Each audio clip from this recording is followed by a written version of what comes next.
Welcome, welcome, welcome everyone to the third annual Jamaica Read-A-Thon. I am your host, Greg Mays. For those of you who don't know, I am the founder and executive director of A Better Jamaica, which is a nonprofit that I started, I think we're coming up on 14 years. So let's see, back in the summer of 2006, I went over to Forest Park and I watched The Wizard of Oz with a couple of nephews and a next door neighbor's child. And we had a fantastic time. And I left that screening just saying, why do I have to leave my own neighborhood to have such a fantastic community building experience? And the answer, lo and behold, was that I did not. I just needed to start my own nonprofit and solicit some funds and so we could show movies right here in Jamaica. So that's exactly what happened. In January of 2007, we started A Better Jamaica. It happened to be fundraising season. I reached out to some of the local electeds, and one of my favorite electeds, that would be the inimitable Mr. Leroy Comrie, gave A Better Jamaica some funding, $5,000 at the time, to show some movies. So we showed Happy Feet and Pride right in my favorite park, St. Albans Park. And it was just as I imagined. It was just like in Fields of Dream, where they say, build it and they will come. This was like, put up the movie screen and hang some banners and they will come. So that's exactly what happened. Folks came out with picnic baskets and boxes of chicken and whatever you bring to a picnic and their blankets. And we watched Happy Feet one week. And then the very next week we watched Pride. And it was fantastic. And then some of the other electeds stopped by and they said, oh, this is awesome. And I said, I told you it was going to be awesome. And some of them gave me some additional funds, A Better Jamaica, that is, the next year. And we showed 2 more movies in Baisley Pond Park. So those first 2 summers turned into, I don't know, 14 summers of movie showing. In that third year, we were actually able to purchase our own equipment through a grant and a loan from the Greater Jamaica Development Corporation. So a shout out to them. And ever since then, we've been showing 21 movies spread across 3 of Jamaica's parks for 6 weeks in the summer. Me and 6 summer youth employment workers. What a treat it is to work with them. Anyway, so that was our very first program. At this point, we have 15 or 16 so odd programs. And one of them is my favorite program. It's a program called Jamaica Reads. And let me tell you how that got started. I was looking for a school for my nephew, who I describe lovingly as a highly reluctant scholar. And what I noticed was that when we went to some of the better performing schools, there were parents just sort of converging on the school and changing the student-teacher ratio, if you will. And they were working on reading in particular. So I came back home and I said, you know what? We don't have a ton of stay-at-home parents, at least not by choice, but we do have a ton of stay-at-home grandparents who I might be able to just sort of recruit to do some tutoring. So that's exactly what we did. My dear friend Pat Mitchell over at PS48 invited us into her school, and we came with the seniors, and Jamaica Reads was born. We've been doing that now for far too many years, and we have far too many years to go. So right now we are in 2 schools, PS36 and PS80, which is on the backside of Rochdale Village. So we deploy Tuesday, Wednesday, Thursday from 9 a.m. to 11 a.m. And each of the tutors, the seniors, they work one-on-one. So they have 4 different students. So they'll work with student for a half hour, then another student for a half, then another student for a half, and then finally another student for a half. So the purpose of the Jamaica Read-A-Thon is to raise funds for the Jamaica Reads program. We're in 2 schools now. Hopefully we can be in 5 schools or 10 schools. There's always a need. We go into the school and we ask the principal to talk to the first grade teachers and say, give us your students who are performing least well, and we'd like to provide some one-on-one tutoring for them. So that's what we do. It's fantastic. It's thrilling, but it costs money. So hence the Jamaica Read-A-Thon. So this is our 3rd annual Jamaica Read-A-Thon. It is designed to increase awareness of some less than stellar literacy rates here in Jamaica. By the time we do 3rd and 5th grade testing, long story short, less than 50% of our kids are scoring proficiently on their 3rd and 5th grade exams. So that really is the purpose of the reading program. We want to work with those kids who are struggling so we can get them where they need to be. I think the saying is that you learn to read from grades 1, 2, 3, and then after that, you read to learn. All right, think about that. You learn to read in grades 1, 2, 3. So we work with first graders to make sure that by the third grade, they're reading like superstars. And then if they're doing that, then they can read to learn all kinds of other subjects. So that's it. From time to time, I'll just remind folks what we're here for. But thank you for coming out today and watching this live stream. We're going to be here until 4 o'clock. And no, I am not going to be reading for 6 hours. I have the support of some wonderful people, 24 of them or so, or maybe 21 of them or so, who are going to be reading for 15 minutes at a time. So please, if you will, if you feel so compelled. Oh, today is Giving Tuesday. So we wanted to give you more than one reason to give. We wanted to give you 24 reasons to give, and hence the 24 people that are reading. So if you will, go over, if you're so inclined and you can afford it, I know these are tough times, then please visit thejamaicareadathon.com, right there on the bottom of the screen, thejamaicareadathon.com, and you can make a donation. You can just hit the donate button on the front of the page, or you can scroll down and see your favorite just sort of fundraiser that you want to support and hit their button. Any donation works. $5 works, $5,000 works, whatever works for you. All right, with that being said, I'm going to kick this off by reading one of my favorite books. Okay, it's been a favorite of mine since I was a little wee-high to a grasshopper, or whatever that saying says. All right, this is the book. I'm sure many of you have heard of it. Bam! Good Night Moon. How many people have heard of that? I know a ton of you have. All right, hold on. Let me adjust my glasses here so I can see. Okay, Good Night Moon. So Good Night Moon is by Margaret Wise Brown. Margaret Wise Brown, with pictures by Clement Hurd. All right, so let's see. Good Night Moon.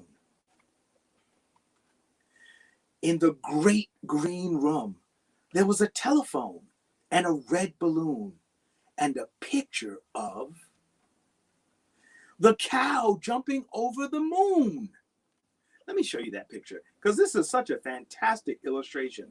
All right, so there's the great green room, and right over there, is the cow jumping over the moon. Yes, that's it. All right. So one more time. In the great green room, there was a telephone and a red balloon and a picture of a cow jumping over the moon. And there were 3 little bears sitting on chairs, and 2 little kittens and a pair of mittens. Let me show you those kittens and those mittens. Look at that right there. There are our kittens. There's a white kitten and a black kitten. And then right back up here are the mittens, all right? And 2 little kittens and a pair of mittens and a little toy house and a young mouse. And a comb and a brush and a bowl full of mush and a quiet old lady who was whispering, hush. Good night, room. Look at this room. Guys, that's a great room. Good night, room. Good night, moon. Good night, cow jumping over the moon. Good night, light and the red balloon. Good night, bears. Good night, chairs. Who says good night to the chairs? I do sometimes. Good night, kittens, and good night, mittens. Good night, clocks, and good night, socks. Good night, little house, and good night, mouse. Good night, comb, and good night, brush. Who says good night to the comb and the brush? Our protagonist does, that's who. Good night, nobody. Good night, mush. And good night to the old lady, whispering, hush. Good night, stars. Good night, air. Good night, noises everywhere. All right, and that is the end of our book, The room is nice and dark. You see the moon is out, lighting up the sky and casting a nice little light into the room. So that is the end of Good Night Moon. All right. So, I forgot to tell you that normally for the Jamaica Read-A-Thon, we do it from the subway at Jamaica Center, right? We set up our little speaker and our chair and our table with books to give away. And as people come by, they go, well, who are these crazy people reading children's books in the subway? And then they say, you know what? You all are crazy enough to make a donation. So we're hoping that you will look at us and say, you all are crazy. You're crazy to be doing this for 6 hours. So I'm going to make a donation to you.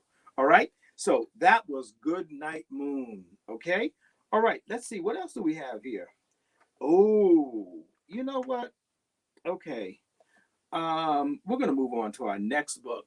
And this is another one of my favorites. So what we do with the Jamaica Reads program is that we have each of the senior citizens has an iPad, and they sit down with the iPad, and the iPad has this fantastic curriculum on it. And that's how we actually teach the reading. And then once we go through our exercises, what we'll do is that we'll spend some time reading to the children. And they'll very quickly let you know what their favorite books are by just responding in an excited fashion, if you will. So this is one of my favorites, actually. And this is actually a book that our students can actually read as well. So sometimes they'll join in on the reading, and sometimes they'll just sit back and relax and be read to. That is critically important, to do with your children, is to read to them, right? And it's a great thing to do when they're taking a bath. When my nephew was younger, he would be in the bathtub and I'd just be on a chair in the bathroom and I'd be reading some of his favorite books. One of my favorite books series was The Chronicles of Narnia. All right, I'm going to let you in on the secret. Sometimes I used to fall asleep as I was reading with him. And then he would just be like, Uncle Greg, wake up. And that's what let me know that he was really, really paying attention to the book, right? I'll tell you another funny story, right? So we used to be rushing, trying to get out to get to school in the morning. And my nephew would always take his time. His name is Doug. I hate to put his business in the street, but there's sometimes what you do as an uncle. So I was like, Doug, come on, man. You got to get out of the shower because, we got to get to school. And he's like, okay, yeah, Uncle Greg, I'm coming, yada, yada, yada. So I got fed up one morning, right? So I went to the bathroom, pulled back the shower curtain, and there was that boy standing there butt naked, or was it buck naked? Whatever it is. He was naked with his Harry Potter book in his hand. The boy was reading Harry Potter, big old thick book, in the shower, with the shower running. This is how much he loved reading, all right? If you stick with me later, I'll tell you about the first time I realized that he was a big reader, all right? So the next book I want to read, it is called Harriet Tubman, Freedom Fighter. Let me get the lighting right so you can really see it. Yeah, Harriet Tubman, Freedom Fighter. And again, this is a book that the children can read or you can read to them, all right? So let's read that. It's from the I Can Read series, all right? Harriet Tubman was no ordinary hero. As a slave woman and a slave, she had no rights and was not taught how to read or write. She also had a disability. None of that stopped her from leading many people to freedom. Look at this. Wow, that's Harriet out front there, all right? Right down there, leading her people to freedom. Harriet Tubman was born enslaved in 1822 in Maryland. Everyone in her family was enslaved. As a slave, Harriet could be sold like an animal or a house by a white slave master. Slaves had to work for no pay. Many slaves lived and worked on small farms and plantations. They were treated really badly. Let me show you this, actually. There's a picture of some of the slaves working in the fields, all right? We know her as Harriet Tubman, but when she was born, her name was Araminta Minty Ross. When Minty was a girl in the 1800s, slavery was no longer allowed in the northern states of America, but Maryland was a southern state. When Minty was 3, her sister Mariah Riddy was sold. And soon after that, Minty's sister Lena was sold too. They were taken away from the family. Look at this illustration here. That must be her sister who was chained to the back of that wagon there. Soon after, Minty was loaned out to work at other plantations. Once, she had to rock a baby all night so it wouldn't cry. If the baby cried, Minty was whipped. Another time, Minty had to take muskrats out of a trap while waiting in an icy marsh, even though she was sick. Minty knew that slavery was wrong. As she grew older, she started to think about escape. You know she did. One day, Minty went to the store. A slave master threw a heavy weight at a slave who was trying to flee. Instead, Minty was hit on the head. She fainted and bled a lot. Minty woke up weeks later, but this injury caused a disability. Minty had seizures and headaches for the rest of her life. Minty started having vivid dreams in which God gave her guidance. What? She started to have vivid dreams in which God gave her guidance. Let me show you these pictures. I guess this here is the guy who was trying to escape. And way back there is the store owner who threw the weight or something at her, and it hit Minty. And then this is Minty when she was, I guess when she was sleeping. Let's see. When Minty was a young adult, her slave master died. The slaves on his farm knew that they might be sold far away. For Minty, this meant that her family that she loved so much might be separated and never see each other again. Could you imagine if you were separated from your family? Your mom and or your dad and your sisters and your aunts and uncles and grandma and grandpa? That'd be crazy.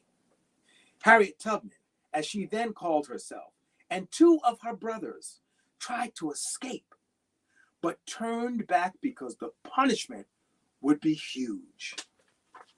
Okay, here they are trying to escape, Harriet and 2 of her brothers, but they turned back. Harriet decided to escape again, alone and with no map. She prayed that God would lead her. Harriet traveled north through the Underground Railroad. The Underground Railroad didn't have trains. It was a group of people, both black and white, who helped freedom seekers escape. Sometimes the help was a safe place to hide. Hiding places were called stations. The helpers were called conductors. Here they are, all right? Here is Harriet trying to escape, and here she is down here. She's stopping at one of the stations where someone's going to let her spend the night. When Harriet got to Philadelphia, Pennsylvania, she was free. For months, she worked in the city. She missed her family, who were still enslaved. So she saved all her money and used it to go back south to help free her family. The trip south was dangerous. If found by slave catchers, slaves were returned to slavery, hurt or killed. Despite the enormous danger, Harriet kept going back. Wow. She kept going back. When the Fugitive Slave Act was passed in 1850, Philadelphia became too unsafe for Harriet and her family. So they went all the way to St. Catharines in Canada. The Fugitive Slave Act, that's an act that actually said that even in a free state, you could catch a slave from the southern states and return them. That's crazy. But Harriet still returned to the United States to free more slaves. She moved by foot, boat, train, and wagon. She often wore disguises. She was never caught. She was never caught, people. All right? Can we talk about girl power and how Harriet Tubman was one of the original girl power crew people? In 1861, the Civil War began between the North and the South. The North formed the Union Army, and the South formed the Confederate Army. The Union Army fought to keep the United States from breaking apart. Wanting to help end slavery, Harriet signed up Black men to be soldiers in the Union Army. She worked as a cook, a nurse, and a spy. Harriet freed slaves. As the army moved, she even led a battle. What? She's freeing slaves and leading battles. Wait, here's a picture of Harriet on the front of a boat. And that's her. She's pointing, the Union Army, I guess, back to where they needed to be so that they could win the war and we could get rid of slavery. All right. When the war ended in what year? 1865, good people. Slavery ended.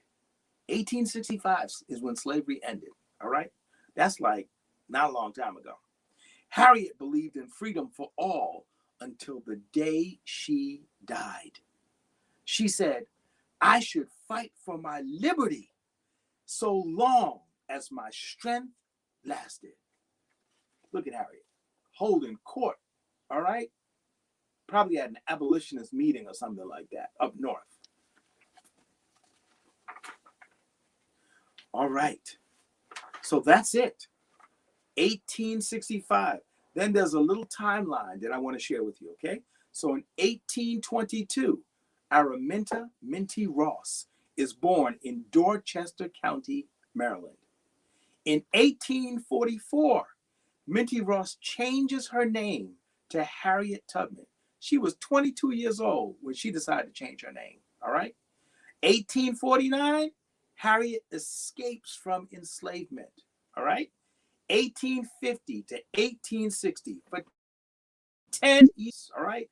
Tubman leads about 13 escapes through the Underground Railroad to Philadelphia and Canada. Wow. 1861, the Civil War begins and Tubman works as a nurse, a cook, and a spy for the Union Army. All right? 1865, the Civil War ends and slavery ends too. All right? Quick fact, I went to Howard University. Woohoo! HU. Howard University was founded in 1867, 2 years after the end of slavery. All right? Back to the story. 1869, Tubman marries Nelson Davis. Now, he must have been a hell of a guy for Harriet Tubman to want to marry him. We should all strive to be, all the brothers that is, like Brother Nelson Davis, who Harriet married. All right, and finally, in 1913, in Auburn, New York, Harriet Tubman passes away. Wow. Let me show you guys a picture of her. All right, let's see. That's Harriet right there. Okay, that's Harriet Tubman looking spectacular in her dress, her hair done been did, all that good stuff. So not only was she strong, smart, beautiful, well put together, all that good stuff. All right, she was the first Renaissance woman. Well, maybe not the first, but clearly she was one. All right, so that is Harriet Tubman, Freedom Fighter. You can check this book out. It's a great one. All right, let's see. It's 8:24. I think we certainly have enough time for me to read one more book. We're expecting some guests, and only God knows when they're going to show up. There's a schedule, but people operate on their own schedule when it's all said and done. Okay, so let's see. I'm going to read to you now. Hold on, let me just sort of resituate myself. Give me 1 second here. Get my laptop out of the way. Oh, yeah, there we go. All right, hopefully that's not going to fall. Okay, so the next book I want to read to you, right, is called Pete the Cat. Woohoo! There are so many different kinds of books out here, guys. And as a parent, let me talk to the parents for a second. The most important thing that you can do is find the book that appeals to your child. Not every book appeals to every child. Some kids are silly and they need silly books, right? Some kids are serious and they need serious books, but it doesn't matter. Your goal is to just get them reading. One of my favorite series for boys in particular, because they can be a little more reluctant than girls, is Captain Underpants. I'm going to read a little bit from Captain Underpants later by Dave Pilkey, who is quite wealthy because every boy on the planet, I think, under a certain age has read or owned some Captain Underpants books. So that's a great one. What else? Also, Dave Pilkey has a series called Dog Man, which is another fantastic book. It's about how a dog and a cop, they're in some explosion and neither of them is going to live separately. And so the nurse lady decides to take the head of the dog and the body of the man and sew them together, and Dog Man is born. It is hilarious. All right. So same author, Dave Pilkey, did Captain Underpants and Dog Man. So let's see. So I want to read Pete the Cat. All right, Pete the Cat. Let me position that so it can be seen really well. Yeah, Pete the Cat. It's another early reader that the kids can read or you can read to them. Is that me in need of some lotion on my hands? Oh, Lord, my mother's looking down saying, boy, put some lotion on. Okay, I'll do that during the break. Okay, so Pete the Cat, too cool for school. Now, you know that doesn't make any sense because nobody is too cool for school. All right, by Kimberly and James Dean. It sounds like they're a couple or a sister and brother or something. Okay. Pete wants to look cool. He asks everyone, what should I wear? That's Pete right there, and that's his wardrobe. What is wardrobe? A cat has a wardrobe. Wear your yellow shirt, his mom says. It is my favorite. So Pete does. Wear your red shirt, Pete's friend Marty says. It is my favorite. So Pete does. Wear your blue shirt, Pete's brother Bob says. It is my favorite. So Pete does. That's Pete in his blue shirt and his brother. Wear your long pants, Pete's teacher says. They are my favorite. So Pete does. Wear the shorts with the fish, Pete's friend Callie says. They are my favorite. So Pete does. There's Pete, there's his friend Callie, and there he is with the shorts on with the fish. What? That's like some New England, what's that little company with the little whales on it and stuff? Vineyard Vines. That's Pete is rocking his Vineyard Vines short set. All right. Wear the polka dot socks, the bus driver says. They are my favorite. So Pete does. So now Pete has on the shorts with the fish on it and the polka dot socks. Wow. Wear the cowboy boots, Grumpy Toad says. They are my favorite. So Pete does. Pete is crazy looking now. He has on boots, the socks, the blue shirt, all of this craziness. Wear the tie with the stripes, Emma says. It is my favorite. So Pete does. What? Wear your baseball hat, his coach says. It is my favorite. So Pete does. Pete puts on all the clothes. Does he look cool? Does Pete look cool? Of course he looked cool. That's a hell of a wardrobe he's got going on there. No, Pete looks silly. He also feels very hot. That's not the case. Pete goes home. He changes his clothes. Pete puts on his favorite shirt. Pete puts on his favorite pants. Pete puts on his favorite socks. Pete puts on his favorite shoes. Pete puts on his sunglasses. Pete says, now I am cool. Look at that right there. That's Pete. He's got the cool thing going on, the cool factor. All right, got his favorite sunglasses, his socks, his sneakers, his little yellow shirt. Pete says, now I am cool. If you want to be cool, just be you. That's the moral of the story right there. Boys and girls, adults, if you want to be cool, just be you. All right? You don't have to be like everybody else under the sun. Be yourself. All right? Okay, so that is Pete the cat.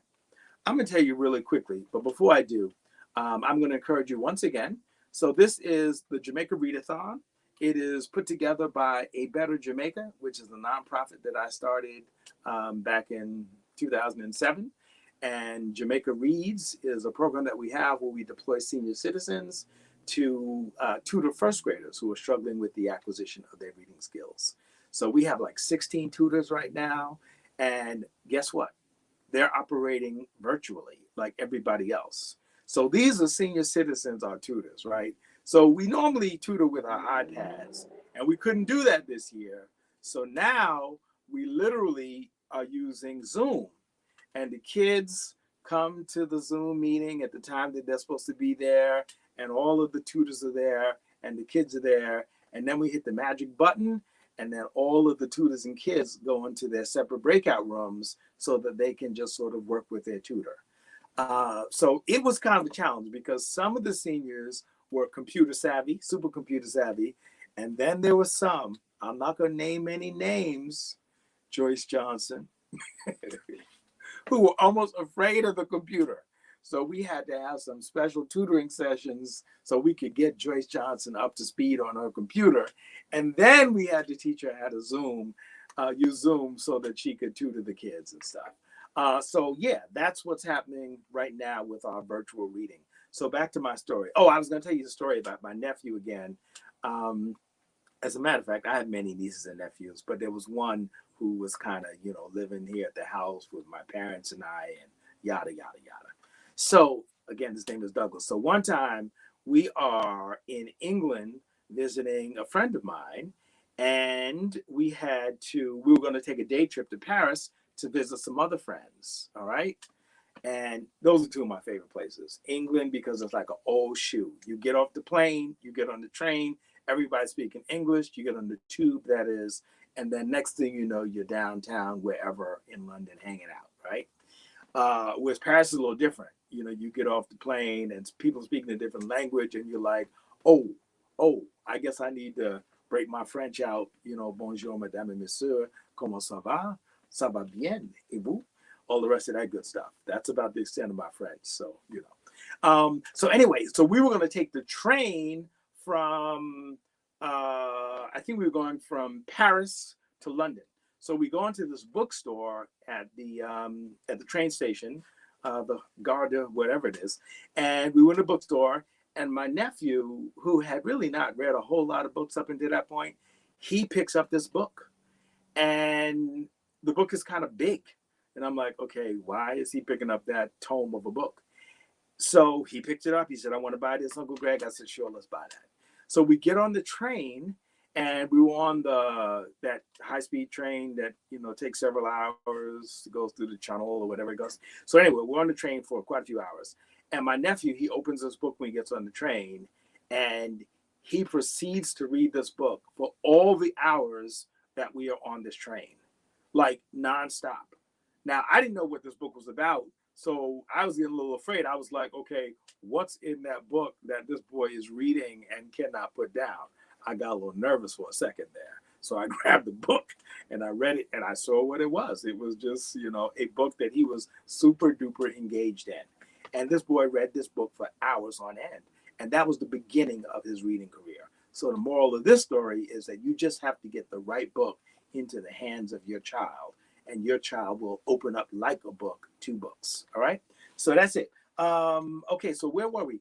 Let's see. It is 10:35. I think we're expecting a special guest at 10:45. So that means that I need to read another book. You know what I'm saying? But in the interim, like I said, if you feel so compelled, please visit the JamaicaRead-A-Thon.com and make a donation. You can either hit the donate button or you can scroll down and see these reading superstars that are going to be reading with me throughout the day and make a donation on their behalf.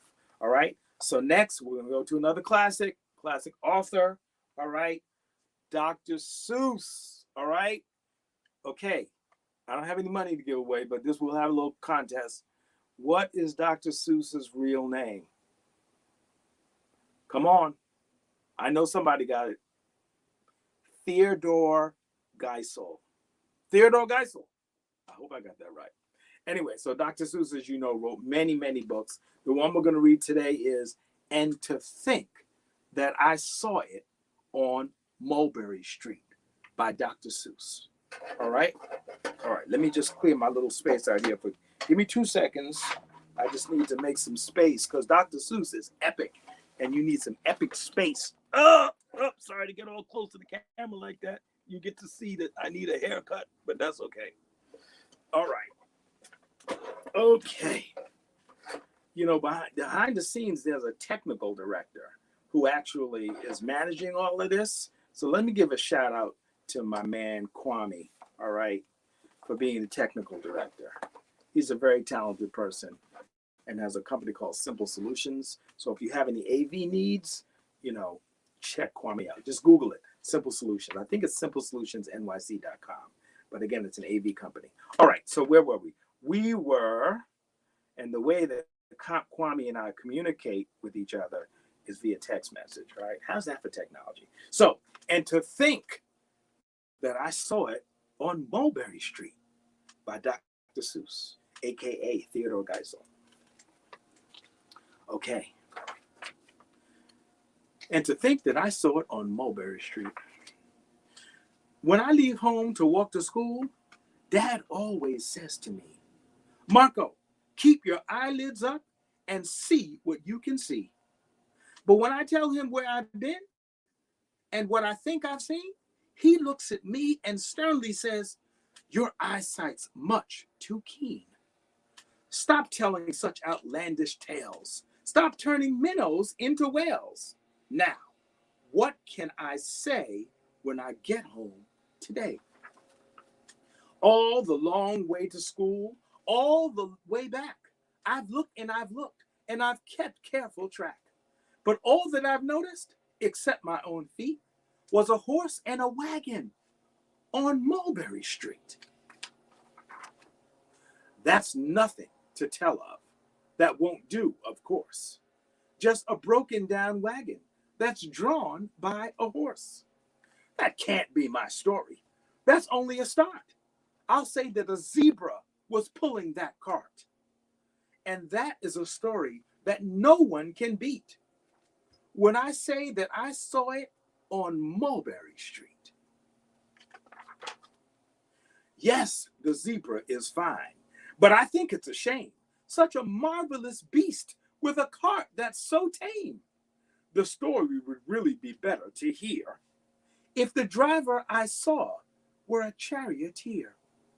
A gold and blue chariot's something to meet, rumbling like thunder down Mulberry Street.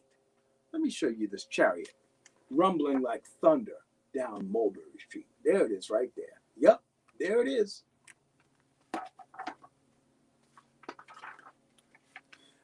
Whoop, there it is. No, it won't do it all. A zebra's too small. A reindeer is better. He's fast and he's fleet. And he'd look mighty smart on old Mulberry Street. Hold on a minute. There's something wrong. A reindeer hates the way it feels to pull a thing that runs on wheels. He'd be much happier instead if he could pull a fancy sled. Of course he would. A reindeer and sleigh. Say, anyone could think of that. Jack or Fred or Joe or Nat. Say, even Jane could think of that. But it isn't too late to make one little change. A sleigh and an elephant. There's something strange. I'll pick one with plenty of power and size. a blue one with plenty of fun in his eyes. And then, just to give him a little more tone, have a Raja with rubies perched high on a throne. Say, that makes a story that no one can beat. When I say that I saw it on Mulberry Street. I got to show you this illustration here because this is fantastic. Look at that. What?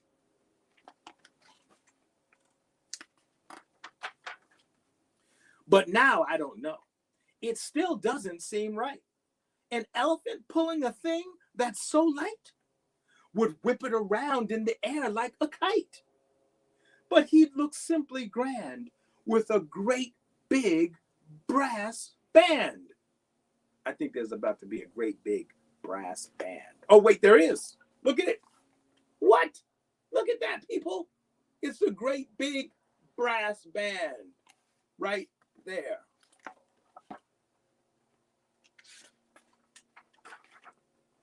A band that's so good. Oh, a band that's so good should have someone to hear it. But it's not going so fast that it's hard to keep near it. I'll put on a trailer. I know they won't mind if a man sits and listens while hitched on behind. But now, is it fair? Is it fair what I've done? I'll bet you those wagons weigh more than a ton. That's really too heavy. A load for one beast? I'll give him some helpers. He needs two at least. What? They recruited 2 giraffes to help with the pulling.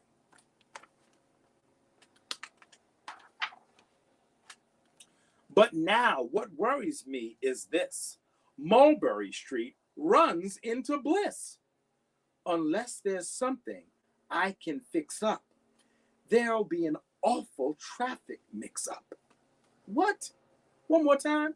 By now, what worries me is this. Mulberry Street runs into bliss.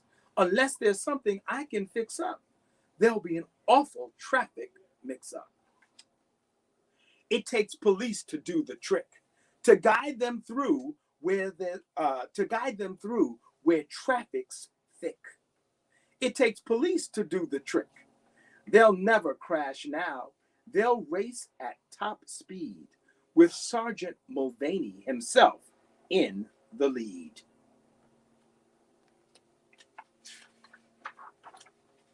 The mayor is there, and he thinks it is grand, and he raises his hat as they dash by the stand.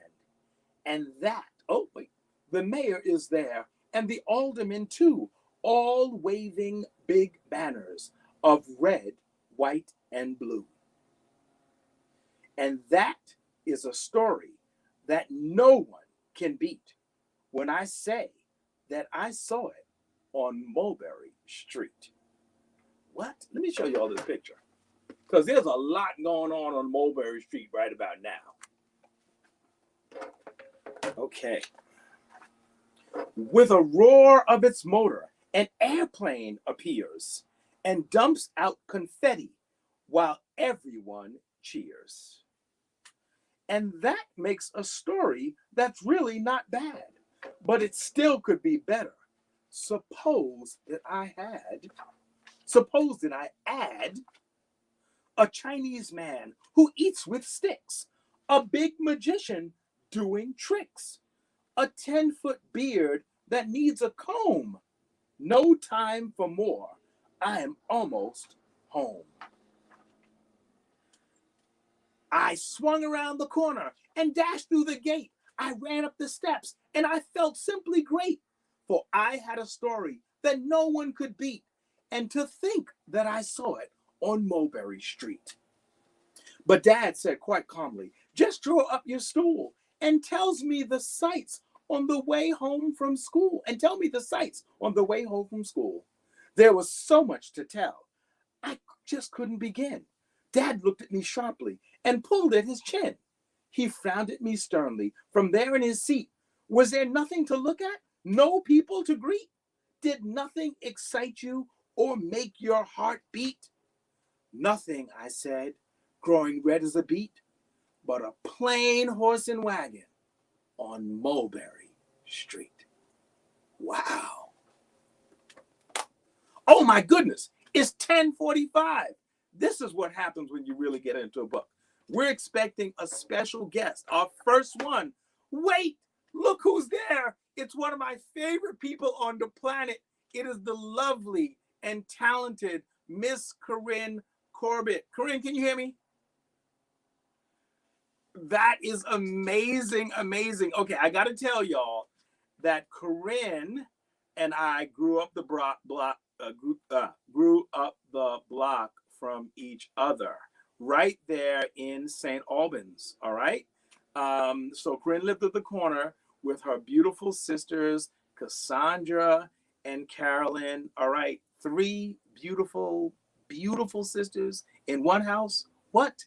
And I had 4 brothers, so there were 5 of us and 3 of them. And then the Henrys down at the corner as well. And I mean, it was just insane. So Corinne is just one of my oldest friends. She has a beautiful, beautiful nonprofit business, and it's called Beauty Biz Camp. So if you have any young women in your life who think that they are interested in a career in beauty, they should check out Beauty Biz Camp. She also has a fantastic podcast that, if I recall, is called Start Right Here. Is that right, Corinne? Start Right Here. And she interviews all of these different people in the beauty business. And it is absolutely fantastic. So, Corinne, why don't you tell us a little bit more about Beauty Biz Camp, and then you can segue into your favorite book.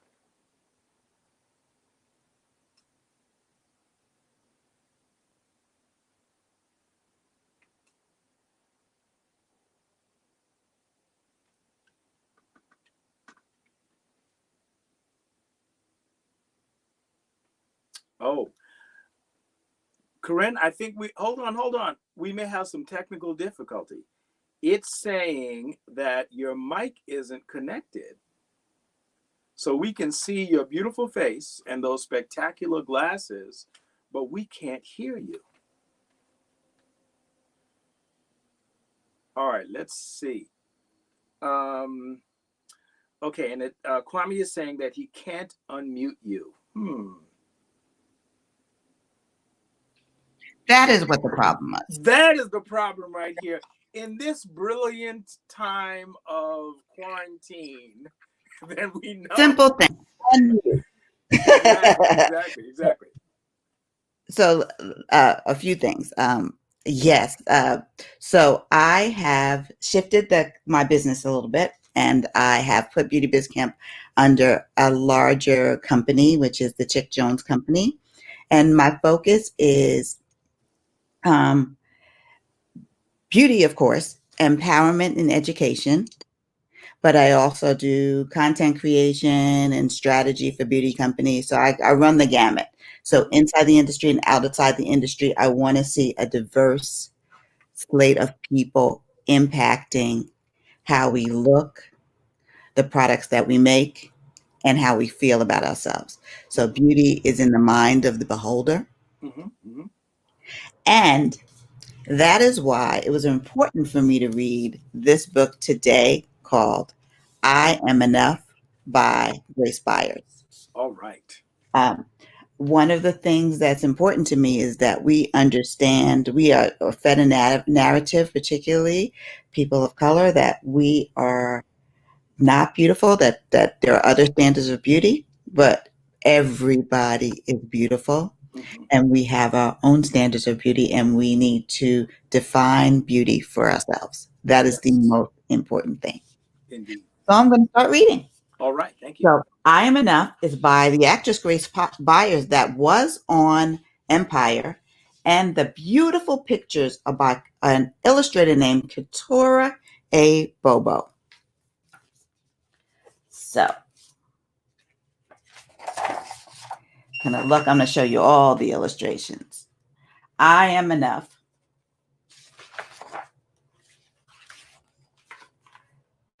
Like the sun, I'm here to shine.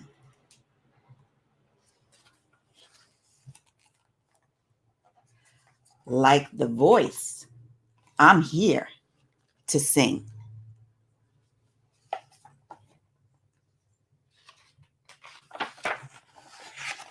Like the bird, I'm here to fly and soar high over everything.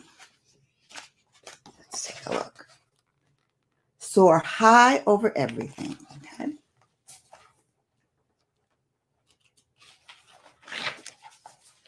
Like the trees, I'm here to grow. Like the mountains, here to stand. Like time, I'm here to be and be everything I can. See the illustrations, the beautiful illustrations.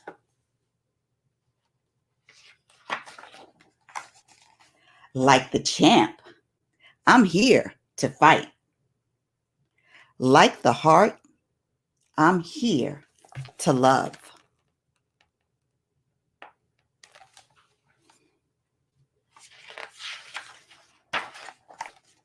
Like a ladder, here to climb, and like the air, to rise above.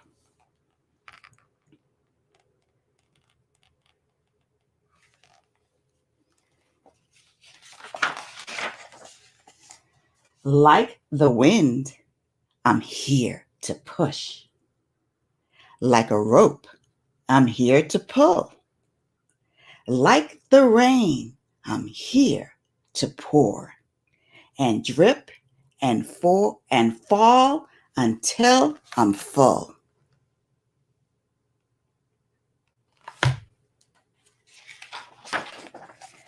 Like the moon, I'm here to dream. Like the student, here to learn.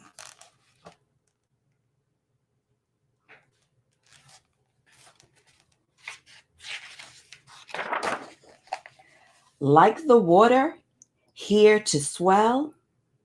Like the fire, here to burn. Like the winner, I'm here to win, and this is important. And if I don't, get up again.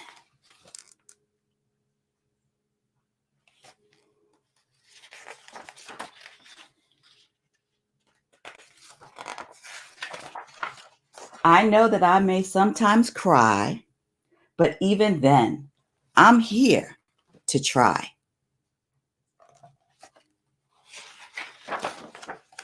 I'm not meant to be like you. You're not meant to be like me. Sometimes we will get along, and sometimes we will disagree. Let's do it that way so you can see. I know that we don't look the same. Our skin, our eyes, our hair, our frame.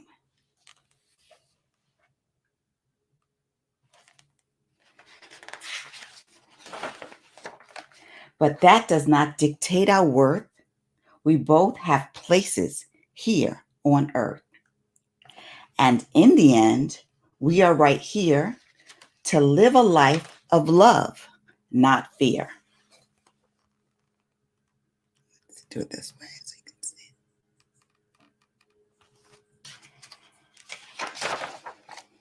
To help each other when it's tough, to say together, I am enough. The end.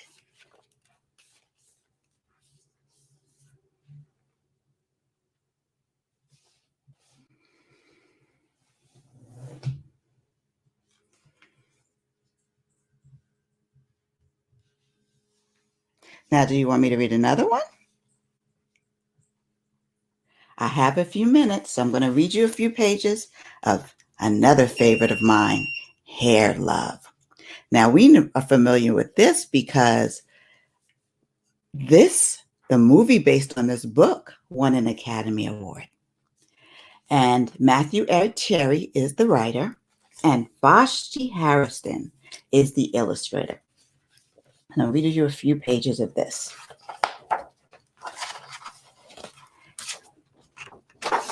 Hair Love.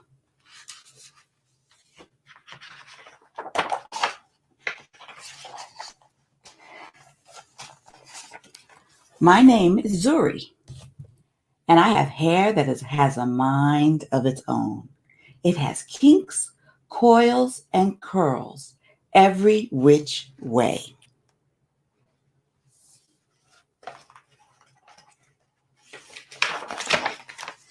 Daddy tells me it's beautiful. That makes me proud. I love that my hair lets me be me. In funky braids and beads, I am a princess.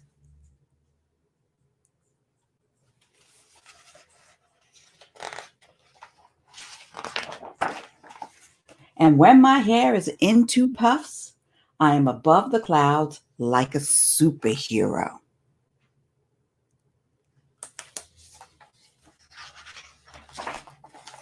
My hair even does magic tricks. One day, Rocky and I were playing outside when along came the rain. From large to small, it went presto, just like that.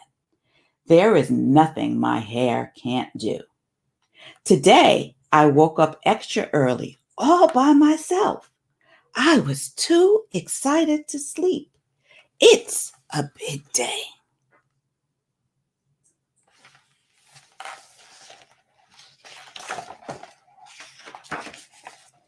Daddy was still sleeping. Shh, I said to Rocky.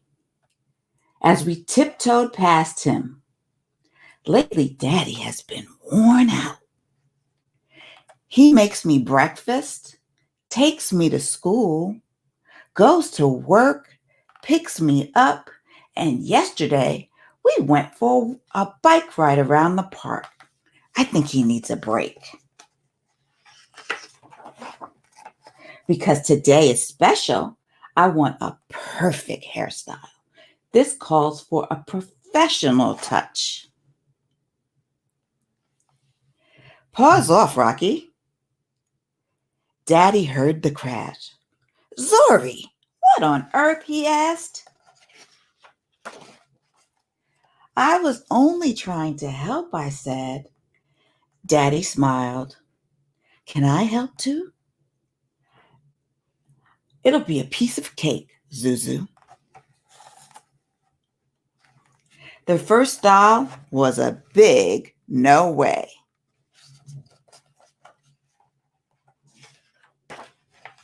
The second was no better.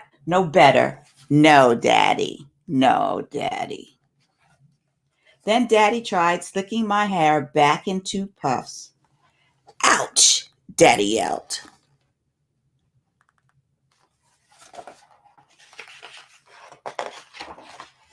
Wait a minute, Daddy said as he reached into the drawer and pulled out a pick. Ta-da! Daddy, really? I'll be right back, he promised. Now, how's that? He said, pulling a hat over my eyes. Daddy, come on. We can do better than that. I really need my hair to be special. Don't worry, he said. We'll figure this out. Then I had a great idea. Daddy gathered all the tools we needed and we were set.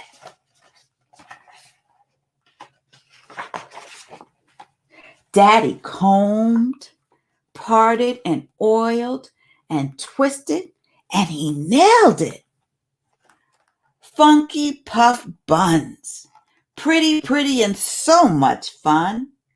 Rocky approved too.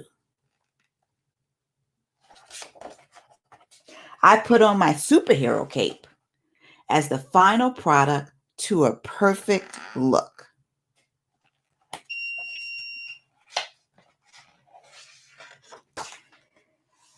Where Where's my Zuzu? Mommy called from the door. She could not get into the house fast enough. Mommy, you've got to be the prettiest super girl I've ever seen, she said.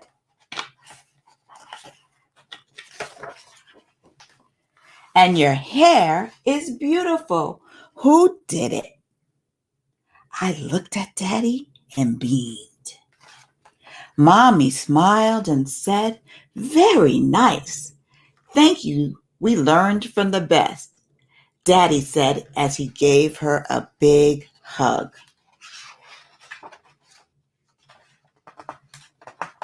My hair is Mommy, Daddy, and me. That, it's hair love. The end. Wow, wow.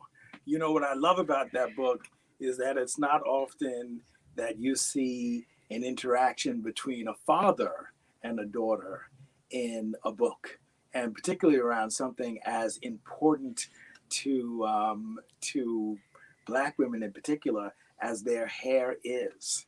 So thank you for sharing that with us, Corinne.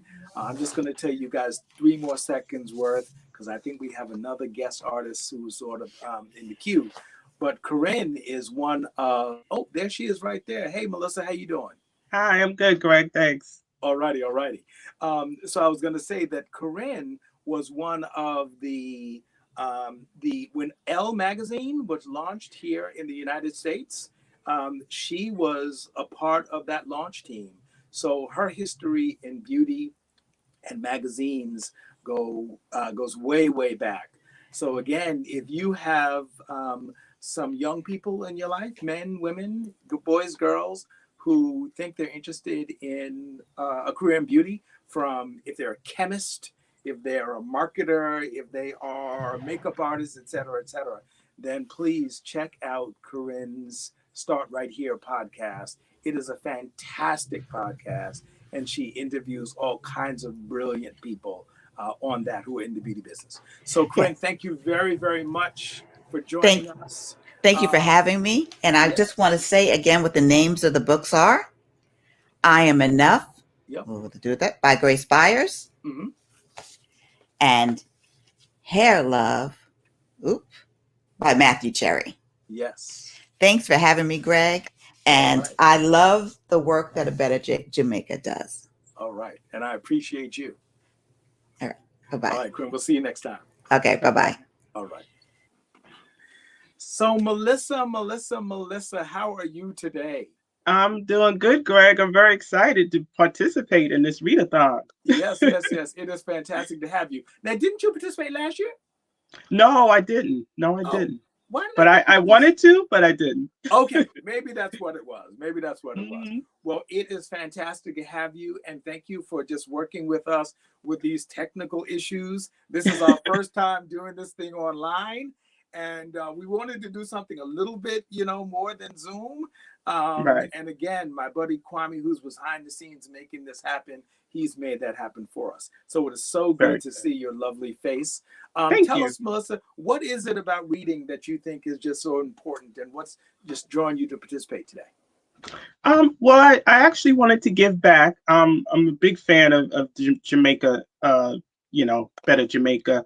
Okay. For years, when you have your party, your all night parties, I've been a part of it. The So, Jamaica Ball. yes, yes. So just you've always done something, and I wanted to give back. And reading, they say reading is fundamental, It is. but it's really important for our kids to, know different books and different genres. And technology now, you can go online and there's ebooks and e-reading. So it's very important that we keep that going, especially during this time, this pandemic. Yes. Yes, hmm absolutely. Absolutely. All right. So, what are you going to read for us today? Well, I am going to read It Seemed So Real. Oh, Hopefully you wow. can see that. Yes. And I picked this book because it doesn't give any gender, any culture. I think any child would love this book. And it's written by a good friend of mine. I got to shout him out. Gregory S. Carr, a Okay. friend of mine, wrote this book. And I think it's just a good story, a good read, and fits all ages. Okay. And it's available on Amazon? You can go to buzzyink.books.com. That's Yeah. BUZZYINK Okay. books.com. That's his website. buzzyinkbooks.com. Yes, BUZZYINKBOOKS.com. correct. Okay. And does Gregory have other books? I mean, he must be a fantastic Yes, he writer. has two more coming out. This is the first one. And it's actually really cheap, $10 shipping and handling. You can Oh, get wow. it through that site. And like I said, he's someone who I've known for years, a good buddy. And, we all use our talents, and he wanted to be an author, and he's done it. Fantastic. And I Fantastic. hope he's watching. Yes, I hope so as well. All right, well, look, I'm going to get out of here and let you read the book. And when you get to the end, just say the end, and we'll know to rejoin you and take it away. Okay, thank you. All right. So again, it seems so real. This is by Gregory S. Carr. So I'm going to read it, and I'll show some illustrations along the way. I woke up early Saturday morning to the sound of loud music playing on the alarm clock radio. I jumped out of bed, danced over to the window, and opened the curtains. The sun was shining brightly. The sky was a pretty light blue. Birds were chirping, and I was feeling fantastic. It was a beautiful sunny day. I was so excited. I ran out of my room and down the hall to wake my parents. I ran into their bedroom and yelled, "Wake up, wake up. Today is the day." They both jumped up with startled, sleepy eyes, looking at me and then at each other. My mother reminded my father, smiling, "Honey, today is your Saturday to take the scout troop." "Okay, I will get ready. Are you ready, Scout Coyote Alfred?" Dad asked. "Yes, sir," I replied and saluted. "Make sure you have all the supplies on the Scoutmaster's list packed and be ready to depart at 0800 hours, Dad said. "Okay, Dad," I said. He hugged me and I ran off to get ready. And you can see some of the pictures here, illustrations. My fellow junior scouts and I worked hard together to obtain all the medals to become Coyote Scouts, but there was one more medal we had to obtain. We knew it wasn't going to be easy, but we were going to do it together. We had to camp out in the woods of Mount Diablo for 2 nights to make us official Coyote Scouts. There were many things we had to learn so we could camp out in the woods. We were sure that the Scoutmasters were not going to be easy on us. We were going to be tested to make sure we studied and paid close attention to the procedures in the handbook. I wanted to make sure I had everything. I went over my list for the last time before my troop, and I met the Scoutmasters at 0900 hours in the schoolyard. I checked off the items on the Scoutmaster's list. I had check marks next to everything that was on the Scoutmaster's list. I was definitely ready. I carefully put everything into my backpack and put on my uniform and my hiking boots. I went to the phone and called Bobby, who would call Carl. Carl would call Daniel, who would then call Edward. They were the other junior Coyote Scouts who were going on the trip. I let Bobby know we were on our way to pick him up. He was ready to go and excited like I was. You can see an illustration of him, got his list packed and ready to go. I carried my gear outside and put my heavy backpack in the van. I sat patiently waiting for my dad. When Dad came out, we jumped in the van. We picked up Bobby, then Carl, then Daniel, and Edward. We sang a song on the way to the schoolyard. Camping we will go, camping we will go. Hi-ho the cherry-o, camping we will go. We will pitch a tent, we will pitch a tent. Hi-ho the cherry-o, we will pitch a tent.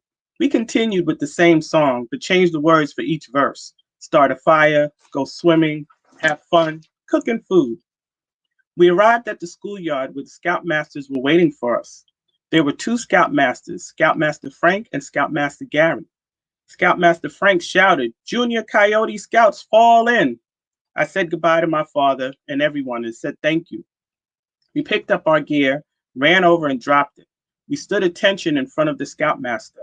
Scoutmaster Gary stepped up and checked to see we were properly dressed in uniform. "Junior Scouts, this is a test, a final test, to see if you qualify to become official Coyote Scouts.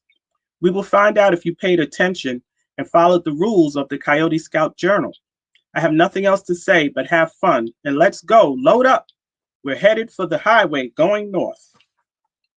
Here's a picture of the van and them getting ready. We had a 4-hour ride toward the mountains.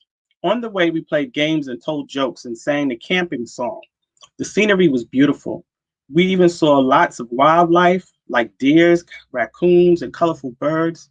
As the time passed, we drove further up the mountainous highway. We finally saw a sign that read Mount Diablo Camping Area, 2 miles next exit. We all cheered, yay! We exited the highway, turned into the campsite, and stopped at the gate. Scoutmaster Gary blew the horn twice. The door opened to a small wooden cabin, and a forest ranger approached us. Hello there, how are you doing, Frank, Gary? Hey, Harry, how are you? The scoutmasters both said and shook Harry's hand. I'm doing fine, he replied. I see you have some new recruits. Hello, young men. I wish you a lot of luck. Becoming a scout coyote isn't an easy task. Good luck to all of you. I remember when I received my Coyote Scout badge. As you can see, I still wear it. Harry proudly pointed to his badge. You folks are the only ones in the park this weekend, so I will check with you gentlemen later on this evening.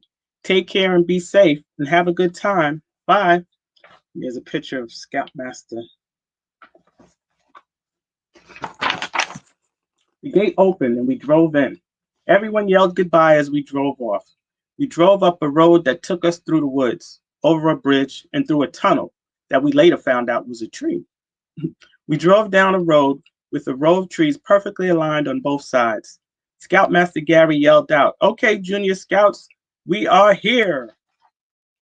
There was a clearing, a large green field with beautiful wildflowers, surrounded by the forest. We drove to the center of the grassy circle. All of a sudden, the van slid sideways, then came to a standstill. We were stuck in a wet pool of muddy grass. The scoutmasters looked at each other as the van slipped and slid in the marsh. Oh well, I guess we're stuck.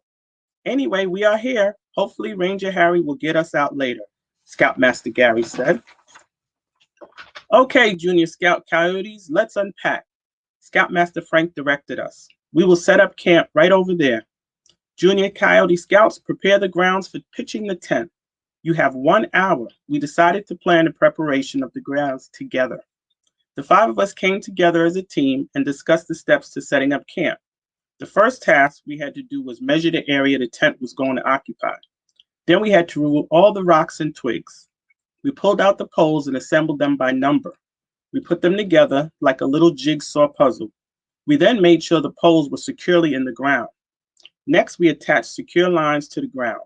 We pulled the top over and secured it to the ground. I put the last stake in, and the Scoutmaster clicked his stopwatch. Pretty good, future Coyote Scouts. Your time is 40 minutes and 10 seconds, faster than last year's candidates. We all cheered and gave each other high fives. We had one last task to complete. We had to build the ceremonial campfire after dinner. But first we ate. I sure was hungry. We shared the goodies our mothers prepared for us: cake, potato chips, different types of candies. When it started to get dark, we had to collect wood to build the fire. We collected a lot of wood and stacked it to build a large campfire. Our last task was to start the fire without matches. We all looked for the things around us to start a fire. It was hard work, but we finally got a spark and started blowing, adding leaves to fuel the fire. Eventually, we had a flame. We heard the click of the stopwatch. That was pretty good, Junior Scouts. 22 minutes, 12 seconds.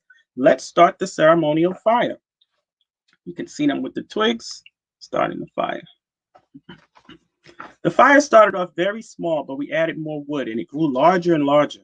It turned into a humongous bonfire.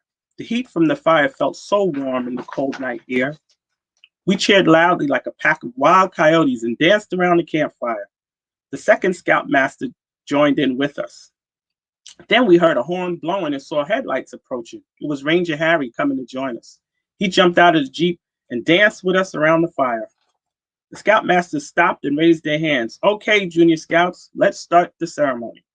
The Scoutmasters sat down in front of us and folded their legs. They signaled us to join them. We sat down in front of the Scoutmasters and crossed our legs. The 3 Scoutmasters each looked at us, then they all looked toward the ground. We were worried whether we passed the test. We were quiet for about 2 minutes. Then Scoutmaster Frank looked up at all of us and nodded his head. We all nodded back at him. They each had different color face paints. The colors were red, white, and blue, colors of the American flag. Today, my Junior Scouts, you have sworn that you are eligible to become Coyote Scouts.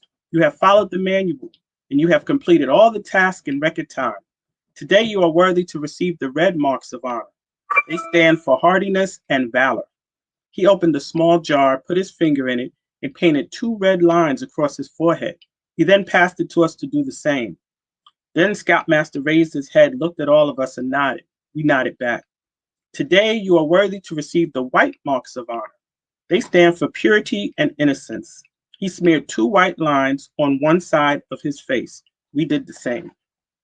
You can see him smearing it. Scoutmaster Harry raised his head. Today you are worthy to receive the blue marks of honor. They stand for vigilance, perseverance, and justice. He then painted a blue line under his mouth. We received all of the tribal markings of the Coyote Scout troop. They congratulated us and showed us the official Coyote Scout handshake. We were very happy. We all then danced and made howling coyote sounds, and we went around the fire. It was a lot of fun, but it had become very dark, and we were getting really tired. Boom! Startled, we all jumped up and looked around. What was that? The Scoutmasters were on their feet, wondering what was going on. It sounded like thunder. That was really loud noise. What happened to the moon and the stars, and why is the fire still blazing like we just added wood? Did anyone add wood? Scoutmaster Harry went to his truck and turned on the radio. We all followed him and stood by the Jeep. This is Ranger Harry. Do you have a copy on me, Central? This is Central. We have a copy on you, Harry. Is everything okay? I am over at Mount Diablo camping with some Coyote Scouts. We heard something that sounded like thunder. Did you copy? No, Harry, we didn't hear anything over here. Is there any sign of bad weather in this area for the morning? No, Harry. The moon is shining bright and plenty of stars in the sky. We all looked up at the sky. There were no stars. We didn't see the moon. Okay, maybe there's a cloud or something's blocking our view. Okay, Harry, enjoy the rest of your camp out with the Scouts. Copy, over and out. Well, we know that it wasn't thunder. Something strange was going on, and we didn't know what it was. Our Scoutmaster suggested we go back to sleep. Out of nowhere, a strong wind started blowing. The trees were bending over, and many of our supplies were blown away. We held on to each other. It was really scary. It felt like we were in a hurricane. Then it stopped suddenly, and everything stood still. The Scoutmasters looked really worried and baffled. Is everybody okay? We looked around. Our tents were gone, and the vehicles were nowhere in sight. Ranger Harry was also missing. I was really scared. So was everyone else. Everyone started yelling out his name. Harry, Scoutmaster Harry. There was no answer. The Scoutmasters told us to stay together and turn on our flashlights. We shined our flashlights all around the campsite. There was nothing around us but the trees. Then we heard some strange sounds. Woo, woo, cling, clang, rah, rah, bing, bang. Now what in the world was that? We all shined our flashlights toward where the sound was coming from. All of a sudden, the flashlights became dimmer and dimmer until all the flashlights were off. We were now in the dark. I knew I had new batteries in mine. This was really strange. A few seconds later, they all came back on. Where are the other Scoutmasters? I asked. They were nowhere to be seen. Everyone was really scared. Scoutmaster Gary and Frank had disappeared. We started to yell out their names. Scoutmaster Harry, Scoutmaster Frank, where are you? There was no response. All of a sudden, we heard those strange sounds again. Woo, woo, cling, clang, rah, rah, bing, bang. This time, it was on the other side of our campsite. We shined our flashlights in that direction, but the flashlights became dimmer and dimmer until they went off. You guys still there? Hello? Anyone there? A few seconds later, my flashlight was back on, and so were my fellow Scouts. But theirs were on the ground. I was all by myself. I was so frightened to be in the woods all by myself, knowing that something strange was happening. I didn't know what to do. I was so afraid and alone. Then I heard those sounds again. Woo, woo, cling, clang, rah, rah, bing, bang. It was so loud and close to me. I turned on my flashlight, and I started to run as fast as I could across the field. I heard something running after me. My flashlight became dimmer and dimmer, then cut off. I couldn't see and tripped over a branch and fell to the ground. I immediately covered my head with my arms, not knowing what to expect. I heard the sound over again. It wouldn't stop. Then I felt a warm hand grab my arm.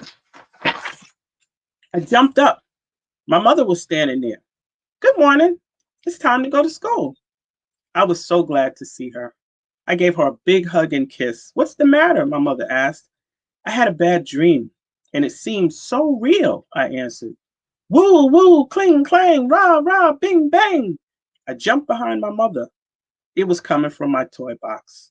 She walked over and picked up the toy train I got for Christmas. This is what we heard this morning. You didn't turn off your toy. I had left it on. I laughed and laughed until my father asked, do you have all the items on your checklist for your Coyote Scout trip this weekend? Oh no. The end.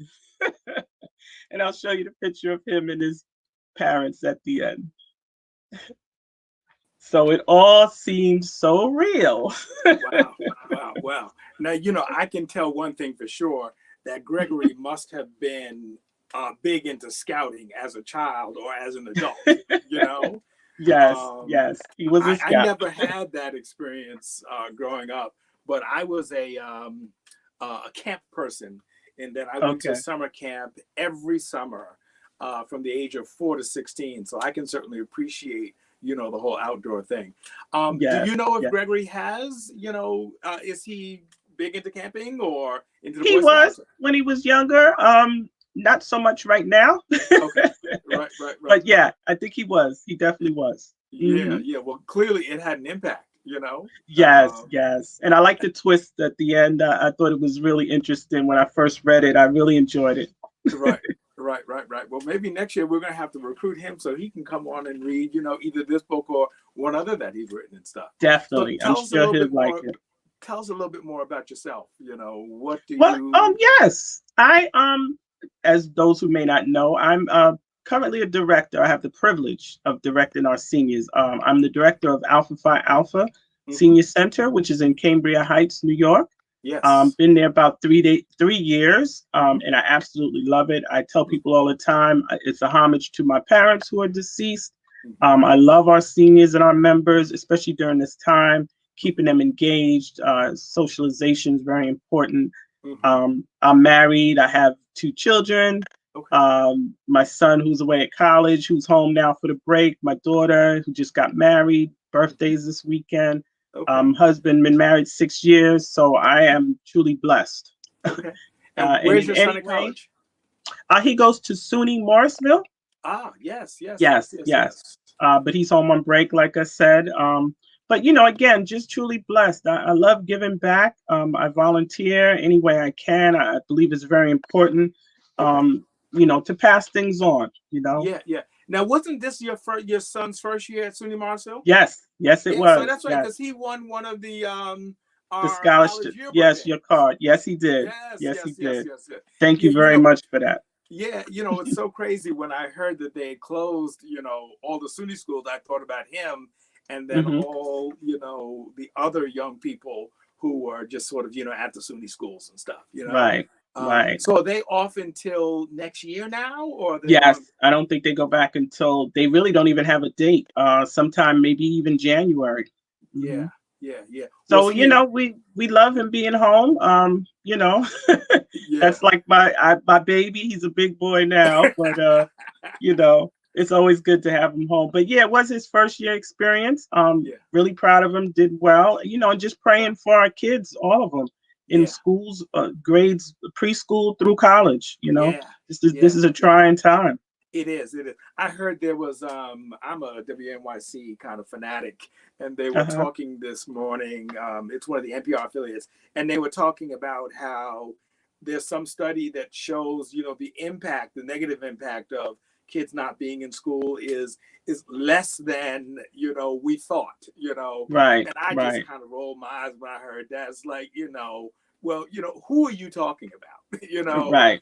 It's about, impacting. It is in every way. Exactly. I mean, if you're talking about households where there are, 2 or 3 desktops sitting around, for people to use. If you have them. That's right. Of course, there's no impact, right. But if you're talking about households where, mama just got a phone, and I've heard the stories of, kids trying to learn from school on their cell phones. It's like, right. It's hard, and even with our seniors, we're trying to keep them engaged through online Zoom sessions and presentations, but a lot of them don't have a computer or laptop. A lot of them don't Yeah. have internet. Yeah. So, I hope that's looked at also. Yeah. I hope so as well. There's an outfit up in Harlem. I forget the name of the organization, but at some point they were, giving away tablets, if I recall, to Hmm. students. So I'm going to reach out to them and just see if they're still doing that. Because who knows, Yes, maybe they have an abundance of them and they'd be willing to just sort of, to share the wealth, if you will. So that would be great. the Alpha Phi Alpha Center has been closed now since Yes, since for the March. pandemic. Wow, since Yes. March. Wow, Hmm. wow. So But we like are I said, coming we're up on a year. still trying to engage through online activities. We're still providing services. They call all the time if they need masks or anything that we can help with. We will, do the best we can. We've lost some members. Yeah, So, we just continue to pray and do what we can. Like I said, yeah, yeah. yeah. I understand. And what brought you to your career at Alpha Phi Alpha? Have you always been a social service, kind of Well, person, or? yeah, a couple of years. I was at a previous senior center for about 9 years. Okay, So I kind of always was in the human resources area. That's my okay, field, HR. okay. So Yep, anything yep, with yep, people, I consider myself a people's person. yep, I yep. love to speak. I love to do things, engage people. So when this opportunity came up, I thought it was the best. Okay. I couldn't have asked to be at a better place. Yeah. And do you live here in Southeast Queens? Yes, I'm in Jamaica. Oh, yeah. So that's Yes, perfect. So no it commute is. to anything crazy like that. You can just make it happen and stuff. So, Yes, all right. definitely. Well, look, I am not going to hold you. Thank you for joining us today. Without people like you, then the world would have to, hear me reading children's books for 6 hours. Well, I appreciate it. And you were doing a good job. I was watching you. Watch as much as I can. Although we are closed, I am working remotely. Yeah. And I'm Yeah, going I'm to come sure. on. I've got some friends reading later, so I will definitely watch. Okay, fantastic. And So everybody thank you. donate. Donate That's Jamaica right. That's right. Read-A-Thon. Donate at the Yes, JamaicaReadathon.com. There's a donate button on the middle of the page, or you can scroll down and find Melissa and hit her button and donate on her behalf and stuff. please. So Thank you, guys. thank you again, and hope to see you soon. Yes, thank you, Greg. Take care. Okay, Melissa. All right. Be well. All right. Let's see. Maybe if our next guest is. Oh wait. You know what? Who I'm is this here. handsome devil right here with rocking the COVID beard? You know what Yeah, I'm since saying? March. Brother Trey, how are you, sir? I'm good, good. How are you? All right. That beard is looking about as robust as mine was looking up until I guess about a month ago or something like that. I had a full 3-4 months of beard. And then I was in this play and I was playing this detective, and I was like, Uh-huh. not a whole lot of detectives have that much beard on their face. So I had to cut it down and start afresh. Yeah. I started this in March, and I was planning on not. I wasn't thinking I'd have it till December, That's right. but yeah. So my wife actually edged it up a little bit a couple Okay. months ago, but I'm probably going to cut it this weekend just to. No. Well, that's yeah. We'll see. There's been some people don't want me to cut it. My wife doesn't want me to cut it, but Okay. we'll see. Well, who else matters other than your wife and maybe your mama, you know? Exactly. Yeah. Exactly. Yeah. So we'll see. We'll see what happens. Yes. So Trey is someone who I would say, Trey is a strong acquaintance. He is someone who works at the Jamaica Center Business Improvement District, which, for those of you who don't know, represents the interest primarily of the property owners all along Jamaica Avenue, and in doing so, make for a great shopping experience for folks who shop on the Ave. I got to tell you, I was kind of crushed at the fact that the Models, is Mhm. gone away, and I know Models is just gone away everywhere. But Yeah. it was such a convenient, just sort of place to go and pick up whatever you needed to pick up. Yeah. Um, So who knows? Who knows? So tell us a little bit more, my friend, about before we read and stuff, just about yourself, how you came to, work at the bid and that kind of stuff. Yeah, sure. So I'm the Director of Marketing and Business Services at the Jamaica Center Bid. So I've been with the Bid since August of 2018. So a little over 2 years. So yeah, so I'm in charge of, as Greg says, in charge of marketing the area, doing events, doing events and doing the marketing, trying to get people to come there to shop mostly. I'm gonna turn on a light real quick so you can see me a little better. Cool. See my big bald shiny head there. Oh, man. Yeah, that's good. So just marketing the area, and we've obviously with COVID going on, we've had to do less events. Like last summer, the summer 2019 was amazing for us. We did our family fun day that we had about probably 1,000 people. Wow. Who we were able to shut down Jamaica Avenue from Parsons Boulevard to 162nd Street. And we did 2 of those events in July, and one in July, one in August. So we were looking forward to doing it this year. We're going to do 3 of them. We're going to do one on Halloween. Like we had so many good plans that were kind of put to the side because of COVID. So hopefully we can bring those back in 2021. But the bid is doing well. We just finished we just did our annual meeting on November 12th, which we did it virtually, and we had about 30 people attend. So that went really well. And we're actually partnering with Southeast Queens Cleanup on Sunday, December 13th for a cleanup of, we have our sanitation crew who does Jamaica Avenue through the BID's jurisdiction, which is 160 9th Street, Sutton Boulevard, but it's also the side streets that our guys don't touch. So that's why we wanted to partner with a cleanup group that does great work within Southeast Queens to try to help us with some of the side streets. Mainly on December 13th, we're going to focus on 162nd Street, 161st Street, and 163rd Street by the garage area, because we want to make sure we're going to have some shoppers coming in as we're upon a holiday season, and want to make sure when people are driving in, they have a good experience walking towards the avenue as far as like its cleanliness and quality of life. So we're hoping this cleanup helps make it beautify those streets, and goes well. I want to do it again in the spring, do like a spring cleanup, and just like have one like a quarterly cleanup for those side streets along the avenue. Yeah. Well, look, a shout out to Southeast Queens Cleanup, because they seem to be doing work all over Southeast Queens, Yeah.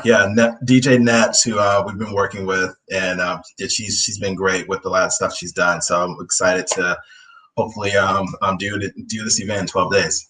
Okay. Now, does she DJ as folks clean up as well? She, from what I've heard, she does not DJ I feel like she does and she doesn't sometimes, but we're gonna have I think we may have another DJ there. Okay. But yeah, I don't for our event, I do not think she's gonna be DJing. Okay, I understand. All right, so tell me, my friend, what and I think your colleague Jennifer is gonna be reading with us later and stuff, right? I'm not sure if she's reading. I know she read last year. Okay. I think it's just me. I could be wrong though. But. All right, so you're representing for the bid. All right, appreciate yes. It. So tell us, what are you going to read, man? And So I'm reading The Princess Who Never Laughed. It's a Disney book. Okay. Featuring one of my favorite characters, Goofy, one of my favorite characters. So I chose this book because it's something that my parents read to me when I was a kid.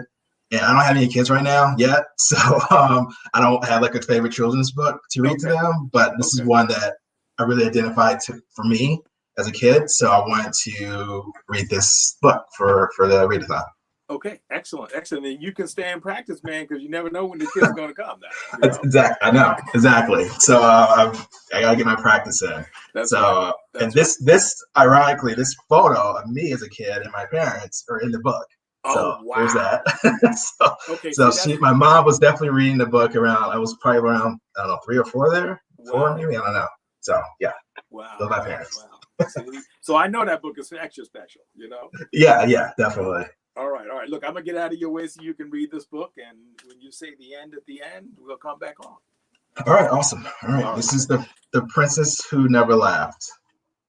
All right, I'm gonna try to hopefully get some illustrations in here. All right, move it over here. All right. There once was a princess who never laughed. She never even smiled. The king brought clowns to the castle. One made funny faces at the princess. Another stood on his head. One tickled her nose with a feather. Still, the princess did not laugh.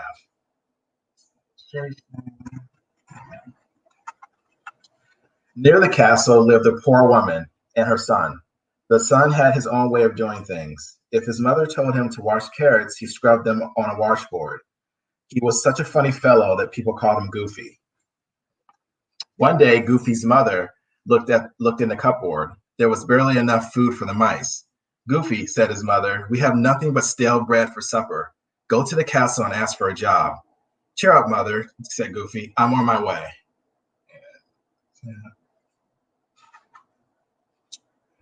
When Goofy reached the castle, he saw the princess sitting in her window. Sitting in her window. Goofy smiled at her, but she did not smile at him. I wonder why the princess does not smile, thought Goofy.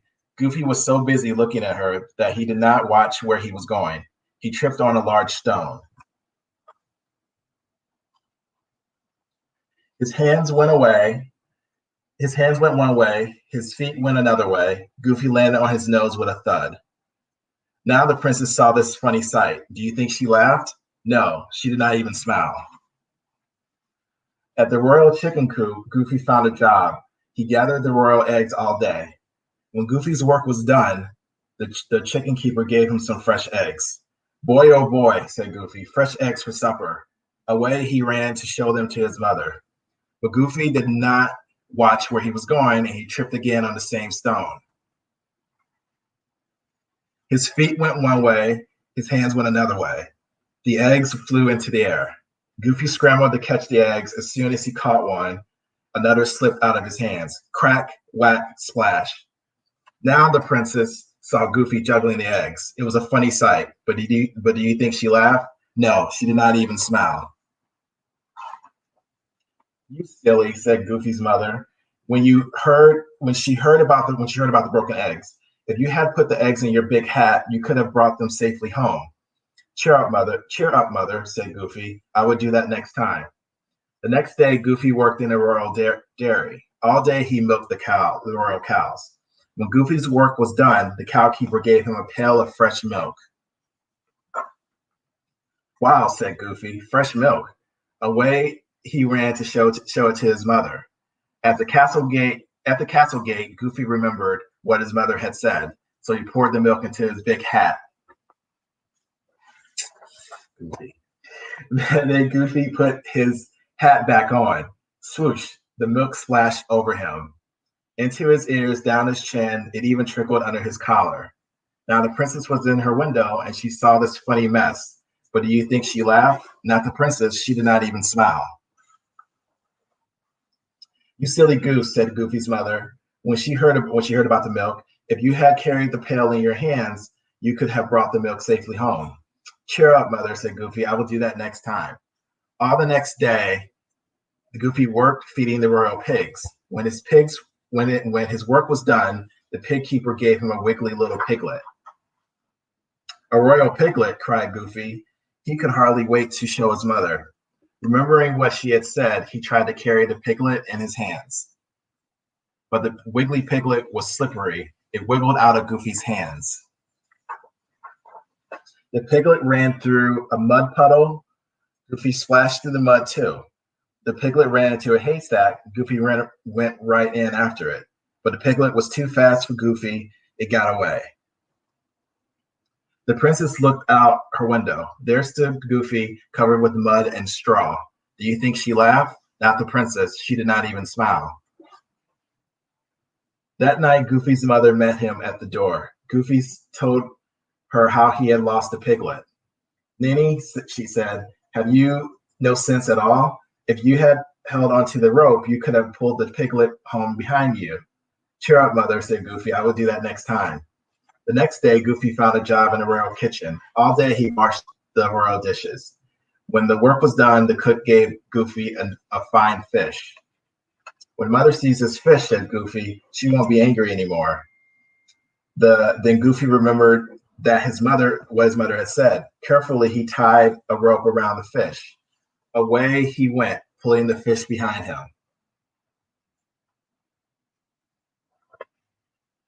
When the royal cat smelled the fish, they all came running to get a bite.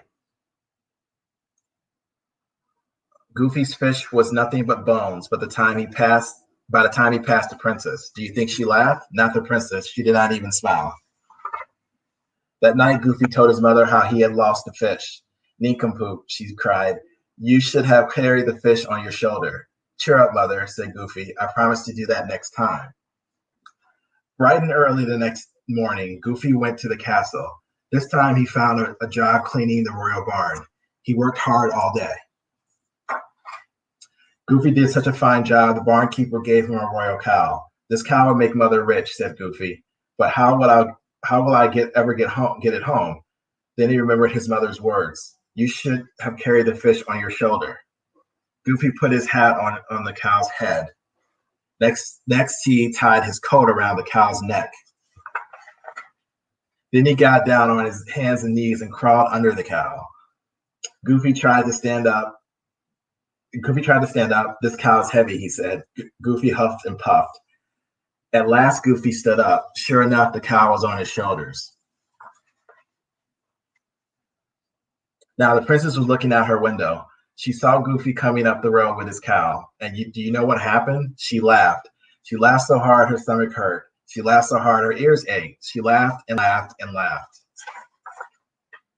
The king could not believe his ears. If that fellow can make the princess laugh, he should be here all the time, he cried. So the king called for Goofy. Will you come to live in the castle, he asked. Sure, I'll like that, said Goofy, if my mother can come too. The very next day, Goofy and his mother came to live in the castle, and there they lived happily ever after. That is the end.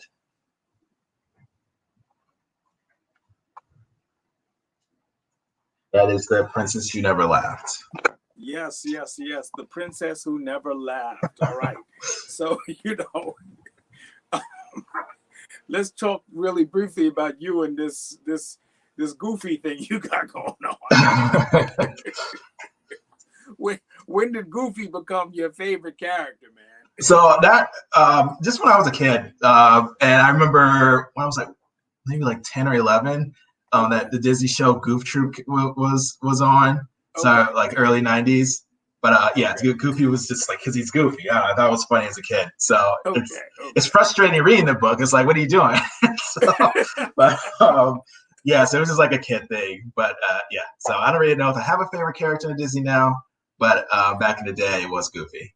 It was Goofy and stuff, right? That may be the parent coming out of you, man. The what are you doing? That sounded like some parent vibe coming out, Yeah, exactly. I'm like, what's going on, man? This is crazy. But yeah. So where are you? Were you from Jamaica at all, Jay? Or something I'm not. I'm from the South. Really? Where? I was born in Nashville, Tennessee. Wow. So my entire family is actually from Tennessee.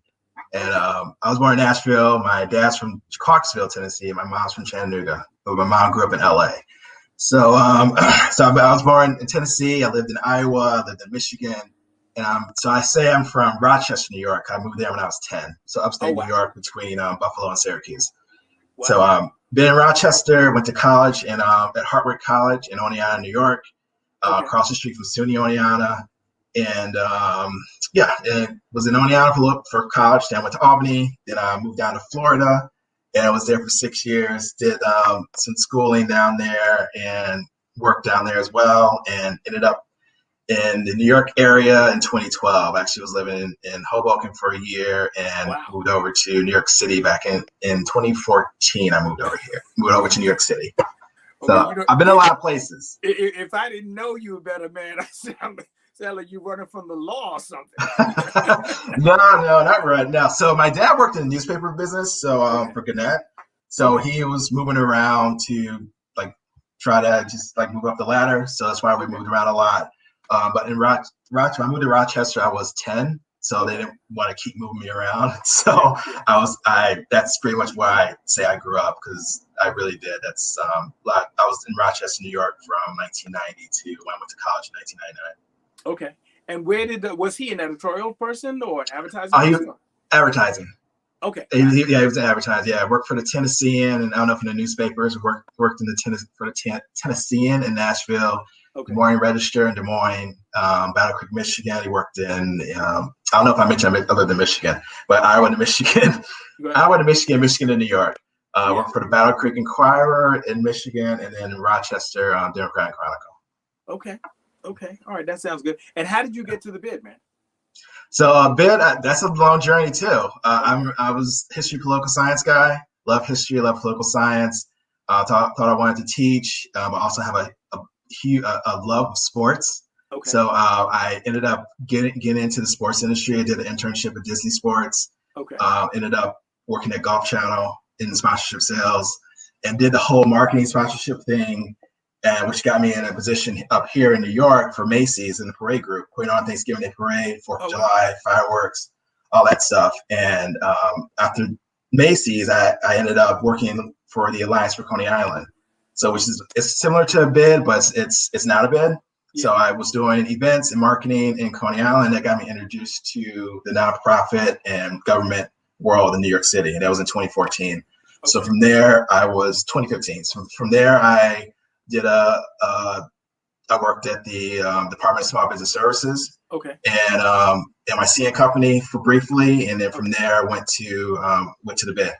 So working at Coney Island got me introduced to this type of world, and then Department of Small Business Services, they they basically support the bids. So that opened my eyes to the bidder world. So that's how I ended up here. Yeah, well, that's a hell of a journey, man. Yeah, I moved around a lot, done a lot of jobs, but it's kind of made me who I am now. Okay, so just to experience that and living in different areas, different people. So it's some things I probably would have done different, but also the things that I did do got me to where I'm at right now. So that's how I look at it. I think a variety of experiences, just really allow you to do a variety of things, Yeah. You have an appreciation for different aspects of the work, and, you can manage them better, do them better, and all that other good stuff. So, yeah. All right. All right. Well, I hear you, man. Well, look, thank you for joining us and representing the bid, and Jennifer, who is the executive director, I think, right? Yep, Jennifer Forioli, executive director. Yep. And holding it down here in Southeast Queens on the Ave, that is, as I'm sure you realize, it is referred to by all the locals and stuff. Yeah, I don't know if you've seen our new banners, but we have that on there. We have a couple of different banners. We have about 18 banners, and we have the Ave on there. So check those out. They're throughout the avenue. I will check those out for sure. Yeah. So, okay, well, look, thank you again, man, and hope to see you around, and hope to do some more stuff together once this pandemic thing just, runs its course and stuff. All right? Yeah, definitely. Yeah, make sure everybody donates. I have some people who donate as well on my end. So yeah, thank you for reminding me. Good people, go to thejamaicareadathon.com. There's a donate button in the middle of the page. If you scroll down, you can see the spectacular people like Trey who have volunteered their time to read so that we can raise some money and work with first graders, which is what we do with the Jamaica Reads program. So Trey, again, thank you, my friend, and we'll see you out and about. All right. Thank you so much, man. All right. Be well. All right. Good people. Good people. This book right here is one of my favorite children's books as well. It's written by, I guess you call this guy a friend of mine. He's kind of crazy. And, I try to keep the crazy people away from me. But nonetheless, he writes a good book. And this is his children's book. And in addition to his children's book, I think he has actually a book that's based on a character by the name of Man Walker. And it is a trilogy. No Way In, No Way In, One Way Out. One Way In, No Way Out. Yes, One Way In, No Way Out. So I think my buddy is going to be joining us. And so when he does, we're going to pop him in. But in the meantime, I'm going to read a little bit of My First Train by Mr. Malcolm Boyd with illustrations by Keith Foster. And who knows? Yeah. So let's see. And then whenever Malcolm wants to join us, he can join us. Until then, I'm just surprise. Well, maybe not surprise. Oh, and he is back. Mr. Malcolm Boyd practicing some disease, whatever, you know.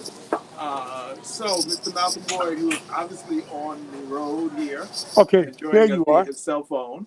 I was just telling Can you hear me? Malcolm that you are the author of this book, My First Train, and that you're also the author of a trilogy based on Mr. Man Walker.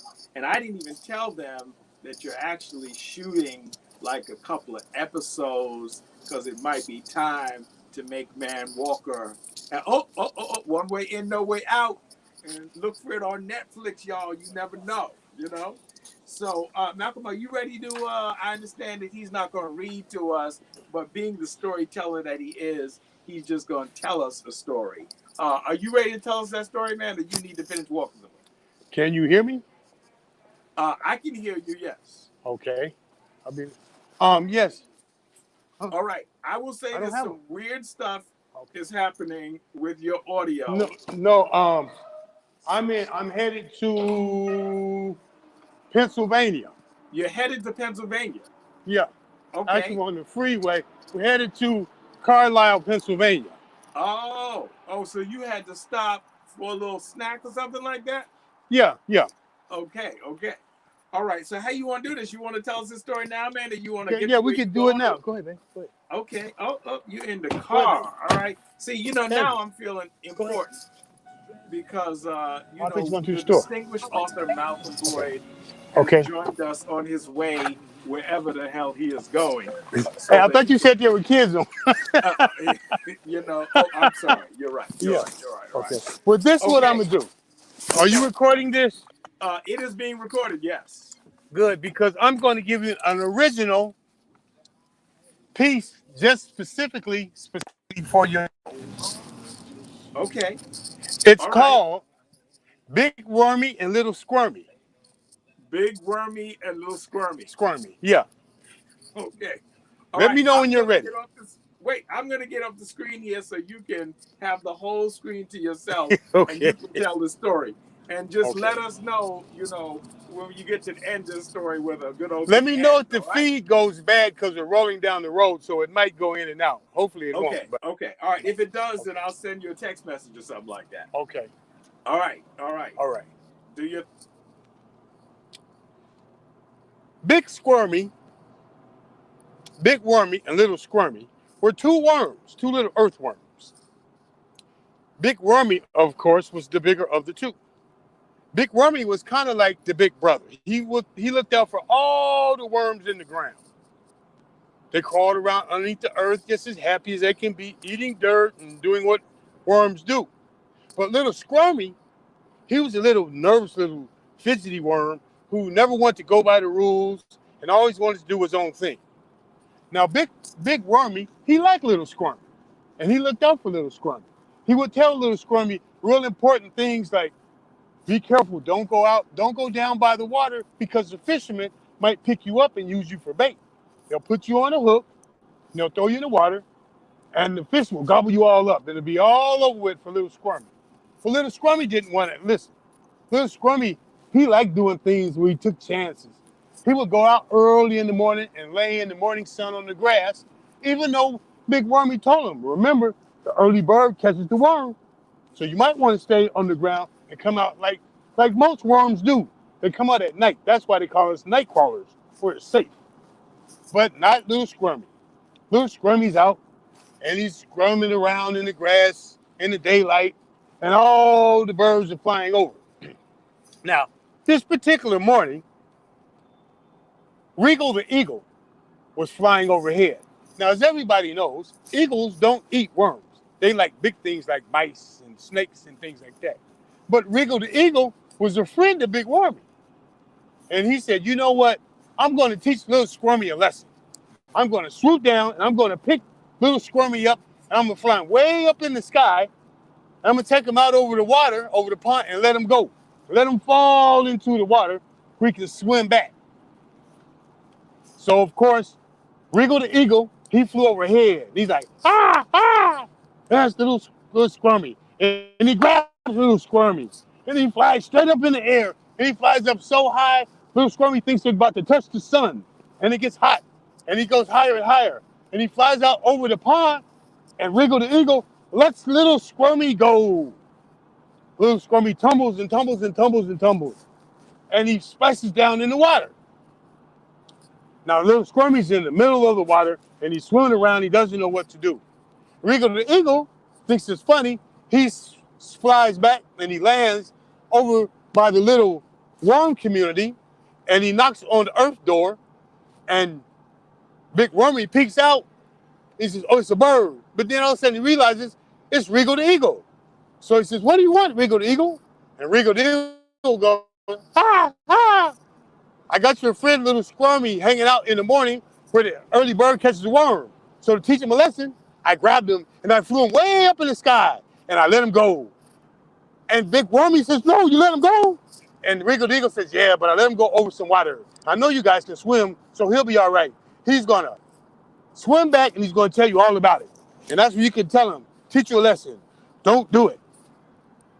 So they're both laughing about it and they're joking.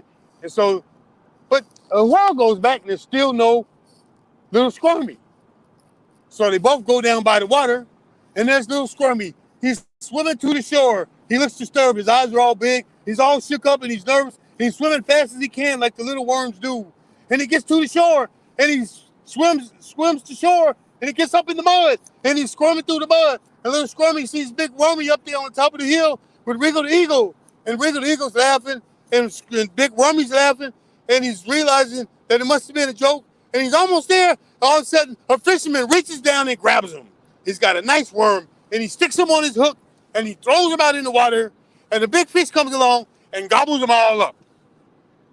And that is the end of Little Squirmy.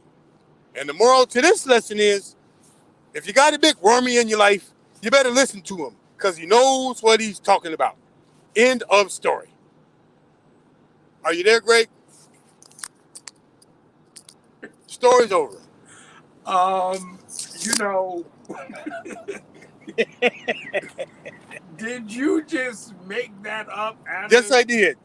Okay. That's an original piece just for Jamaica Reads. Okay. The moral of the story is listen to the big wormies in your life. To listen to the big wormies, I'm, like with Trey, I'm sensing there's some parenting kind of issues or something. Well, you have to, hey, what can I say? You got me. There's a lot of little squirmies out there that need to listen to the big wormies. Okay. Well, all right. So, let's talk about this just being an author for a second. Do you think that everybody has to have just sort of, as creative a mind as, one that can just make up stories, or better question, how long have you just been making up stories?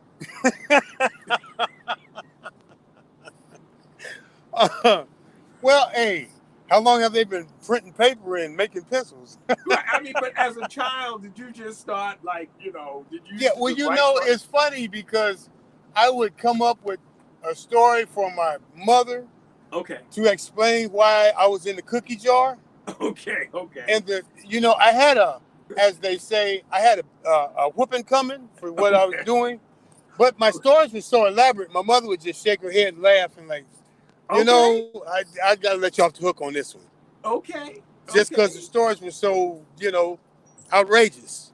Okay. Well, see, the funny thing is that, I usually tell people the story about one of my other nephews who's an engineer.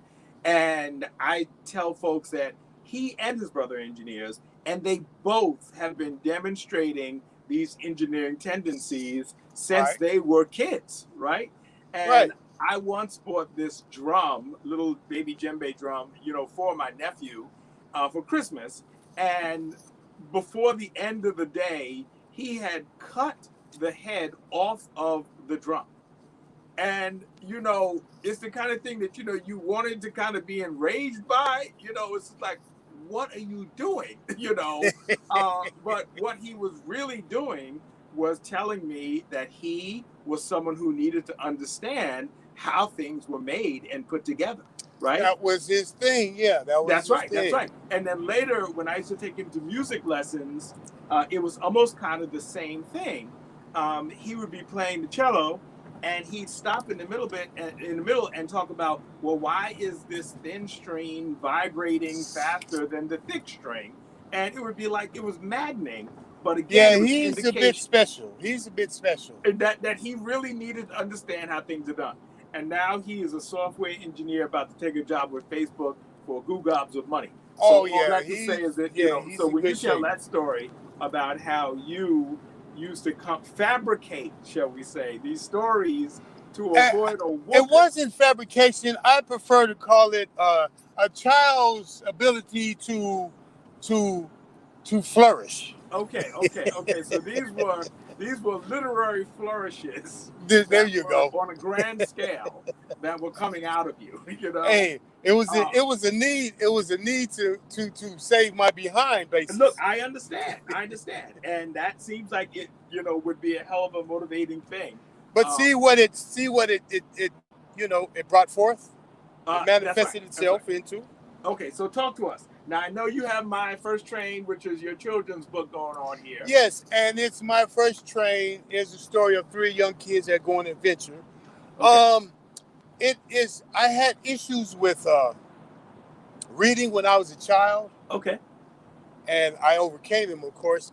But I wrote My First Train with the intentions of making it not necessarily an easy reader, but to challenge the child. Because it's almost written in adult form, almost. Okay. Yeah. It's a challenge. And I don't have that many illustrations in there. Once again, being that children today are a little bit more advanced. And I want to challenge them and put them in a position where they can pick up a book and see nothing but printed text. And they're not intimidated by it. Okay. A lot of children, they get intimidated by a page full of words and letters as opposed to colorful pictures. There are some colorful pictures in it, but it's more in the vein of actual reading and comprehension. And at the end of it, I have a page where there's some study questions where a parent or a teacher can go over the questions with them, and the questions revolve around the story itself. Okay. I know that learning is a lot more fun when it's something you're interested in. Yes. If you like the story, then taking a test about the story is not going to be so much an arduous task as much as it will be fun for the child because they remember things about it and they know the answer to it. And what age range is this book targeted at? Oh my goodness, it could be anywhere from, especially nowadays, anywhere from about a 5-6-year-old up to an adult. Because I know some adults that could probably use that book. Okay, but that's a different story.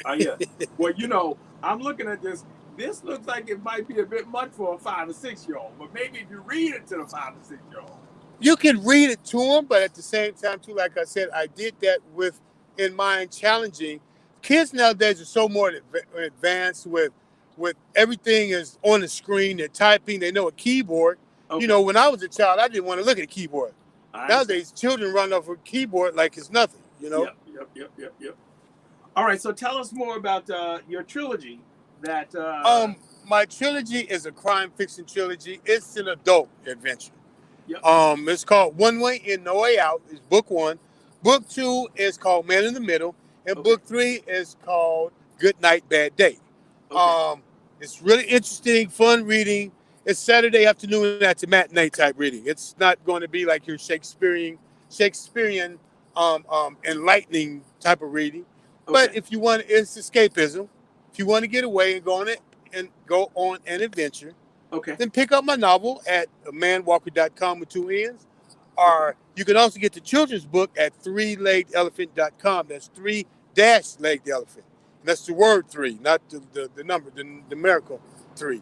Okay. We're also filming book 1. We're making it a episodic, which we plan on shopping to places like Netflix and Hulu and Amazon and things like that. Okay. And by the way, there's even a role for you in it. Oh. Yeah. I know you your Is this your the role that I've been waiting for, for about a year now? Hey, wait for it. Wait for it. Wait for it. I know your thespian skills are above and beyond your reproach. So I see. it wouldn't be a complete production if you weren't involved. Oh, so you know what? That's what I'm talking about. You know what I'm Hey, saying? All right, for those who may not know, you Malcolm, more about you, why don't you tell them also a little bit about, about your acting and, how you got into it and, maybe what role that's played in helping you get this, shoot the book. Well, actually, the acting is what led me into, the writing is what led me into acting. Mm-hmm. I did a radio interview behind my my writing for one of my books, and the person there had made mention that they do film production. Would I be interested in getting into it? And one thing led to another. I did a commercial. I did some background acting, and now I'm at the John Pallotta Acting Studios in Philadelphia, and Okay. I've done some principal work. I was nominated for a Best Supporting Actor in a Short Film last year at the Softy Film Awards. Unfortunately, the judges must have caught fever or something, lost their mind because I didn't win. Clearly, it was the judges, it wasn't me. But it's been a wonderful adventure. I'm as a matter of fact, by doing acting, I met a beautiful young lady who is now sitting next to me. Oh, the lady of my life. Oh, okay. Her name is Sandra. If it weren't for the acting, I wouldn't have met her. Hey, so Sandra. That's another benefit of it. Right. By the way, I do believe she's going to grace your program today and do some reading herself. She's busy behind the wheel right now. Yes. Well, I'm glad that you're not trying to drive and think at the same time. You know what I'm saying? Of course not. So, of course not. All right, look. Because I want you to be the gentleman that you are and take over, when your lady friend, wishes you to, I'm going to let you go so that you're going to take a little nap, I'm sure. You know what I'm saying? As you prepare to take the wheel. But I want to thank you, Brother Malcolm, for joining us today. Appreciate the fact that you're here. And everybody go to that website. That's right. Mannwalker with two N's, MANNWALKER.com. Yep. You can buy all 3 books or get started with 1 book, whatever makes sense. Yeah, all 3 books of the trilogy. Or you can go to 3-legelephant.com and get the children's book as well. My First Train. Right. I do believe Brenda, my sister, will be on later reading from My First Train. Okay. Well, that's good. I don't have to do that then. We'll let Brenda do that stuff. All right. So thank you again, sir. And Sandra, hope to see you later. And you will. Yeah, and all that good stuff. All right. Thank you, Malcolm. All right. So, it's a wonderful world when you just have friends who do all these different types of interesting things, including writing books. So, yeah. So let's see. I'm not sure who we're supposed to hear from next. Let me look at my little sheet here. Yeah. All right. Well, if somebody's going to join us, then they should join us now. If not, then I'm going to torture everybody with the next book that I need to read, Okay, let's see. I am going to read. Oh, wait. Okay, so much for my reading.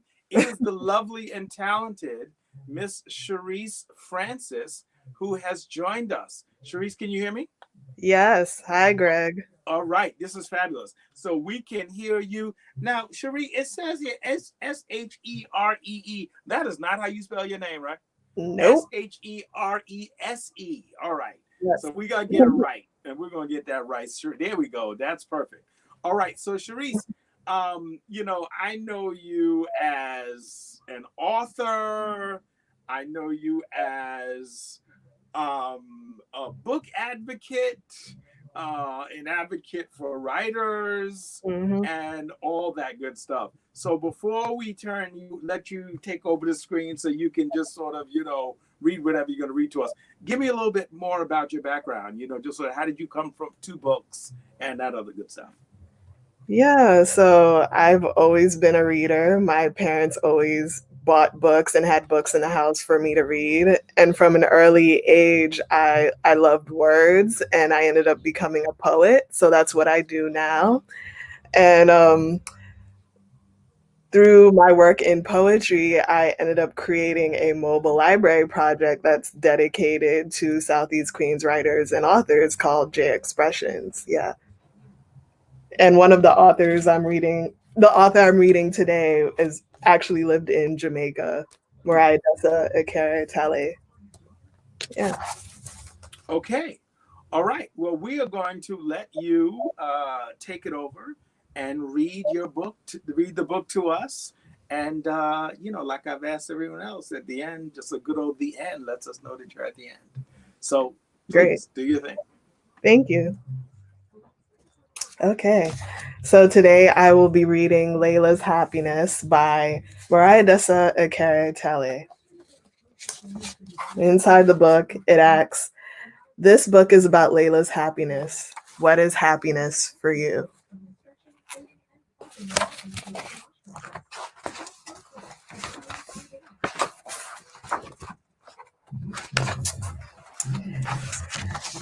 My name is Layla. I am 7 years old.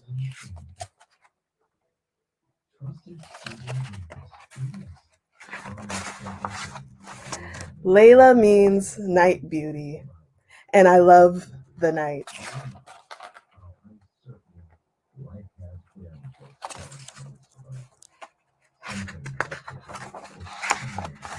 The dark sky is pretty. It's the color of dark purple plums.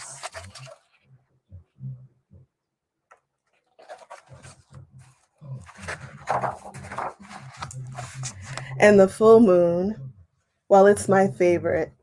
It sits in the sky like a wish flower sister. If I could reach the moon, I'd blow on it and wish to play the trumpet well without ever having to practice.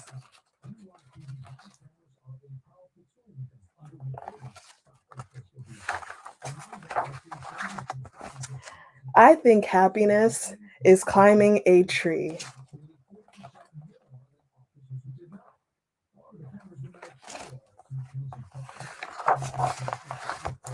Or wearing purple.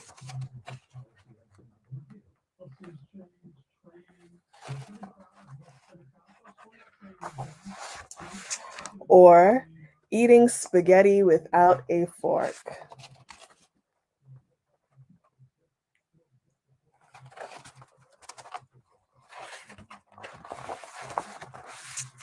It's my dad when he talks about growing up in South Carolina.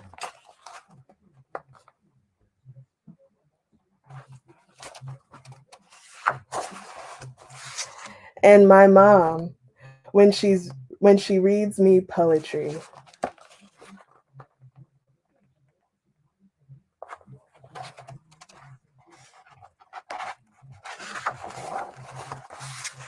Happiness is planting a tomato seed and watching it grow in my favorite place, the community garden down the block.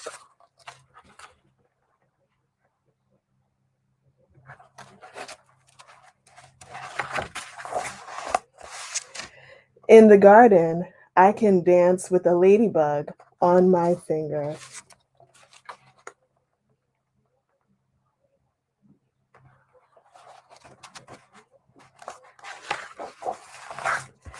See butterflies and chase my friend Juan.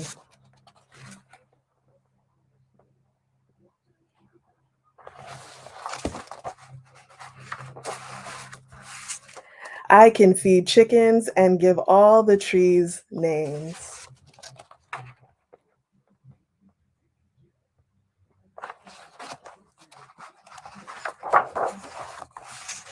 I can even pick vegetables to sell at our farmer's market.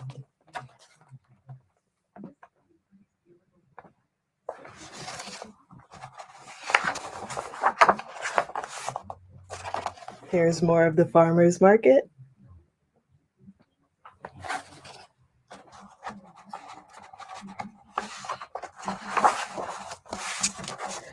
I think happiness is hearing Juan's parents laugh after they dance salsa under the magnolia tree.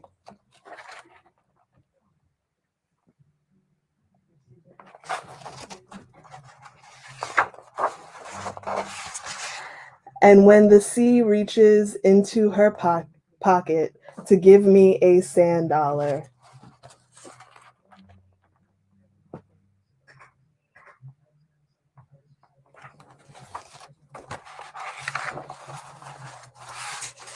I think happiness is showing my mom the outer space flowers in my kaleidoscope.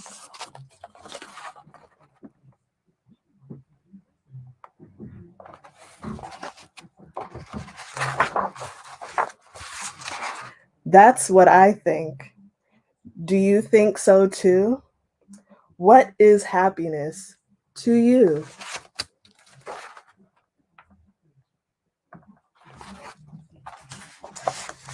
The end.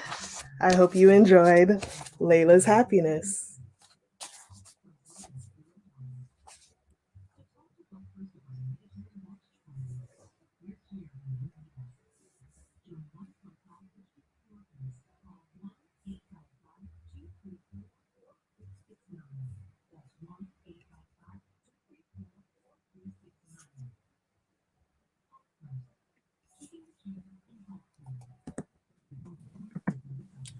All right, all right, all right. So you said, Charisse, that is that author is from Southeast Queens. Yeah, she lived here for a few years. Wow. And Yeah, that's where you met her. yeah. Mariah Okay. a Caratele. Yeah, yeah, yeah. And who did the beautiful illustrations? The illustrations are by Ashley Corin. Okay. And had you met that person as well or no? I met her once at the book launch in Manhattan. Okay. Yeah, she's a nice person too. Yeah. And how old is the book? It's only a couple of years old, I believe. Yeah, Yeah, yeah, she yeah. released it in 2018 or 2019. Yeah, yeah. It's a really beautiful book. It kind of reminds me, I was deprived as a child in that, although my parents, well, my father was born in Harlem, but my mother was born in Virginia. And let's say my grandmother, she brought the 7 brothers and sisters or the 8 children up to New York and never returned. So I didn't get that opportunity to just sort of, do those summers down south, as many of my peers did. So when I hear about that book, kind of reminds me of the magic, of the South or of the Caribbean. You're Not right. that New York doesn't have its own kind of magic, but it's a different kind of magic. Yeah. I feel the same growing up as a city kid. I wanted to go to, gardens and farms and see. Right. Now, where'd you grow up? I grew up here in Queens, Okay, where? in Hollis, Queens. Wow. Okay. So, Hollis girl through and through, And did you go to school here also, or did you leave and come back? Or My elementary and middle school, I went okay. to Hollis Springfield Garden School. Yep. Yeah, and then high school, I went to Townsend Harris, and for college, to Baruch College. Okay. But I've always stayed in Hollis, and I've always lived here. Yeah. Yeah. So you went to Townsend Harris. Watch out now. How did you enjoy that experience, Townsend Harris? It was very interesting because it's definitely a different community than the community here. So I got to experience a lot of different cultures than I expected to. And Right. because of Townsend Harris, I got to go to Japan. So that was real cool. Oh, that's excellent. Yes. And where'd you go to college? You said where'd you go to college? Baruch College. To Baruch, yes, in Manhattan. Had they built their big, beautiful building when you were there, or that came after? Yeah, I think they had already built the big building. Yeah. Okay, that big orb-like thing. Yeah. Yeah. When I was in Howard, I spent a summer school session at Baruch and stuff. Oh, cool. Although I can't say I remember what I took, but it was. And then I probably spent more time. The School of Visual Arts is right there.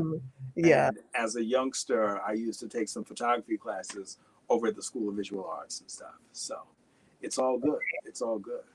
Yeah. All right. Well, look, And what's the name of the literary magazine that you have?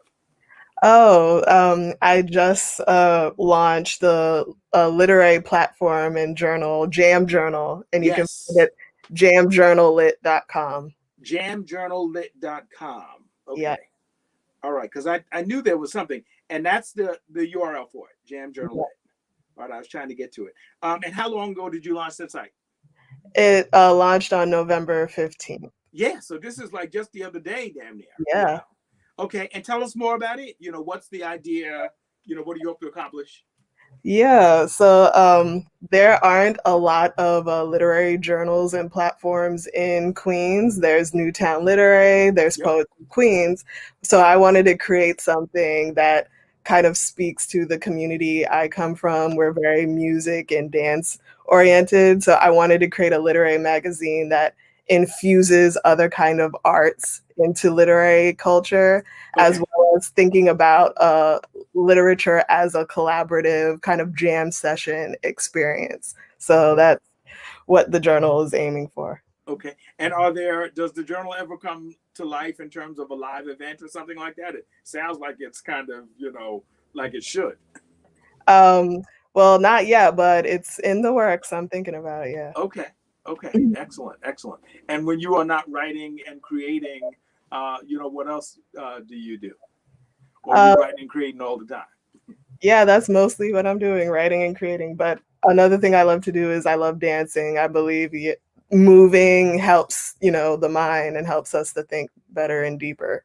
Okay. Yeah, getting Okay. with the body. All right. All right. Excellent. Excellent. All right. Well, look, thank you for joining us today. We really appreciate it. And, when there are other just sort of events that you want to publicize and stuff, please, let us know so we can help you get the word out about all of your adventures. Great. Thank you for having me. All right, Sharice. Thank you very much. Have a Yeah, great one then. you too. All right. All right, good people. Let's see. I don't know. We may have a little bit of a break. Um, let's see. I'm going to read to you another one of my favorite books. But let me remind you, it's time for a commercial break. I am Greg Mays, the founder and executive director of A Better Jamaica. We are a nonprofit that started in January of 2007. So we are coming up on 14 years. And one of our signature programs is a program called Jamaica Reads. And with that program, we deploy senior citizens and to local elementary schools. And we work exclusively with first graders who are struggling with the acquisition of their reading skills. Hold on one second. Let me read this message. Sorry. Okay. So we deploy senior citizens to local elementary schools, and we work with first graders who are struggling with the acquisition of their reading skills. The whole idea is that we want to get them on track so that they can be strong readers, and by the time the fourth grade comes around, they can read to learn. Because as I mentioned earlier, the thinking is that in grades 1, 2, 3, you learn to read, and grades 4 on, you read in order to learn. So that's what's going on, the Jamaica Reads program. We are operating virtually these days because of the pandemic, and most of our children are home. Although, as you probably know, the mayor announced just the other day that all of elementary school kids are going to be going back into the school building as of, I think, the Monday, the 7th or the 8th. And I'm not really sure what that means in terms of just sort of, whether we'll be tutoring in the school or continue to do so virtually. But if this pandemic has taught us anything, is that it's taught us that we need to be fast on our feet, if you will. So that is that. Let's see. I am going to read next the Hippopotamus. All right? All right. Okay, it's by Aaron Zenz, another one of my favorite children's books.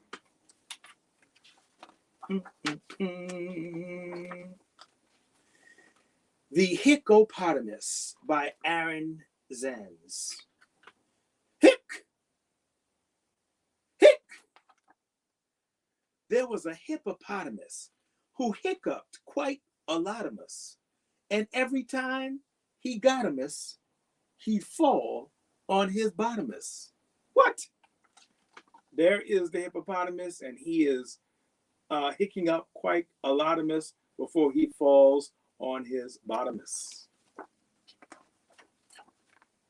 One day, he saw an elephant with cakes of green and yellow fint.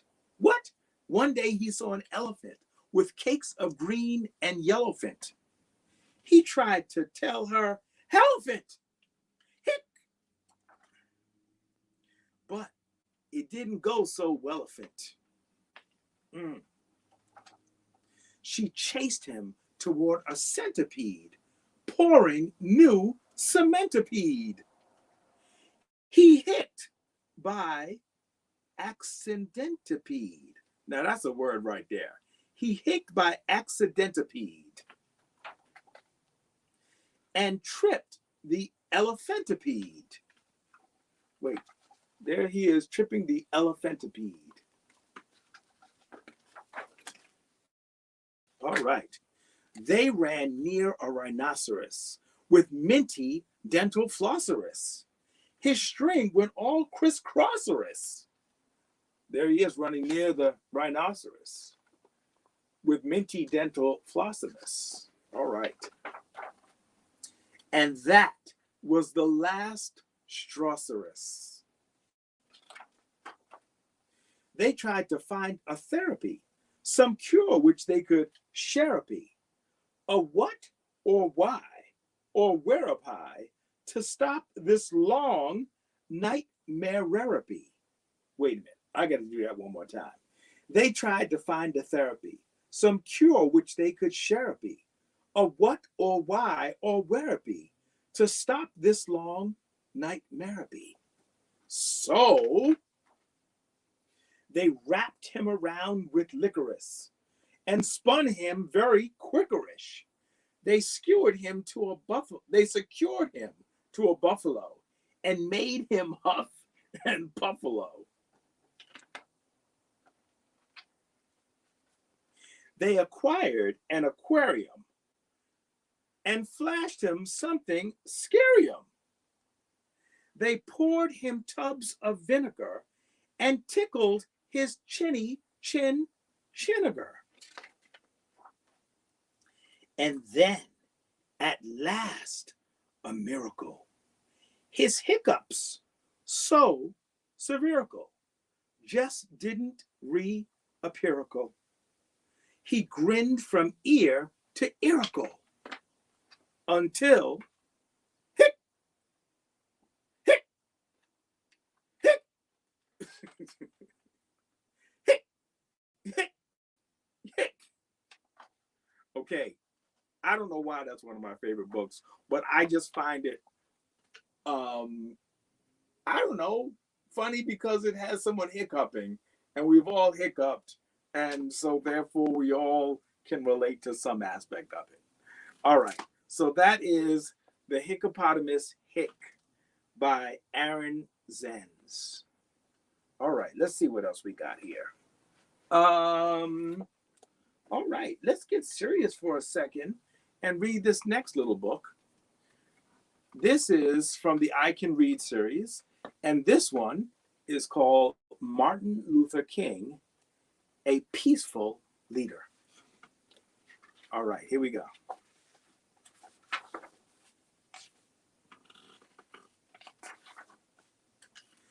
Martin Luther King Jr. was born in 1929. He and his family lived in a pretty yellow house in Atlanta, Georgia. His father was a minister. There were lots of books at home, and young Martin was a happy child. But as he grew older, he realized that Black people and white people were not treated the same way. There he is at home with his family.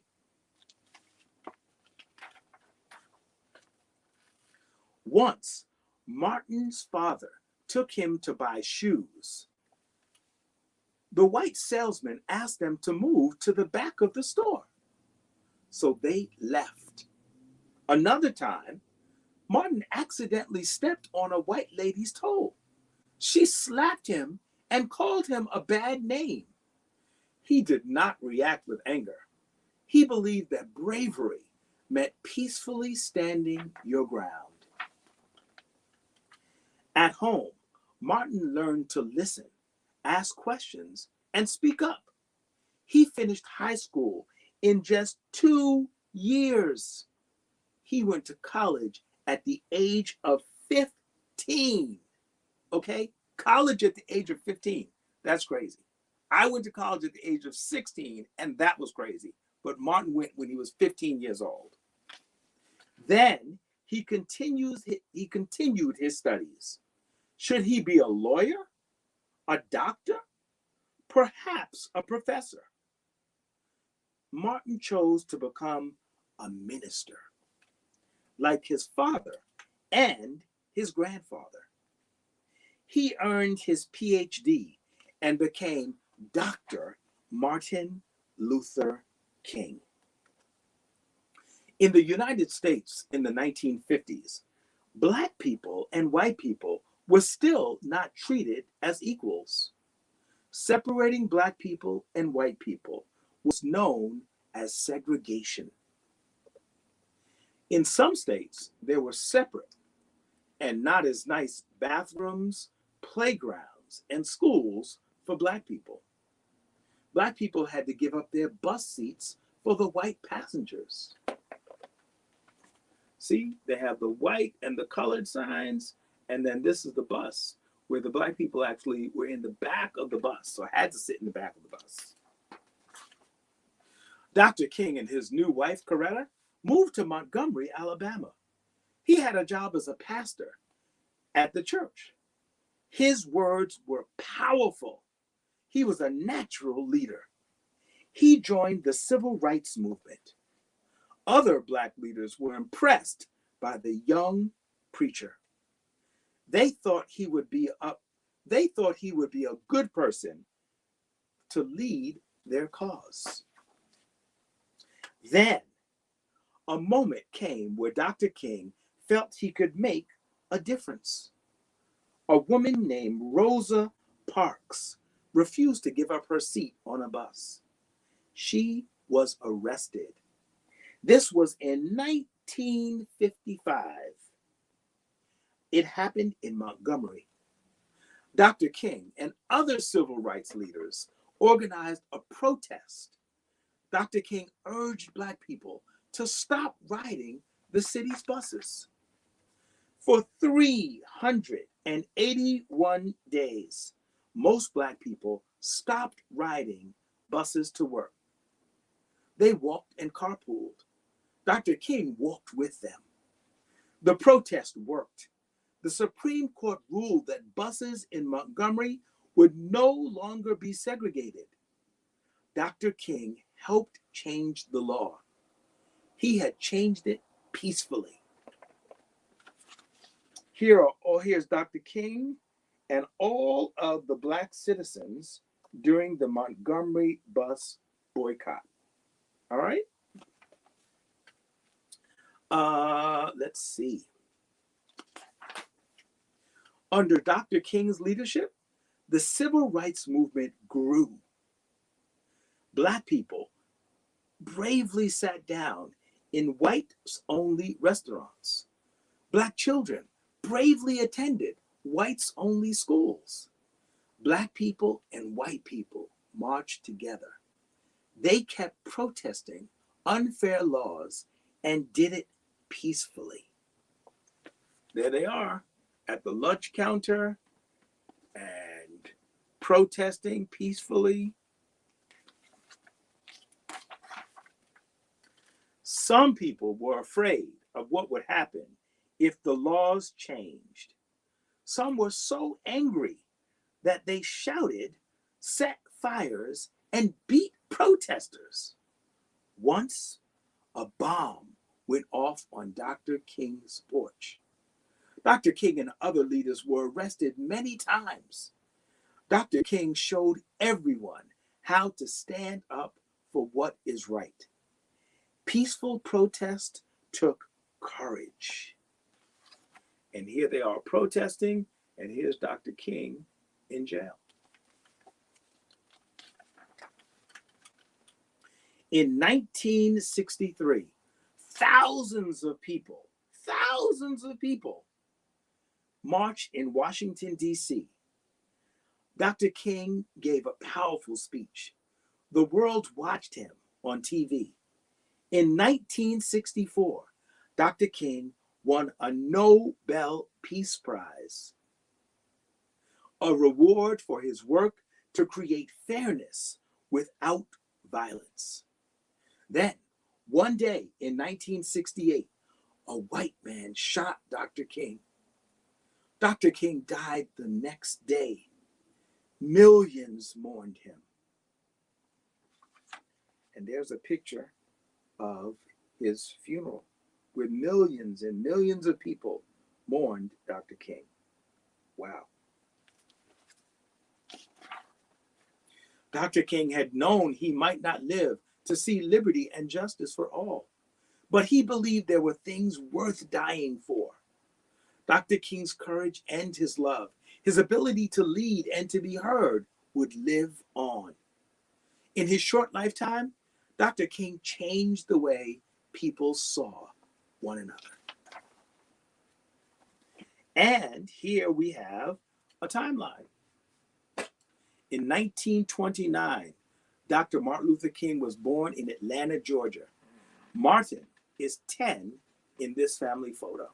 So in this family photo right here, there's young Martin at 10 years old.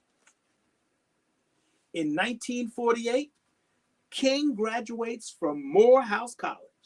Dr. King was a Morehouse man, y'all. That's beautiful.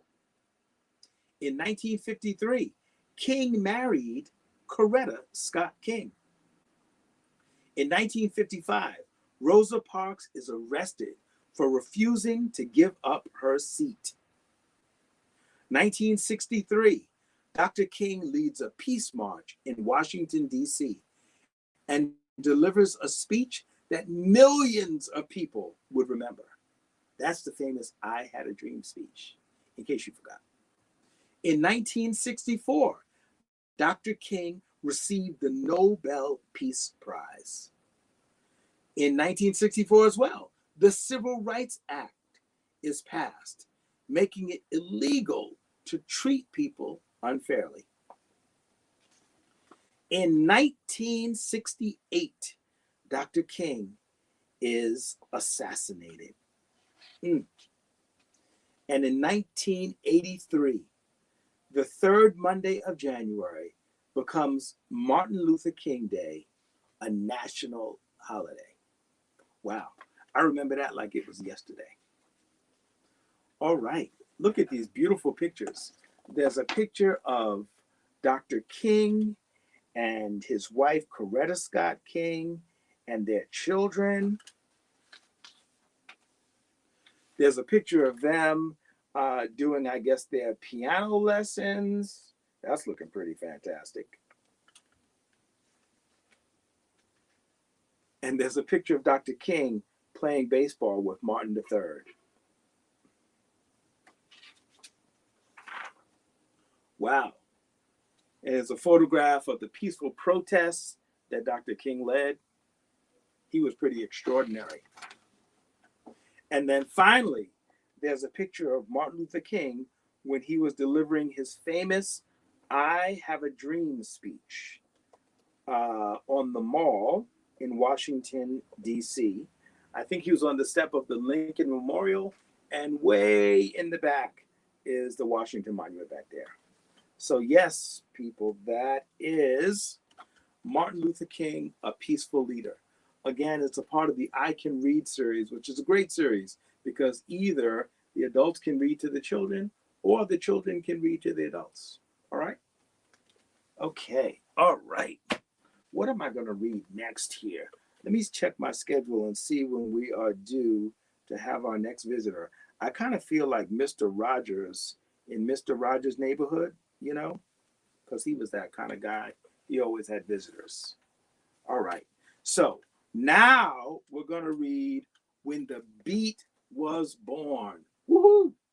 And When the Beat Was Born actually won an award, a Coretta Scott King Award, which is a really, really fancy award for children's books. So this is When the Beat Was Born. It's the story of DJ Kool Herc and the creation of hip hop. Woohoo! By Laban Carrick Hill and Theodore Taylor.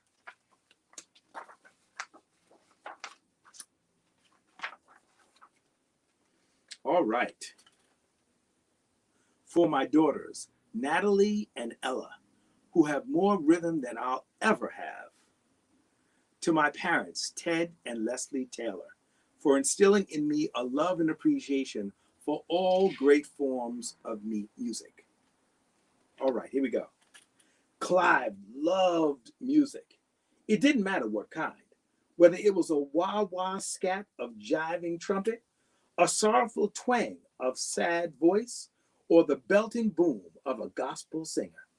Little Clive loved the way the sound thumped and bumped all the way down in his stomach. He loved the way the music made his feet go hip, hip, hop, hippity, hop. Hip, hip, hop, hippity, hop. Little Clive lived in Kingston, Jamaica. His hero was DJ named King George, who threw the biggest and baddest house parties in the neighborhood of Somerset Lane. On Saturday nights, everybody who was anybody made their way to Somerset Lane for King George's hot dance parties. Little Clive was too young to go to the parties, so he went to the house when King George and his friends were setting up during the day. They'd arrive pushing a big handcart stacked with crates of records. Clive had never seen so many records. He imagined himself as a DJ, surrounded by all those records, choosing the right song to get the party jamming. He saw himself toasting like a DJ talking and singing over the instrumental B-sides of the records. Clive dreamed of everyone's feet going hip, hip, hop, hippity, hop. Little Clive really wanted to be a DJ. All right, and that's the picture of Clive hanging out with his people. Yeah. When he bought all the crates of records, and we see the DJ sitting up top right there. Okay, let's see. When little Clive was 13, he joined his mama in New York City. Clive wasn't sure he liked his neighborhood and his new neighborhood in the Bronx. It was cold in the Bronx. He had to wear a silly winter hat with ear flaps, and everybody made fun of him. There's Clive in his new neighborhood in the Boogie Down. All right.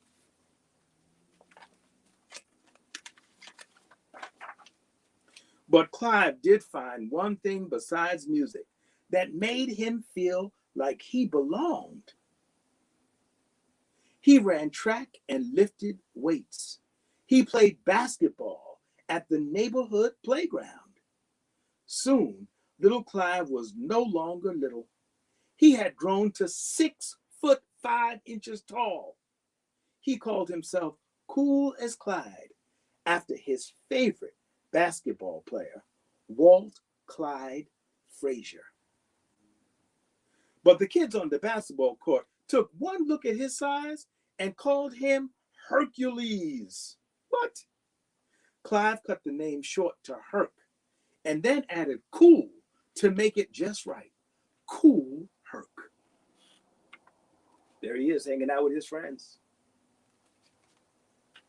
The best part of being big was that he could go with his mama to neighborhood house parties where he listened to the hottest tunes and danced like crazy. Clive loved those parties. They were just like the ones he stood outside of in Somerset Lane. Whoa, look at this. Look at how huge these speakers are. That's crazy. One day, Kool Herc's father bought a monster sound system with giant 6-foot speakers. But then he hooked up the system. Instead of a really big sound coming out of them, a little mumbling sound trickled out. What? Kool Herc spent days switching wires and plugging things into other big things until one day the sound was big. Not just big like Kool Herc, but big like an entire block in the Bronx.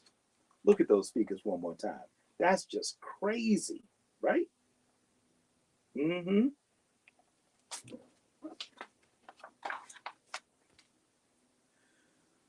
Kool Herc and his little sister, Cindy, rented the rec room in their house. What? In their housing project on Sedgwick Avenue. They hand wrote invitations telling everybody when and where to get their groove on. They posted cards around the neighborhood. They set up their father's sound system on the night of the party. Everybody who was anybody made their way to Sedgwick Avenue for Kool Herc's hot dance parties. Whoa, those must have been fun. That's when Kool Herc became DJ Kool Herc. What? Look at that, y'all. DJ Kool Herc is doing his thing. Oops.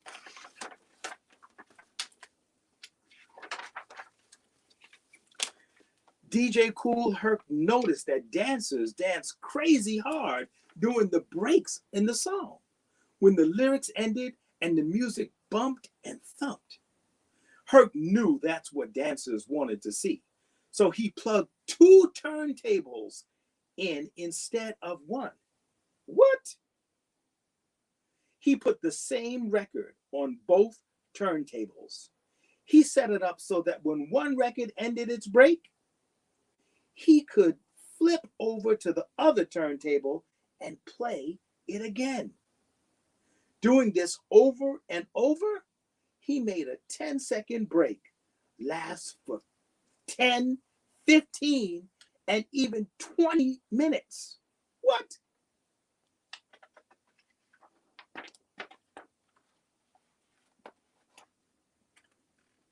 Herc remembered the way the DJs in Jamaica would chant and toast over the music. I guess that's an early form, or early word for rap, when they toasted over the music. He started calling out the names of his friends during the break. There goes my mellow, Coke LaRock in the house. There goes my mellow, Clark Kent in the house. There goes my mellow, Timmy Tim in the house. There goes my mellow, Bombada. That must be Africa Bombada. What? Everybody loved his or her name called out over the music. He'd compliment people on their dance moves. He'd talk about the music and send shout outs. He made up little raps like the jump rope rhymes he heard on the playground. Or he would call, "Hey, Mike on the lights, Mike like a strobe."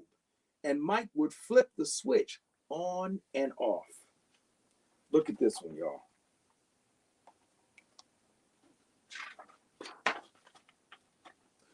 Over the next 10 years, Herc took his parties to the streets and parks of the Bronx.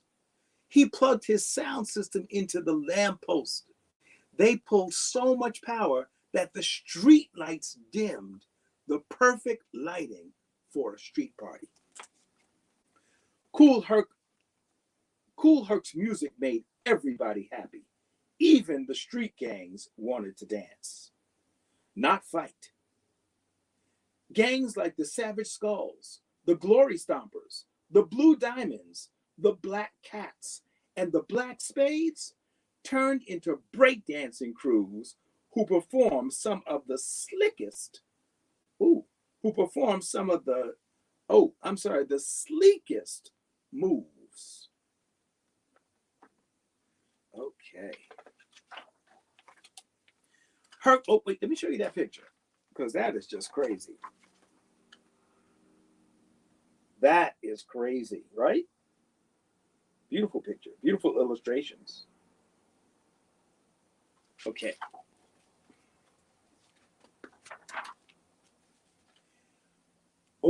Herc called the coolest dancers break dancers or b-boys because they loved to dance the breaks. When Herc would find a really good break, he'd shout, "B-boys, go down!" Then the break dancers would cut and jump their gymnastics. Hey, check this out.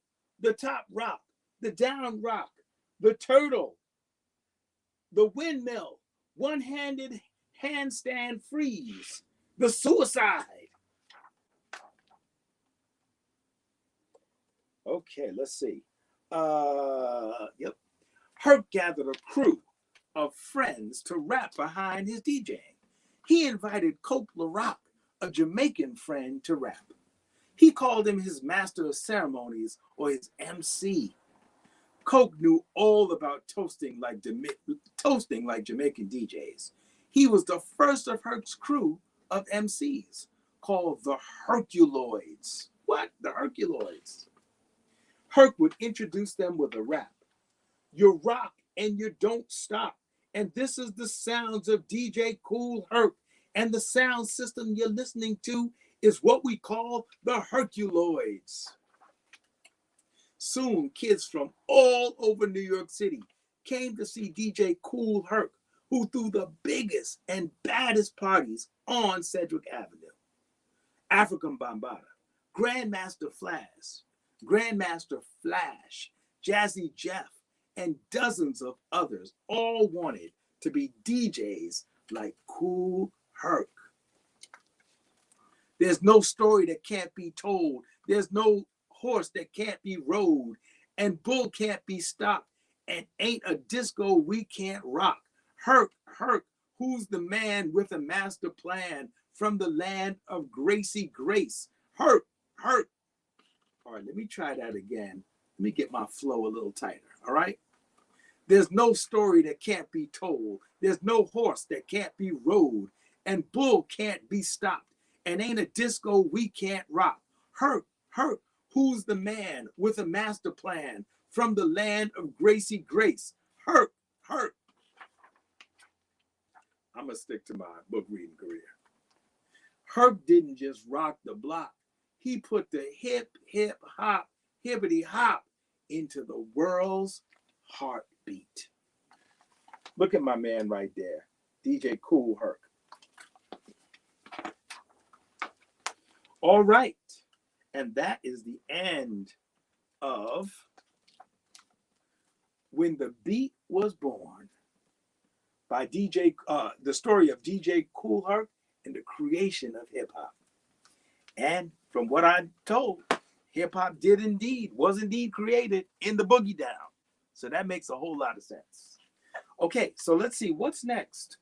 What do I need? What do I need to read? Oh, let me take a commercial break. My name is Greg Mays. I am the founder of A Better Jamaica. We are a Jamaica Queens-based and focused nonprofit that engages in any activity that we feel will strengthen the collection of communities in Southeast Queens, commonly referred to as Jamaica. So let's see, we started back in the summer 2006, when I went over to Forest Park and I watched a couple of movies. I watched The Wizard of Oz with a couple of nephews and a neighbor's child, and left there saying, why do I have to leave my neighborhood to watch movies and have a great community building experience? I didn't. I just needed to start my nonprofit, which is what I did. Started Better Jamaica. That first summer, Councilmember Leroy Comrie, or then Councilmember Leroy Comrie, who is now a state senator, allocated $5,000. We showed 2 movies, Happy Feet and Pride, Had a great time. The next summer we showed 4 movies, 2 in St. Albans, 2 in Baisley Pond Park. Had a great time. And every summer after that, we've shown 21 movies, me and 6 summer youth employment workers. A Better Jamaica also has other programs. We present with the Suffolk Boulevard Business Improvement District, the Air Train Jazz Festival, although we've been shut down by COVID, but hopefully with any luck, we'll get that back up and running. We also do the Jamaica Ball, which is our collective fundraiser for God knows how many local nonprofits. We come and we party together in the Jamaica Performing Arts Center. Tragically, that was, canceled because of COVID, but we'll be back in May. And what else do we do? Oh God, we do so much. It's crazy. I can't even remember what we do. Yeah. All right. Well, when my memory serves me, then I will come back and tell you more. But this is the Jamaica Read-A-Thon. It is a benefit for our Jamaica Reads program, a program that deploys senior citizens to local elementary schools where they work exclusively with first graders who are struggling with the acquisition of their reading skills. The thinking is that, if we can get some strong readers created by the end of the 3rd grade, then students would really, really just thrive as they read to learn their other subjects. So yeah, that's it. It's a fundraiser. So if you go to the JamaicaRead-A-Thon.com, then you will be able to make a donation. You can either hit the little blue button there, or you can scroll down and see all the 24 people who are supporting us by reading their favorite children's book. And I think I'm not sure who's up next, but whenever they get here, they can just pop in on us. Oh, wait, surprise, surprise. It is Sophia. And Sophia, you see your microphone is muted? I just turned it on. Now, let me hear that beautiful voice of yours. Good afternoon, Greg. How are you? I am well, Sophia. I am well. So every once in a while, we have this little technology thing where I can tell you're speaking because I can see you, but I hear this little helicopter-y sound, as a friend of mine described it. But as long as the world can hear you, that's all that matters. And I think that actually is the case. So, Sophia, you have read with us. You read last year at the Jamaica Read-A-Thon. Did you read it the first one also? No, I read last year. Okay, yes, you read last year. And then I think you brought a friend yes. to read last year as well, right? Yes, Sergeant Major Jackie Wilson. Yes, that's right, Jackie Wilson. Yes, well, thank you for joining us again. That looks like a wonderfully brightly lit place that you are. Are you in a school or something? Or I'm actually at work, and this is my lunch hour. And just like last year, I came and did it during my lunch hour because reading is so important to me. Reading takes you so many places, and especially now with COVID and things were closed and we couldn't get to a library. But if you have a book in your hand, that could take you so many places. You don't have to worry about COVID. When I saw that y'all were doing this again, I said, yes, I don't know. Doesn't matter where I'm at. I'm going to get on. So I'm at lunch. This is actually my lunch hour. So that's why I picked this 1 o'clock. I'm sitting in my office, but I'm ready to read. Okay, that's a beautiful thing. All right, so give us a little insight. Tell us what books you've read during the pandemic, and I'll share with you, because like you and many other people, the pandemic has meant that I've read more books in the last, since lockdown than I have read in the number of years before that. As a New Yorker, when I used to work in Manhattan, I used to use my time on the subway to read. Yes. I used to read a ton of stuff, Yes. And then I moved to LA, where there's public transportation, but most people in their cars. So all of a sudden my reading just fell off a cliff, if you will. And then when I got back to New York, when I work from home, my commute's not there, so I couldn't really read then. But again, during the pandemic, I have picked up many books. And I'll tell you, the most recent that I read was Ta-Nehisi Coates' book, Between the World and Me. And I wanted to read that because I know there's now a Netflix movie, but I said, let me read that book. So I read that book just last week, and it's a beautiful, beautiful book. If you haven't read it, it just talks it's a letter to his son, talking about his own upbringing and what his hopes and dreams are for his son. So that's what I've been reading. What have you been reading recently? Well, I brushed back up on my James Patterson. Okay. Yes, I love James Patterson. Well, anything with Alice Cross. Okay. because I see him as being Morgan Freeman. Okay. So I read my Alex Cross. I read my Alex Cross. Okay. And I also read my John Grisham. I Yes, loved yes. So anything he did. you like those bestsellers, because I don't Yes. know. I mean, between, you know, the two of them, I mean, that they both have what, 50 books each Yes. or something? And most of all of them came on television, but then when you read it and you visualize it, I'm like, oh, Yes. that's missing. Oh, that didn't happen in the book. Oh, that happened. But you know, they're going to sensationalize it for TV so you can visually see it. But you can visually see it when you're reading it too. Yes. And the Yes. reading makes it even more better. So Yeah. those Yeah. are my that's two why I wanted, faves. that's why I wanted to read Between the World and Me before I Mhm. actually watched the series and stuff. Okay. You know? Mhm. So yes, it's all good. What else did I read? There's another book that's been sitting on my proverbial nightstand for God knows how many years now, and that is The Warmth of Other Suns. The Isabel Wilkerson book about the greatest migration here in the States of all the Black folks from the South to the North and the West and all the rest of that. So I am going through, that's my next book that I'm up now that I've read Between the World and Me. All right, so I know it's your lunch, so I'm going to let you get into. Now, where do you work, Sophia? Remind me. I work on Jamaica Avenue. Actually, I'm actually an archer. Oh, fantastic! I work for ACS. Okay, good. The Agency for Children's Services, excellent. Yes, yes. All right. 32 years. 22 years. No, 32 years. 32 years. Yes. Okay, so yes. you are obviously there because you just love your job, because you clearly could retire at this point, you know. Yes. Yes. But you must love what you do, you know. Yes, and when So you that's can a help good a thing. family and help a child and keep a family together, Yes. it matters all the world. Yeah. That is absolutely a beautiful thing, because you're absolutely right. It does matter. So I guess you cringed when we were separating the children. Yes. Go there, Yes, you know. the immigration and all. Yes, but my kids stay together. If you have a case with me, I'm gonna make it my point to make you stay together as much as I can. You know, within the confines of the law. Yes. That's a beautiful thing. Okay, I'm going to be quiet. What are you going to read for us today? Well, I'm reading a story out of Hugs to Wrap Around Your Heart. And I think it was just so apropos for what's going on today. And then actually the part I'm reading is Learning to Read. Oh, wow. It's called Learning to Read. And when I'm reading it, I said, this is so great for what we're doing for a better Jamaica about reading. And also I need to put a plug in. My daughter Lena, she created what's called Lena's Library. And last year we donated books from Lena's Library. And it was just something we created because when she was in school, she didn't have books that were there for her because she has special needs. So we just found her books, made a library, and Lena's Library was born.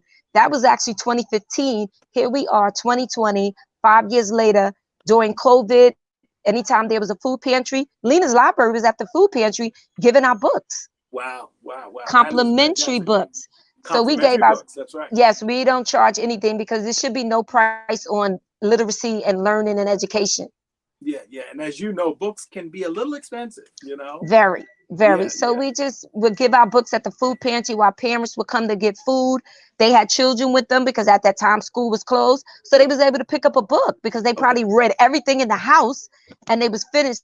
So we was able to supply so many books to so many organizations. So that's our pride possession. Just Lena's Library. We're everywhere. We have an event next Saturdays to come. So we're out there and you'll see us out there. Excellent. All right. Well, thank you. All right. I'm going to let you take over the screen so you can read this beautiful section of this book to us. Yes. Okay. Thank you. All right. You're welcome.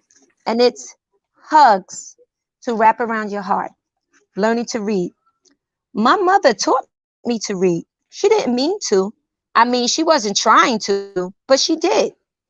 I do not know when she began the practice, but I do know that from my earliest remembrance, she read to me every day before my nap, except Saturday and Sunday. On weekdays, my father was at work and my sister at school. So we would crawl into my parents' bed and prop the pillows up against the iron posts of the bedstand after fluffing them up. Of course, what a shame that modern children don't even know the word fluffing. They don't know it because they don't fluff. You can't fluff polyester and foam rubber. We've added microtrip to our vocabulary and deleted fluffing.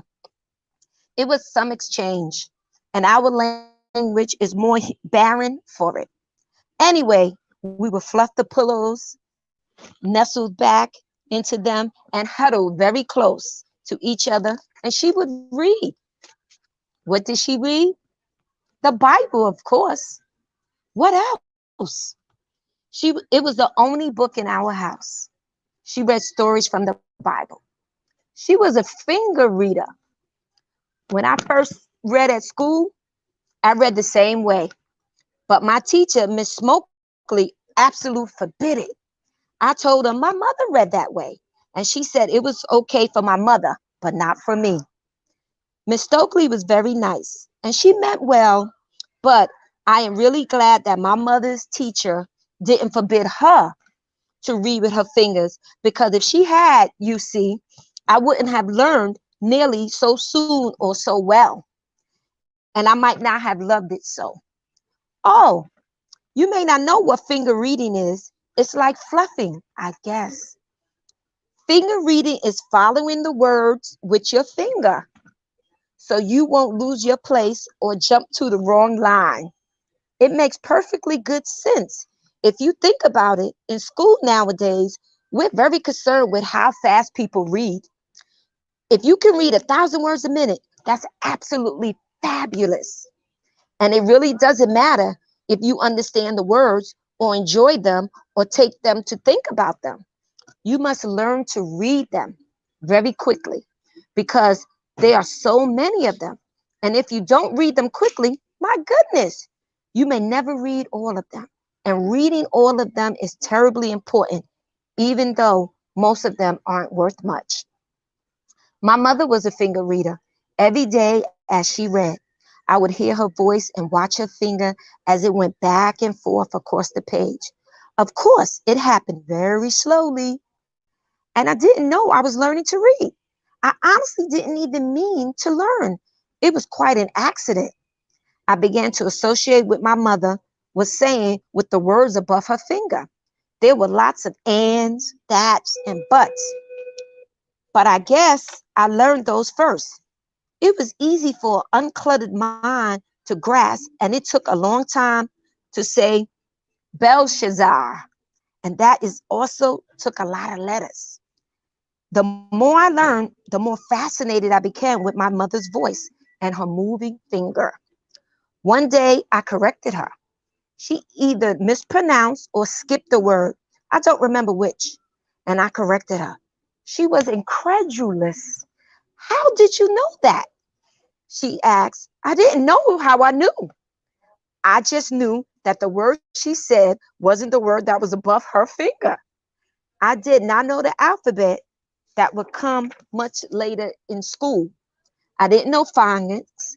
I still don't, but I could tell a telephone pole from a fire hydrant. And I could tell the difference between Jehu and Jerusalem. My mother asked me to read, and I did it gladly, slowly, hauntingly, finger under the word. With her coaching, I read. Then I read with no coaching, and we took turns. Mom read one day, I read the next. When I went to school a couple of years later, Miss Smokey tried to teach me to read. I told her I could already read.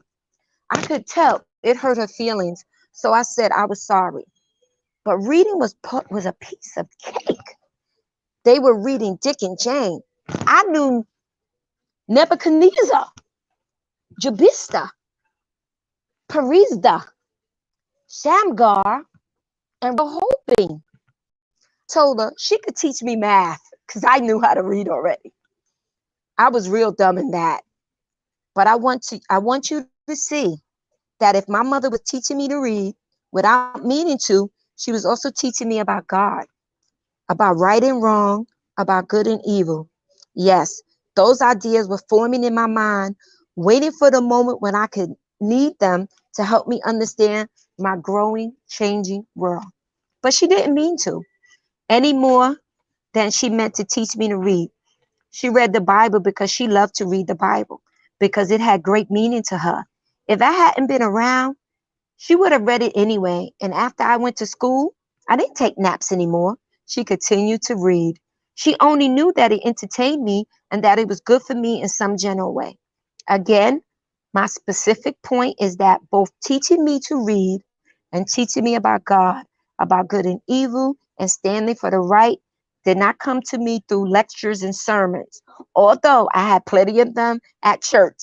They came to me through my mother's attempt to establish and strengthen her own relationship with God, her daily awareness of His providence, her constant devotion to His will, her love for His word, passed to me naturally. For Hugs for Mom by John William Smith. And I just thought that was so great how teaching to read, one by reading the Bible, using your finger, and you learn to read. So thank you so much for allowing me to read this during my lunch hour. I love Better Jamaica. I miss the ball, but I'll be there in May, Greg. That's right. The ball is going to come back. I promise. Yes. It's so funny. Before I let you go, real quick, I too remember just how important church was to just sort of strengthening my reading. In that, we'd read those passages, in the middle of the service, and they'd go, Yes. go to John so and so, or whatever book, and they say, what chapter and what verse, and you kind of flip through, figuring out which one it was, and then you got to read along with the pastor, whoever was just sort of reading. So it's amazing how that, kind of thing was, like you said, just sort of reinforced in the church, Yes. To say nothing about those Sunday school plays where early on you had your little letter, and on the back of the letter it said what you were supposed to recite, yes, and all the rest of that. So interesting. Yes. Well, look, but how you learned how to read through your mom. That's right. And that's what we try to get back to with Lena's Library, having that book in your hand, and learning with your finger, so you follow along, so you don't miss. Those are the early stages. If we get back maybe to some of that, that would help in the school system, just all over, and people to take the time. Remember when your parents used to read to you the bedtime story at night? Yeah. We're missing that now. Nobody's reading, or they go online and get the order book, or they listen to it. But just old-fashioned, having that book in your hand, it means so much. So I thank you for allowing me to do this. Yeah, well, thank you for joining us. I really, really appreciate your being here. You're welcome. You're welcome. So, and soon, fingers crossed, the Jamaica Ball will be back. And we'll be out on the dance floor doing our thing. Okay, and we could do it virtually if you want to try it. We could, but I am so zoomed out of birthday parties, and somebody I knew did a Zoom barbecue. It was like, really? Oh, did you get to taste the food? Did you smell the barbecue? I think everybody went and got their own food, and they sat there in front of the screen and ate it. But we're trying to do the best we can with what we have. That's true, and I guess if nothing else, it saved you from eating somebody's bad macaroni and cheese. So hey, that's the silver. Yes. Anyway, well, look, Sophia, again, thank you very much. Thank you for taking time. You're welcome. To spend with us, and we'll see you out and about. Yes, you will. You take care of yourself. All right, be well. Okay, bye. Bye. All right, good people. Okay, so I'm not sure when our next guest will be here, but I spoke too soon, because boom, like magic, our next guest is here. Okay, now, they say that behind every good man is a better woman, right? So, earlier we had Brother Malcolm Boyd on us when he created his story on the fly from the road, and he had his lady friend with him. But, before his lady friend, before he jumped into the picture, Brother Malcolm had a distinguished sister in the form of Brenda. You know what I'm saying? And it's been a minute since I've seen Brenda. She's changed up her hairstyle since she left New York City and went back to Colorado. Is that where you are, Brenda? All right, all right, all right. So, I know Brenda as Malcolm's big sister, and then I came to know her outside of that and to learn that she is a very talented person, committed to young women and older women, and just making sure that they live the fullest lives that they possibly can. She does that through a number of different nonprofit organizations. She was a long-time resident of Lefrak City before she headed back, to the West Coast. So, Brenda, thank you for joining us. You are welcome, sir. Can you All hear right. me? Yes, I can hear you Terrific. beautifully. Yes, yes, yes, yes, yes. So you are well? I'm fine. It's this side. Well, it was blue in the sky yesterday, but now it's gray. So I guess maybe it'll snow today. But Colorado is that way. That's It right. snows this morning and it melts this afternoon. So That's right. Now, you grew up in Colorado, correct? born and bred Denverite. Okay, so here's the question. Did you ski? Badly. I can't get on. But you know something? You put those two slats on your feet, and Yeah. your confidence runs right out the door. It's like. I understand. So there are like 2-year-olds that do better than I do. I'm on the kiddie hill with about everybody else is 8 years old, and it's me. Okay. They assume that I must be someone's mother. I'm thinking, yeah, that's it. That's it. The kid you can't see over there. That's the one I have. But the good old bunny slope with the rope toe. Do they still have the rope toe? Only if you. Okay, you're dating yourself, brother. But we're not going to go any further than that. And at this point, it hasn't snowed enough in Colorado for any real skiing to go on. So you want to know about global warming? Right now, you can see that it's just getting there now, but you should have at least a foot or two on the ground, and they don't. Wow. As well as the fact that COVID does make a difference. So therefore, even if you're going in to do it, you still have to keep in mind that you could only do it at like maybe 50% capacity. Yeah. That's okay, but you still got to get up there. And so people are kind of laid back for the time being.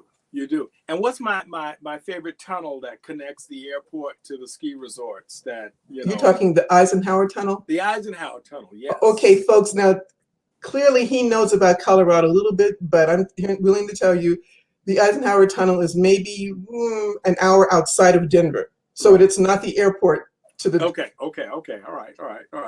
We're gonna let you visit, maybe. But isn't that the way you go to get to the major resorts and stuff? Yeah, but it doesn't connect the airport. The airport is almost 20 minutes outside of Denver. Then you have to go west through Denver, then another 45 minutes. Who is not from Colorado, who just went out there to ski, all that mattered was that was the tunnel that got you from the airport, to the resorts and stuff, And no, we do not use horseback riders to get downtown or shop for groceries. So let's not get confused. That's what I'm saying. Now that I have friends there, I don't need to just go from the airport right to the to the tunnel and stuff. Yeah, we're gonna throw you in the base of the bus, and we'll let you out when it's time. Don't worry. That's what I'm saying. That's what I'm saying. That's good of you. So I got to tell you. So we grew up. My brothers and I. There were 5 of us. We grew up skiing here on the East Coast. And, obviously, as you know, skiing from the East Coast is very different from skiing on the West Coast. So I grew up skiing on the East Coast, which basically meant that you had some very sharp skis to keep you from killing yourself as you tried to traverse down what they called snow, but was really ice. Ice. Thank you. Yes. So that's the sport that I was introduced to.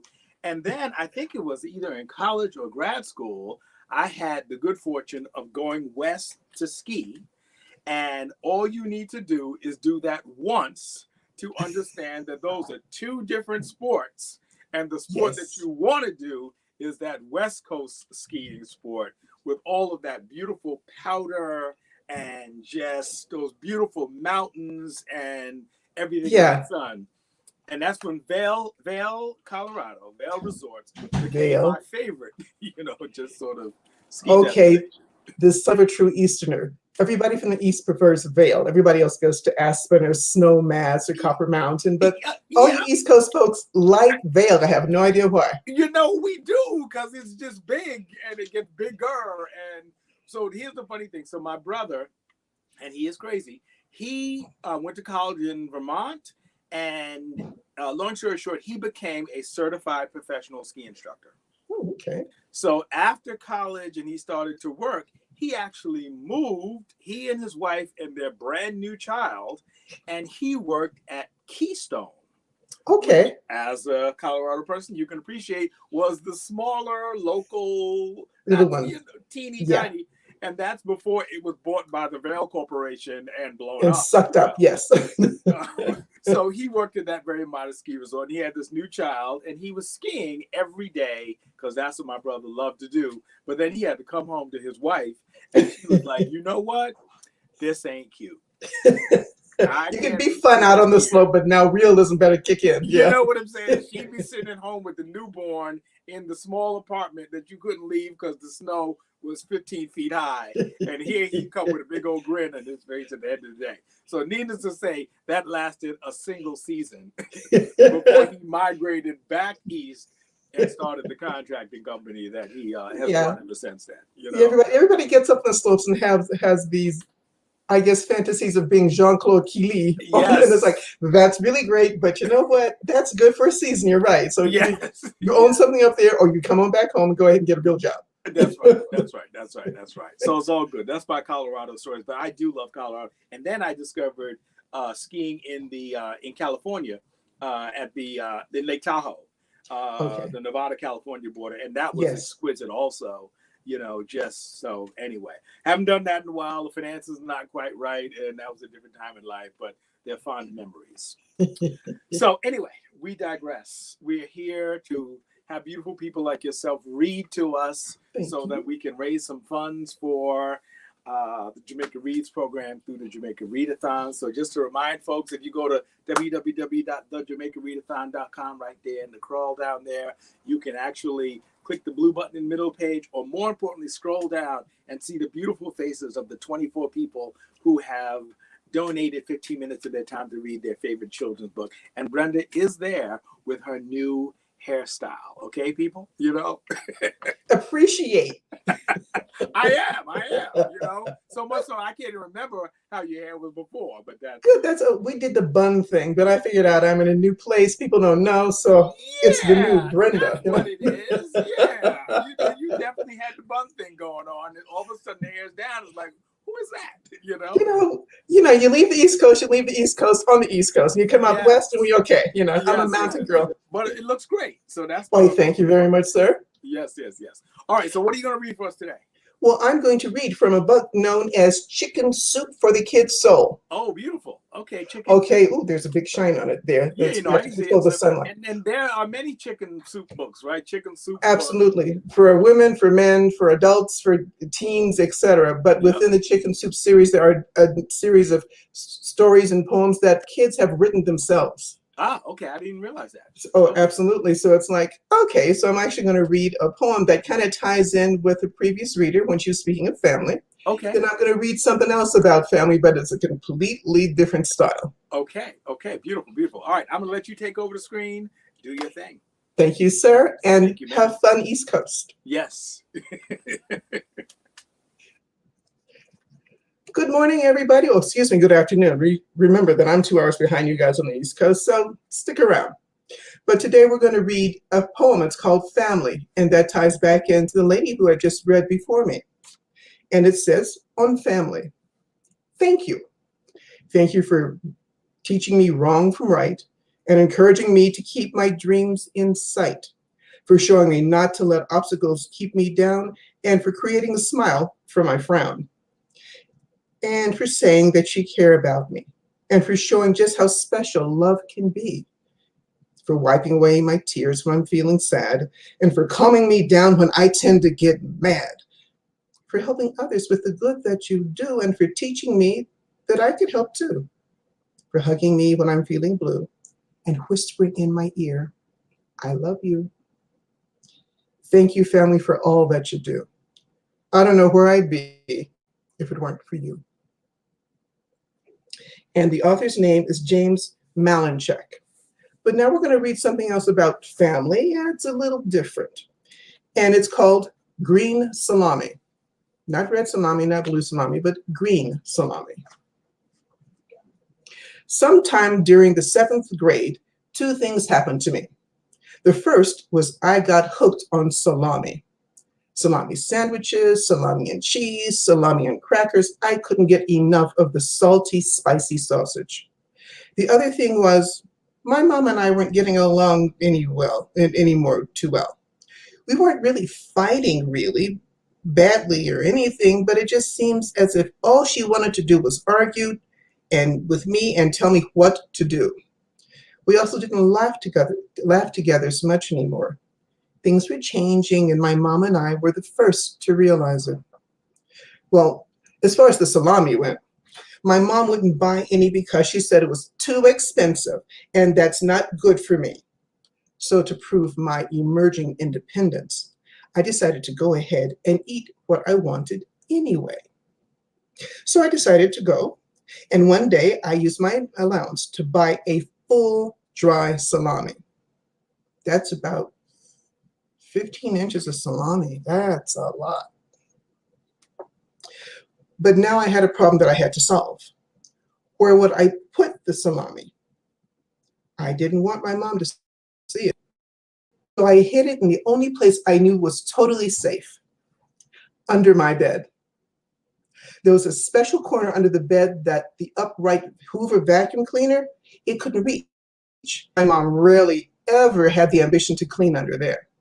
So under the bed went the salami, back in the corner, in the dark and in the dust. A couple of weeks later, I remembered the delicious treat that was waiting for me under my bed. So I peered under the bed and saw not the salami that I had hidden, but some green, hairy object that didn't look anything like I had ever seen before.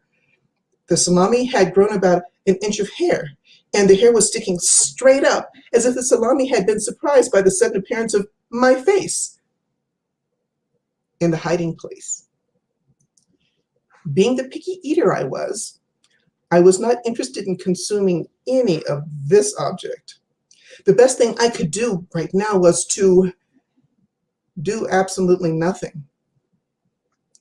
Sometime later, my mom became obsessed with spring cleaning again, which was, in her case, meant she would clean places that had never seen the light of day ever. Of course, that meant under my bed. Being the picky eater that I was not interested in consuming any of this object once again. I knew in my heart, though, that my mom would sooner or later find the object in the hiding place. So the first 2 days of her cleaning frenzy, I watched carefully to judge the time when I thought she'd find the salami. So she watched, and she washed, and she scrubbed, and she cleaned, and then she screamed, "Ah! Ah! Ah!" The screams are coming from my room. Alarms went off in my head. She had found the salami. What is it, Mom? I yelled as I ran into my room. There's something under your bed. Under my bed? I opened my eyes very wide to show my pure innocence. Something. I don't know what it is. She finally stopped screaming. Then she whispered, "Maybe it's alive." I had to get down and look under my bed. "Watch out," she shouted. "I don't know what it is." She pushed me to one side. I was kind of proud of the bravery that my mom was demonstrating to save me from that something that was hiding under my bed, despite her distress. I was amazed at what I saw. The last time I had looked at the salami, the hair on it was about an inch long and fuzzy all over. But now the hair had grown another 3 inches. It was a gray-green color and had actually started growing on the area around the salami as well. You can no longer tell the real exact shape of what the hair was covering. I looked at my mom. Except for the color, her hair was closely resembling the hair on the salami. It was sitting straight up. Well, abruptly, she got up off the floor and left the room, only returned 5 minutes later with the broom. Using the handle of the broom, she poked at the salami. It didn't move. She poked harder. It still didn't move. At that point, I wanted to tell her what it was, but I couldn't keep my mouth straight. It wouldn't work. In my chest was squeezing, the laughter that I wanted to let loose, but I was really kind of afraid to do that. And at the same time, I was really terrified that her rage, when she discovered what it was, whew, I was also afraid she was going to have a heart attack because she looked so scared. Finally, my mom got up the nerve and pushed the salami really hard. And at the exact moment, the laughter that I was trying so hard not to let out exploded out of my mouth. She dropped the broom and she looked at me. "What's so funny?" my mom asked. Well, close up, 2 inches from my face, I was a little nervous. Maybe it was just a position of having her face so close to me, and her face was really red, that I was sure she was about to poke me with the broom handle. I sure didn't want that to happen because it still had some pieces of gray-green fuzzy hair from the salami sticking to the end of it. I felt kind of sick. But then another one of those huge laughs erupted, and it's like I had no control over my body, and another one followed, and then soon I was rolling on the floor. My mom sat down real hard. "What's so funny?" "Salami," I was able to get out. "Salami, salami, salami, it's a salami." My mother gazed at me with disbelief. What did salami have to do with anything? The object under the bed did not look like any salami that she had ever seen. For a matter of fact, it didn't look like any salami that she or I had ever seen. I gasped for breath. Mom, it's salami. You know, one of those big salami sausages." She asked what any mother would ask in this situation. "What is a salami doing under your bed?" I bought it with my allowance." My laughter was subsiding and fear was beginning to take its place. I looked at her. She had the strangest expression on her face that I'd ever seen. It was a combination of disgust and confusion and exhaustion and dust and fear and anger.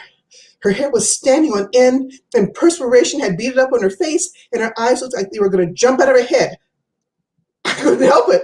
I started laughing again. And then the miracle of all miracles happened. My mom started to laugh too. At first it was just a little nervous titter. And then it turned into this full-on belly laugh that only my mom's side of the family could do. So the two of us sat there on the floor and we laughed until tears rolled down our cheeks. And I thought I was going to pee on my pants. So when we were finally able to stop laughing, my mom shoved the broom into my hands. "You, okay, Patty Jean Shaw, clean it up no matter what it is." I had no idea how to clean up something and not look at it or touch it. So of course I got my little sister to help me. I can get her to help me with anything, as long as I bribed her or threatened her. Well, since she didn't know what the object was supposed to look like to begin with, she didn't have much fear being attached to help me. So between the two of us, we managed to roll it into the evening newspaper. My father never found out what happened to that edition. We carefully carried it outside and into the trash. Then I had my sister remove that remaining fuzz on the carpet. I had convinced her that I was too large to get into that small corner under the bed where it was growing. She didn't know the difference. I ended up owing her 2 weeks of my allowance for that. My mom never got mad at me for buying the salami. I guess she thought I had already paid the price. The salami provided a memory of shared, unrestrained laughter between the two of us, and for years to come, all I had to do was threaten to buy salami, green salami, to make my mom laugh. And that's by Patty Hansen. Green Salami. All right, for the Green Salami book. Now, I wonder if that person was inspired by green eggs and ham. I don't think so because they never hid green eggs and ham. I love Dr. Seuss. That was my man when I was in kindergarten. It's green eggs and ham. I think that I saw it on Mulberry Street. You know, the Cat in the Hat. Me and Dr. Seuss. I knew he had to be my best buddy. But they got green eggs and ham from the Cat in the Hat, but they never hid it. They wouldn't eat it. Right. But she was just, you do dumb things, excuse me, not smart things when you're a kid. And one of them is to hide meat under your bed. No refrigeration, no wrapper. So she just rolled it up under there. Yeah. That is certainly the kind of thing that you do as a young person. Yeah, I will admit to some of those kind of things. Not too many because I was a perfect kid. Of course. Malcolm was Oh, wait, we don't want to go there. We could write a book on that by itself. He might be watching. We talk about him. That's right, Malcolm. We're talking about you, damn it. He had experiences all his own. So. Oh, Lord. Actually, he's written a book on some of those experiences called My First Train. That is, and I thought I had a copy here, and I didn't. I was going to read that this morning, but I guess I sold it to somebody out here. Yeah, but absolutely. I have mine. Oh, here it is, right here. Oh, as I drop my phone and everything else into this. Hold on. Here we go. Bam. There you have. That is my brother's book. That's right. And there was some misadventures there that we found out about much later. We won't talk about that publicly. That's a good thing. Yes. All right, look, I am going to let you go because it's Colorado time. And what time is it in Colorado? It's not even noon yet. Nope, it's 2 hours behind you big boys out in the East Coast. So you get to, you got to have a nice little lunch or something like that. Well, I was getting ready for you, so I didn't even eat breakfast. So we're going to eat breakfast for lunch and lunch for dinner, and it'll be your fault if I get fat. Okay. Look, it's COVID time. Everyone can blame it on the virus. That sounds good. Okay, that works for me. And thank you for allowing me to read for Better Jamaica because I learned to read when I was young. My older sister taught me how to do that, and I have never not stopped being a bookaholic. So some people need to eat food or go places. Give me a library and a library card or keep me out of Barnes & Noble. I hear that because that's an expensive place, that's for sure. Yeah, well, they knew me by first name for a while. Oh, Brenda, come on in. We have some new books. Ka-ching. They saw me coming like, okay, we're going to make budget this year. And look, I love the library. I'm a card-carrying library card member, but there's just something about the magic of a bookstore. Maybe it's just the merchandising, Yeah. So it is what it is. So anyway, thank you very much, Brenda. Appreciate your time and energy. And we'll see you out and about. I have one question before you go. Yes, ma'am. Can people still contribute to Jamaica Read-A-Thon even though they're not watching me, wonderful me, at this very moment? Yeah. The site is going to stay up. It doesn't go anywhere. So Terrific. All they need to do is go to that page and they can scroll down and see your lovely face with your new hairdo, and boom, hit that button and make that contribution. That works for me. I just want to make sure because those who didn't, I'm going to make them contribute. Yes. Beautiful. So again, thank you, Brenda, and we will see you soon. Thank you, sir. All right, be well. Bye-bye. All right. As my man, look, there is no rest for the weary because it looks like the lovely Jalea Ray is joining us. How are you? Hi. All right. Well, it's so wonderful to see you here. It's good to have a nice mixture of older and younger, in your case, people. You know what I'm saying? Definitely. And so it's all good. So tell us, Jalea, a little bit about yourself, about your love of reading, and whatever you want to talk about. Well, I just gave up my title of the National American Miss New York Preteen. And that was an amazing title to have. But I also really like musical theater and doing sports such as track, cheerleading, and basketball. Wow. And I really like reading, and I found myself getting involved with reading even more during these trying times. Yes. So it's a good thing to do and experience when you have a break or something. Yeah. So what's the last book you read? The last book I read was That Was Then, This Is Now. Okay. It's a high school book because I'm in advanced English. Okay. So I read it with my class, and it was a very good book. Okay. Okay, and what was it? Did you like that? What's the last book where you loved? I liked Percy Jackson and the Olympians. Oh, It's right. about Greek mythology, and Yes. it was really, I found it really interesting. Yeah. That's a very successful. There's a series, right? Or is it just the one Yes. book? Yes, Yeah. I'm still continuing on with the series. Oh yeah. That has made that person quite wealthy, I'm sure. Yes. Because it's considered a YA title, and not necessarily. Would you say? I'm sorry. Is it considered a YA title, a young adults title, or something, whatever that category is, or? I think it is. Yes. Okay. All right. Excellent. And you said you just finished your year-long term of Miss Preteen New York State, or what was it? Yes. Miss New York Preteen. Okay, Miss New York Preteen. And tell us a little bit about more about that. What do you had to do did they still call them pageants or something else? And what were your special talents?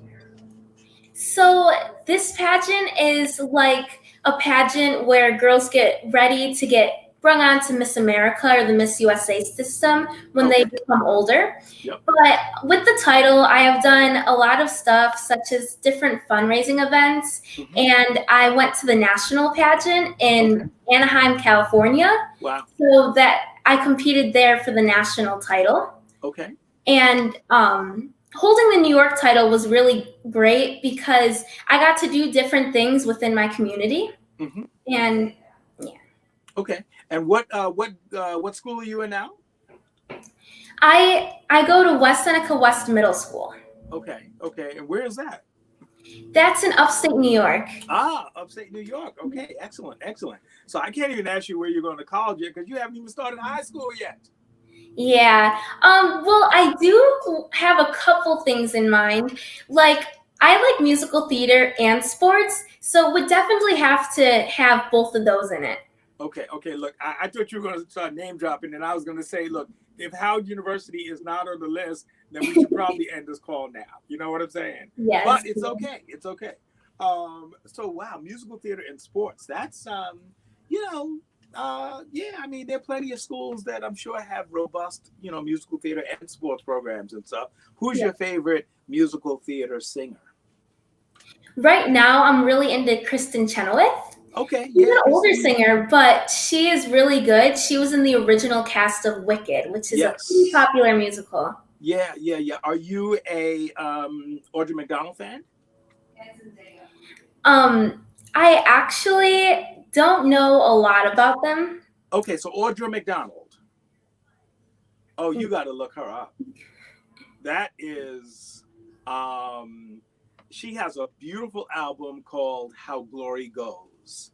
And she's an extraordinary singer. I'm sure she and Kristen Chenoweth are best of friends, Yeah, I'll have to look her up. Oh, yeah, look her up. She's a phenomenal singer. She was in Ragtime. She was in Masterclass. She was in this Billie Holiday, extraordinary Billie Holiday piece. She's an extraordinary artist. Certainly, in the same league class, if you will, with Kristen. So anyway, all right. So what are you going to read for us today? So I'm going to be reading the Bernstein Bears Winter Wonderland. I thought it was a good book because it's December 1st and it's getting closer to winter. Indeed. All right, take it away. I'm going to get out of your way so you can grab the whole screen there. Okay, thank you. Thank you. Okay, Winter Wonderland. I love playing in the snow, says Brother Bear. Let's have a snowball fight. But Sister is busy building a snow bear. Let's go sledding next, says Sister.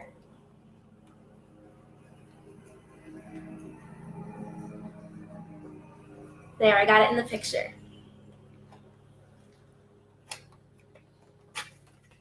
Okay, now let's have a snowball fight, says Brother. No thanks, says Sister. Let's go ice skating.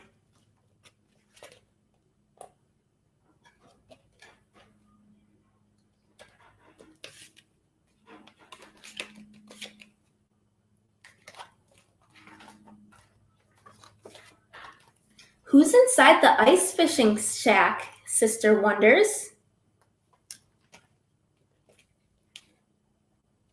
Oh, hello, Grizzly Gus. Can we please have a snowball fight now? Asks brother. But sister pulls on a pair of snowshoes instead.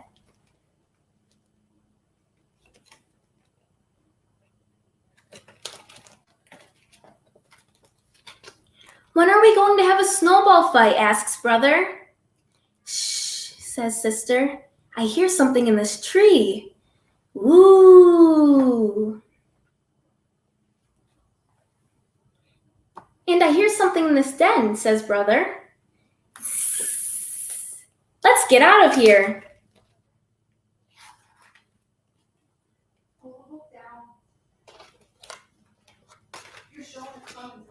This ski slope would be great for a snowball fight, says brother.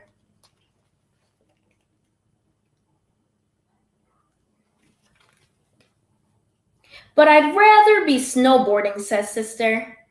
Ski jumping looks fun too.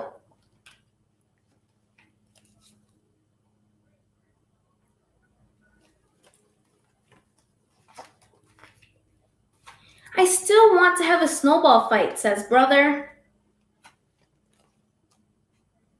But this isn't a good place for it, says sister.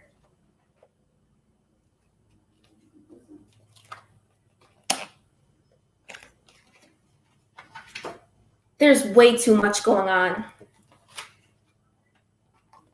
I'm tired, says sister. Let's take a sleigh ride home.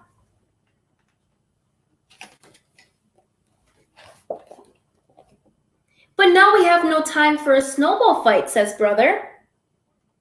There's always time for a snowball fight, says sister. The end.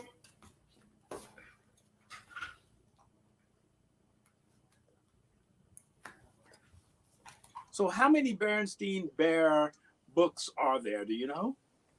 I'm actually not sure, but there's a lot of them, I know. Yeah.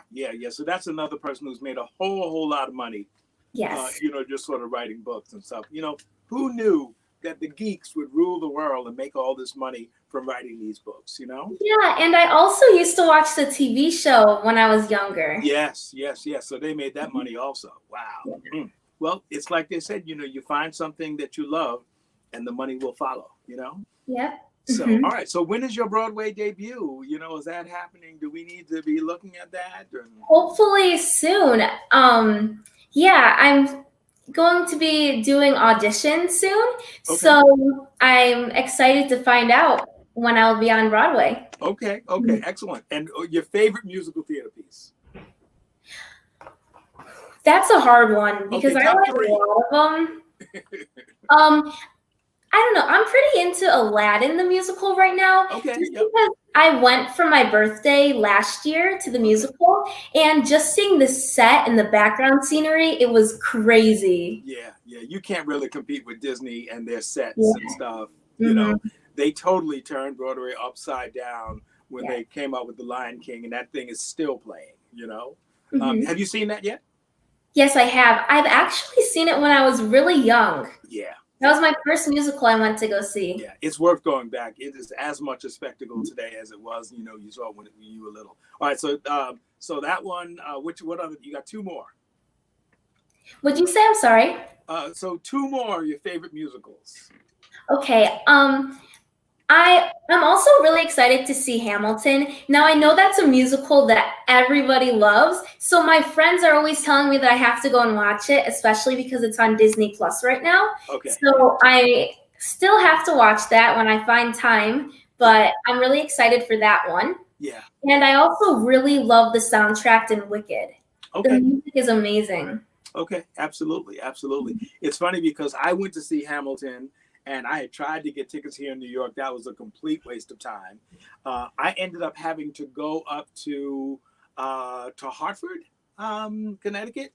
A friend's wife's daughter was in the production. And I'd say the friend, but I don't want the world rushing toward him. And it was absolutely brilliant.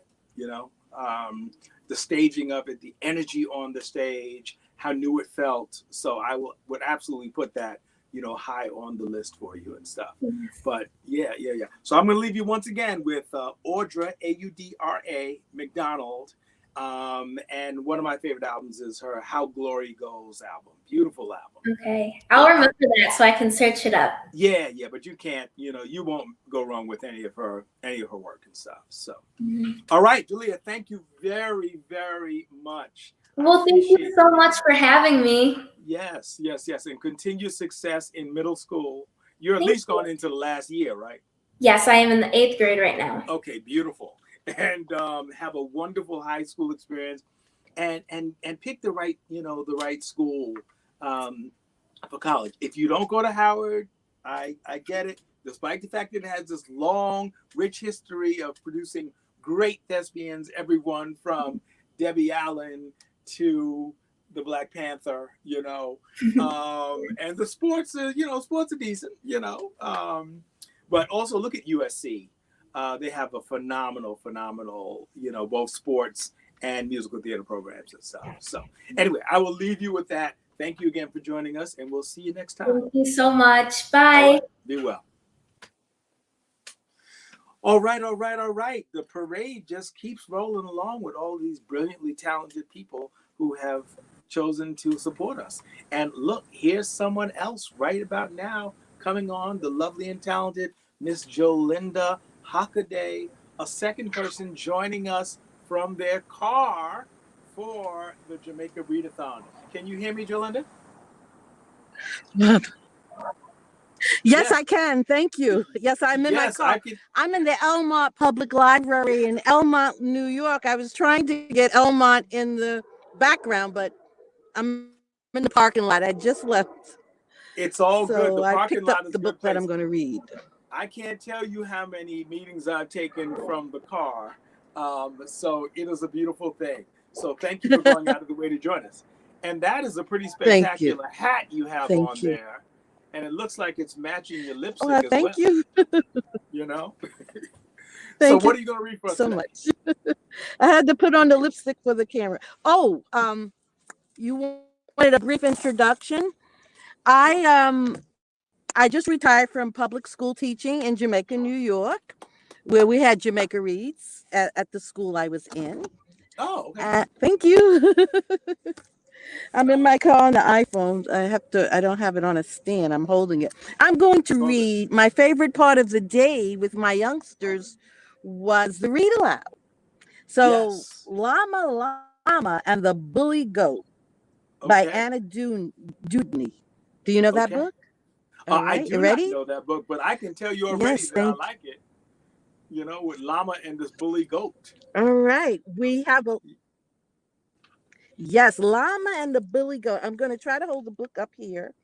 Okay, it's all good. All right, I'm going to leave the screen so you can have the whole screen. Oh boy. Okay. It's all right. See. So Llama and the Bully Goat. This is thank you. Boys and girls. Llama and the Bully Goat by Edna Dewdney. We have a lot about bullying going on, so I thought this would be a nice book for us to read. Okay. Do you know what a llama is? A llama is an animal who's very unique and we find in South America, I believe. Yes. So here we are. Just show you a picture. Llama, busy day, writing, counting, pictures day, clay, roll a pancake, draw the sun. Almost everyone has fun. I'm going to turn the page. See, that's pre-K, kindergarten and first grade. Time for circle, time for song, time to clap and sing along. Kitty, rhino, sheep, and calf, llama, Nelly, and giraffe all sing songs in their own way. Moo and bellow, baa and bray. Can you see the pictures? Okay. See? Llama llama claps the beat. Gilroy goat just points and bleats. Sheep goes baa and calf goes moo. Gilroy thinks that's silly too. I apologize for the pictures not being.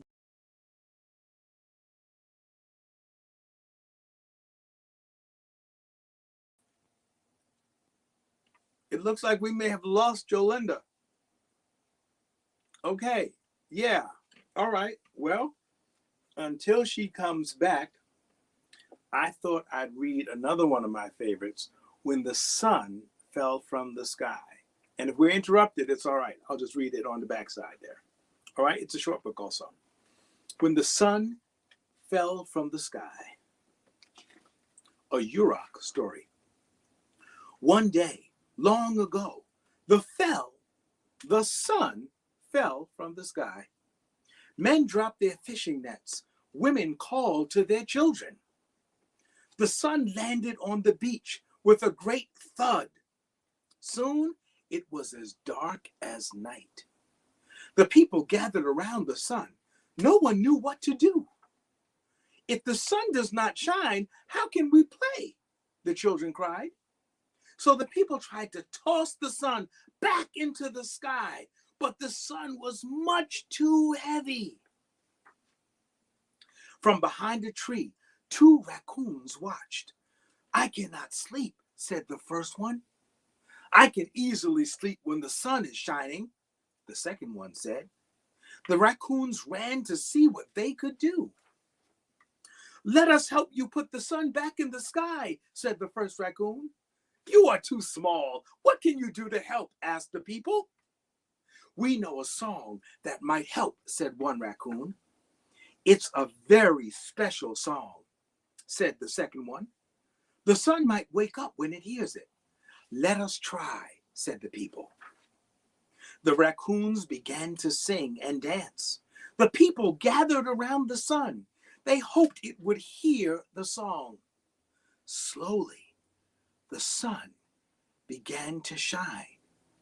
The raccoons sang louder. As they sang, the sun floated back into the sky. The people cheered. They thanked the raccoons for their special song. Men went fishing. Women picked berries. Children played.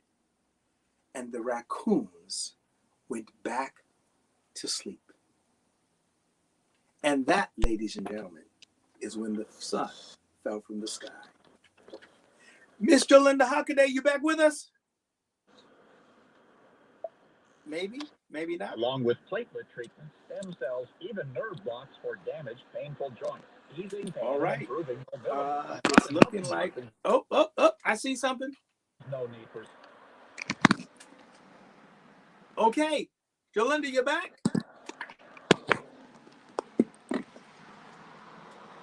Okay, I see you. Can you hear me?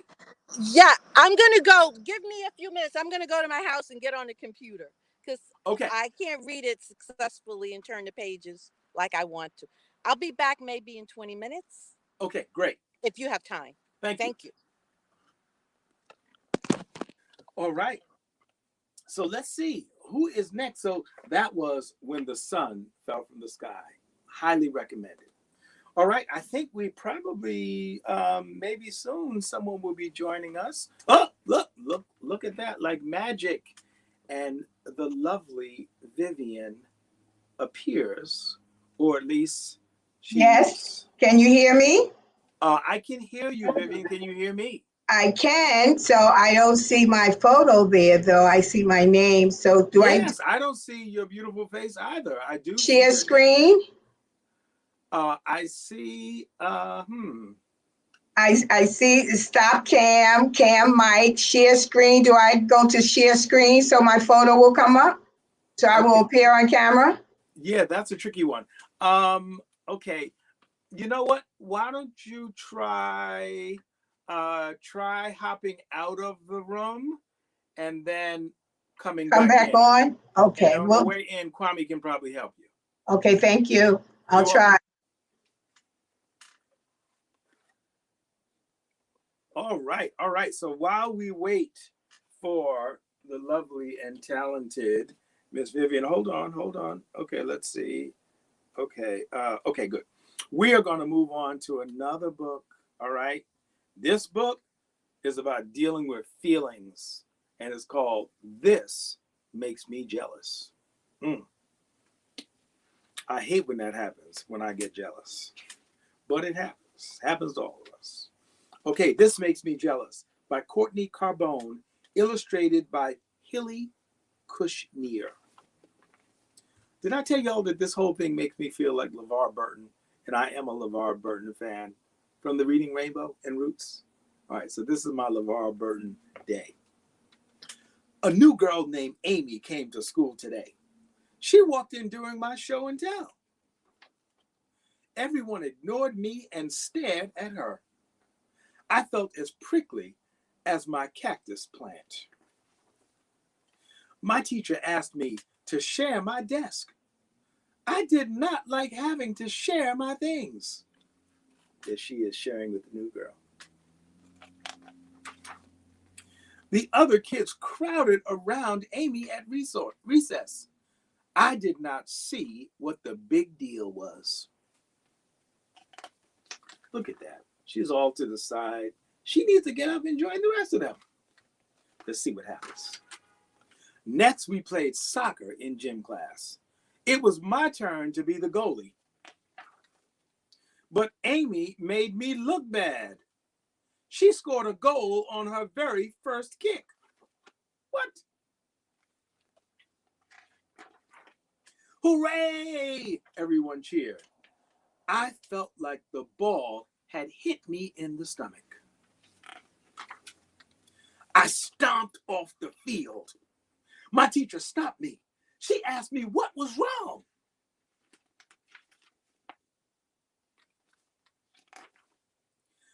I thought about my day. I thought about Amy. How was I feeling? I was feeling jealous. My teacher listened. She nodded. She then asked me how Amy must feel. I had not thought about how Amy felt. It must be hard to be the new kid.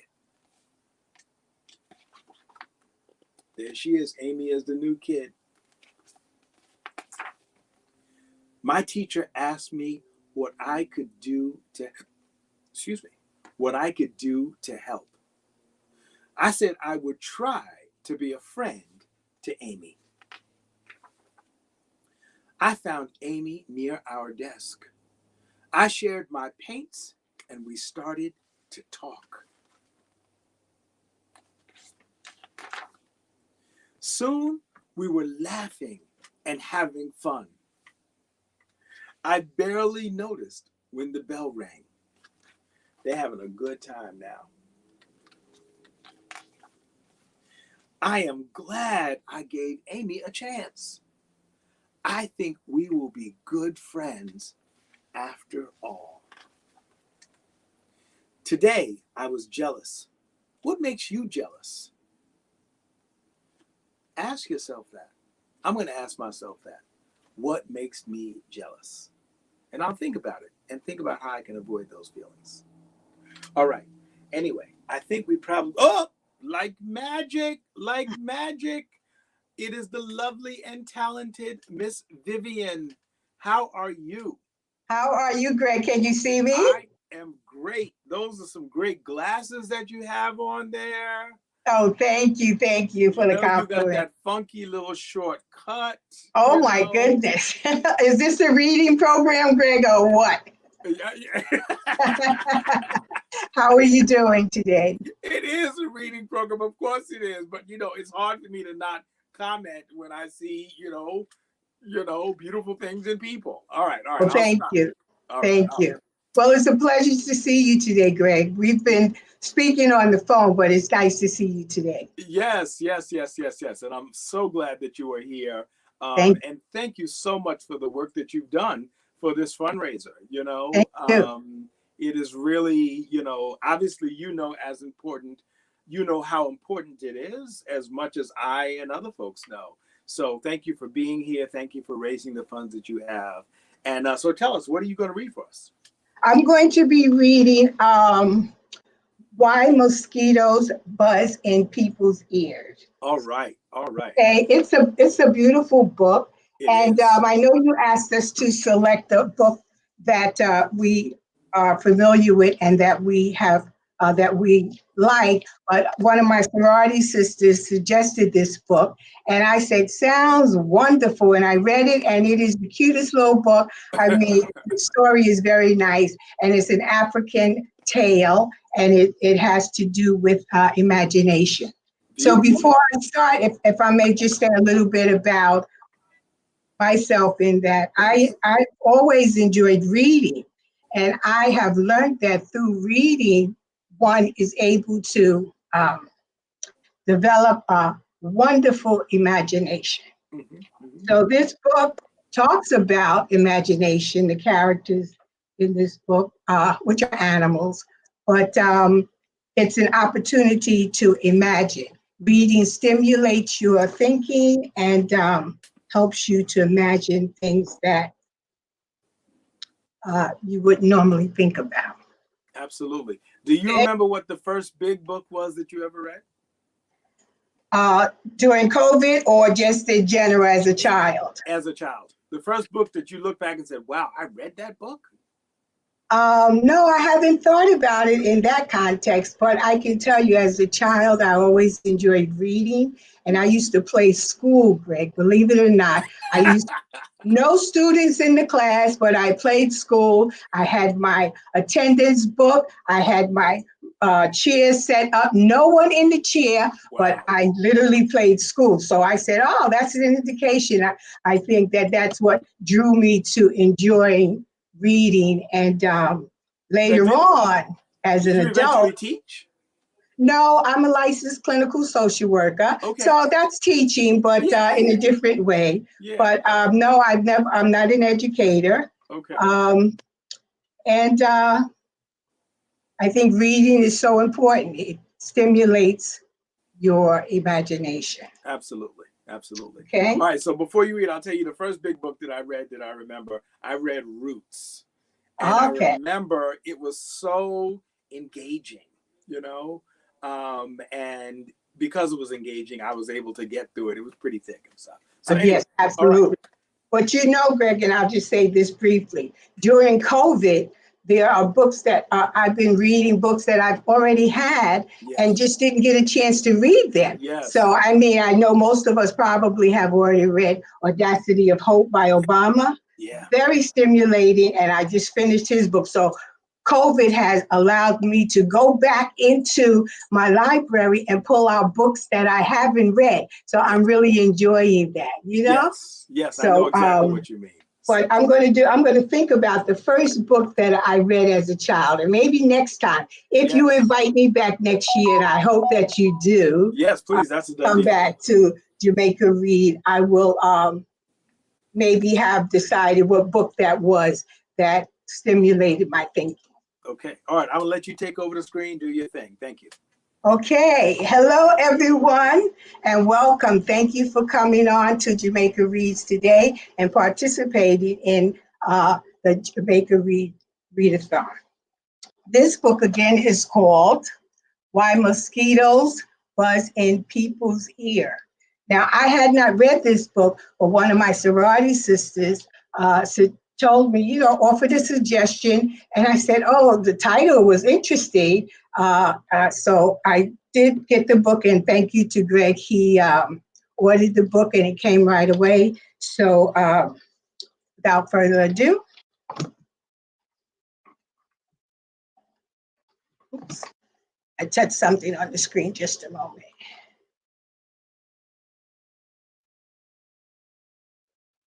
I touched something on my screen, just 1 second.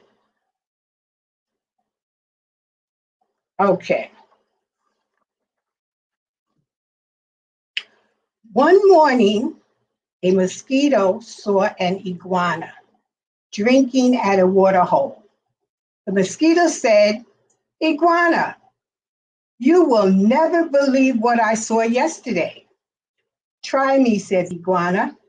The mosquito said, "I saw a farmer digging yams that were almost as big as I am." "What's a mosquito compared to a yam?" snapped the iguana grumpily. "I would rather be deaf than listen to such nonsense." Then he stuck 2 sticks in his ears and went off through the reeds. Oh, let me show you the page so we can see this big iguana. I hope you can see it. Yes, that's that big iguana. And you know where we see iguanas at, internationally, you see them a lot on the beach in Dominican Republic.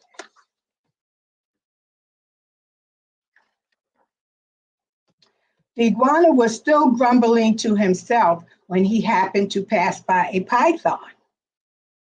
The big snake raised his head and said, "Good morning, iguana." The iguana did not answer, but lumbered on, bobbing his head. "Now, why won't he speak to me?" said the python to himself. "Iguana must be angry about something. I'm afraid he is plotting some mischief against me." He began looking for somewhere to hide. The first likely place he found was a rabbit hole, and in it he went underneath. When the rabbit saw the big snake coming into her burrow, she was terrified. She scurried out through her back way and bounded across a clearing. It's a large book, so kind of.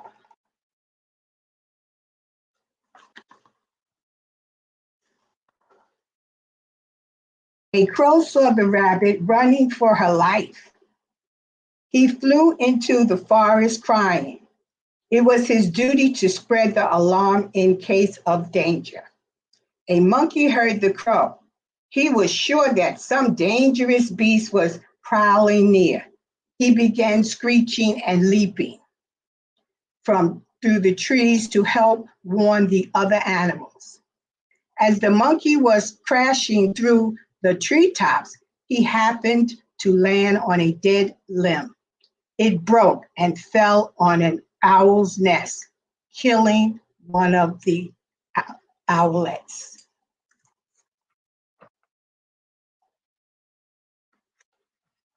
I'm gonna go back to that so you can see.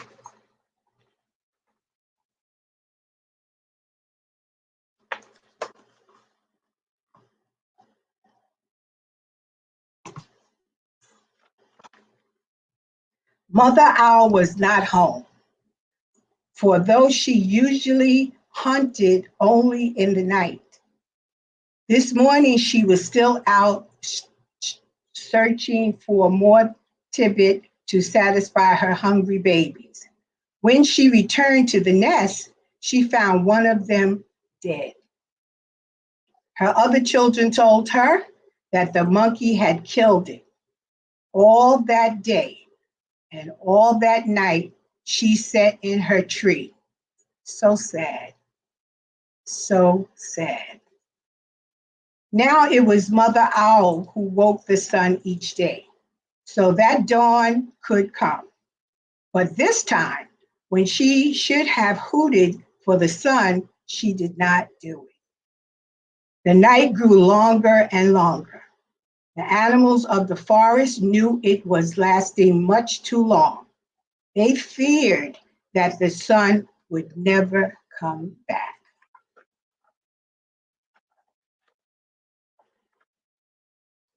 At last, King Lion called a meeting of the animals. They came and sat down around a council fire. Mother Owl did not come, so the antelope was sent to fetch her. When she arrived, King Lion asked, "Mother Owl, why have you not called the sun?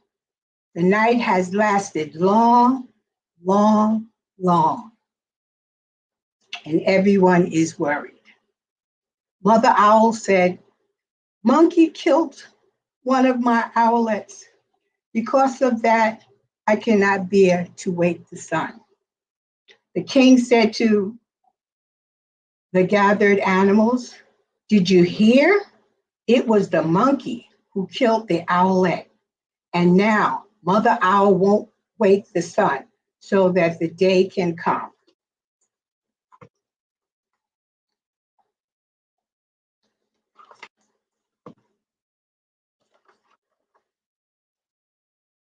The king lion called the monkey. He came before him nervously, glancing from side to side. Monkey said, the king, why did you kill one of Mother Owl's babies? O king, said the monkey, it was the crow's fault. He was calling and calling to warn us of danger, and I went leaping through the trees to help. A limb broke under me and it fell on the owl's nest. The king said to the council, so it was the crow who alarmed the monkey, who killed the owlet, and now Mother Owl won't wake the sun so that day can come?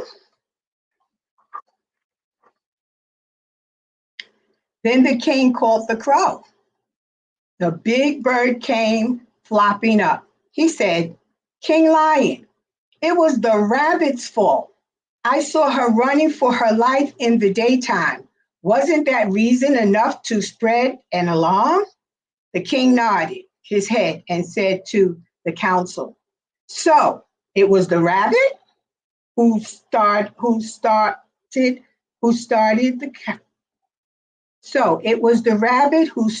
the crow, who alarmed the monkey, who killed the owlet, and now Mother Owl won't wake the sun so the day can come. The king lion called the rabbit. The timid little creature stood before him, one trembling paw drawn up uncertainly. Rabbit, cried the king, why did you break a law of nature and go running in the daytime? O king, said the rabbit, it was the python's fault. I was in my house minding my own business when that big snake came in and chased me out. The king said to the council, so it was the python who scared the rabbit, who startled the crow, who alarmed the monkey, who killed the owlet, and now Mother Owl won't wake the sun so that the day can come?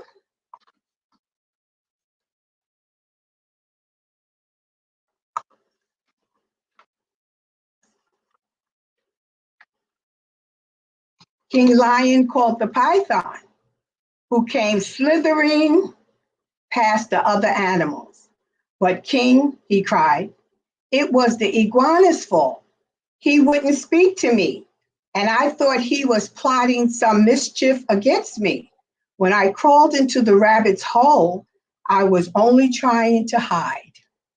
The king said to the council, so it was the iguana who frightened the python, who scared the rabbit, who startled the crow, who alarmed the monkey, who killed the owlet, and now Mother Owl won't wake the sun so that the day can come.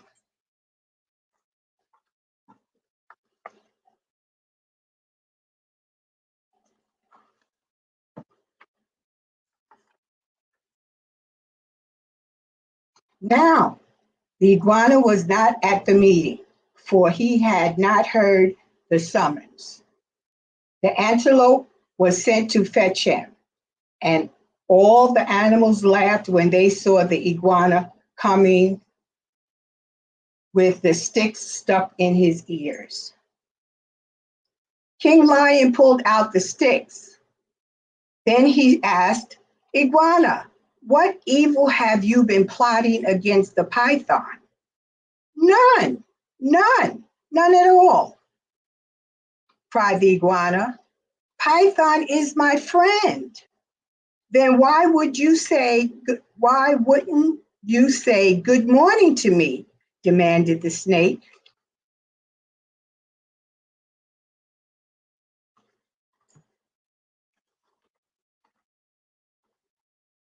I didn't hear you or even see you, said the iguana.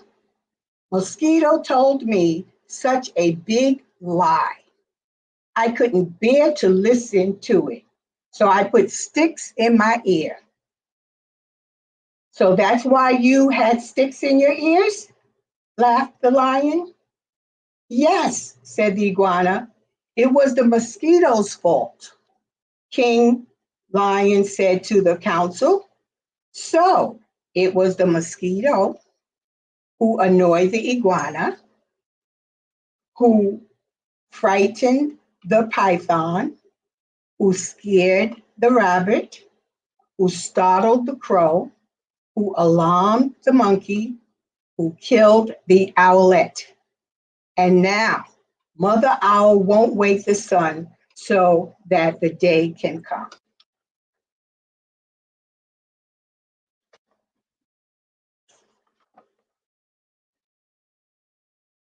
Push the mosquito. No, excuse me. Punish the mosquito. Punish the mosquito, cried all the animals. When Mother Owl heard that, she was satisfied. She turned her head toward the east and hooted. Ooh, ooh, ooh. And the sun came up.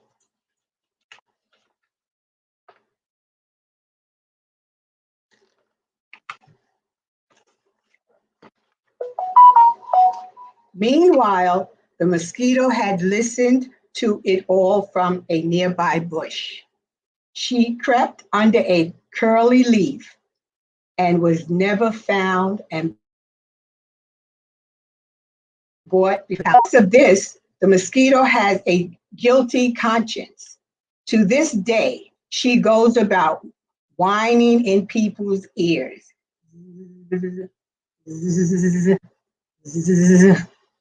Is everyone still angry at me? When she does that, she gets an honest answer.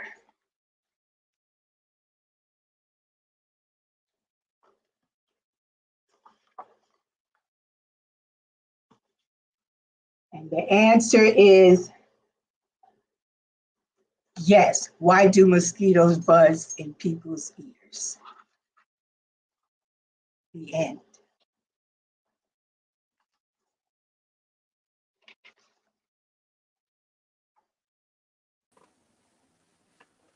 I have not always, not only have I loved that book, but I love the illustrations in that book. You know, the pink and the brown and the tan. It just kind of reminds me of like a savannah or something. Savannah or something Exactly. like that. Yeah, yeah, yeah. Internationally of Africa. As you see, Yes. I'm wearing my Egyptian All right. outfit, bought it in Egypt. So yes, the illustration and the colors are very vibrant and very Afrocentric. Yes, yes, yes, yes. So it sounds like, are you a world traveler? Oh yes, I truly enjoy traveling, and because of the pandemic, Yeah. I had to put it on hold. But I'm looking forward to getting back out there and traveling. But absolutely, Yeah. I And you've love been to to Egypt, travel. I take it? I've been to Egypt, absolutely. Matter of fact, with his outfit there. Okay. But this story and the sorority sister that suggested it, we had traveled to with a group, had traveled to Ghana, West Africa, and Okay. Morocco. Yep. So when I was talking with her and inviting her as a guest to come to the Jamaica Read program, and we were talking about books. And when she suggested that, I said, oh, okay, sounds really interesting. The topic was cute. But then, it reminded me of Ghana, Yes, yes, yes, yes. very much so. I actually spent, I guess it was a summer in Ghana. I was Okay. through an organization called Operation Crossroads Africa. Okay. I'm not sure if you're familiar with it. It's been around for a long, long time. And so my job was to bring 6 recent college grads back alive. And so these were recent American recent college grads. And Okay. so the 7 of us were in Ghana for the summer. And we were actually helping to build an orphanage / One. school. So it was a lot of work. And that's the last time I've been to Ghana, and that's been quite some time ago. But it was a pretty brilliant place then. So I can only imagine, what it's like now and stuff. Yes. So, yes. All right. Well, look, Vivian, thank you very, very much again for reading, for fundraising, for just being a part of our effort to make sure that as many kids as possible here in Jamaica are off to a great start with their reading and stuff.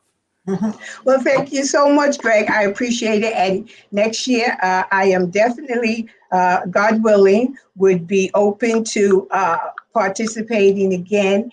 And I thank you, and I thank all of the guests. I did send the link out. Kwame sent me the link, so I was able to send it out to have other guests come, not just to listen to my reading, but to hear the program and to support. And I look forward to doing more for Jamaica Arts program, the READ program, and it was a delight and my pleasure. And I just wanted to say, so everyone have a terrific Tuesday. Laugh when you can.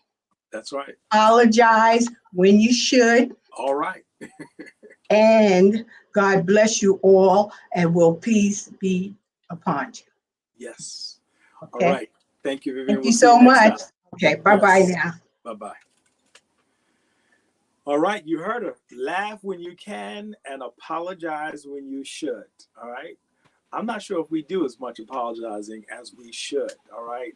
But now there's no need to apologize. We just are thankful that Kelsey has joined us from the, well, that's not the King Manor. She's from home, but is coming at us through King Manor. So we appreciate you, Kelsey. It's been a while since I've seen you. Yeah. Well, it's been a while since we've seen anybody, just sort of in this lockdown. So, tell us, if you will, more about King Manor. Some folks have been in it, but I'm sure even more folks have passed it and have never been inside. So tell us more. Yeah, well, I'm really happy that we're still allowed to be open. We're taking all the necessary COVID precautions. So you can still come take a free tour, just not every day, so that we can do a deep cleaning. And then also it's only at 11, 1, and 3, Monday, Tuesday, and then Thursday through Saturday. So we're closed Sunday and Wednesdays. And you have to book advance instead of being able to drop in like before, which is a little unfortunate, but we want to keep everybody safe so we can sanitize between tours and everything like that. So what you can see is when you go into the building, you're really stepping back in time. You're seeing around the year 1810 when Rufus King lived in the house. So you're going to see a dining room, you're going to see a parlor, library with thousands of books that he would have had.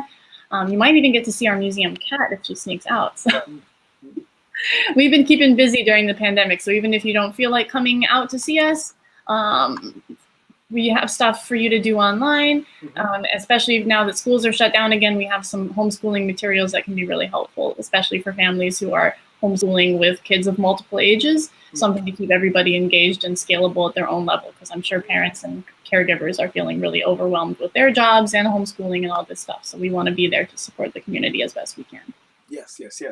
I got to tell you, my favorite room in the house is the house when you come in, and it's the room to the right with the little rounded kind of yeah. Right, I guess that's on the east wall of the house and stuff.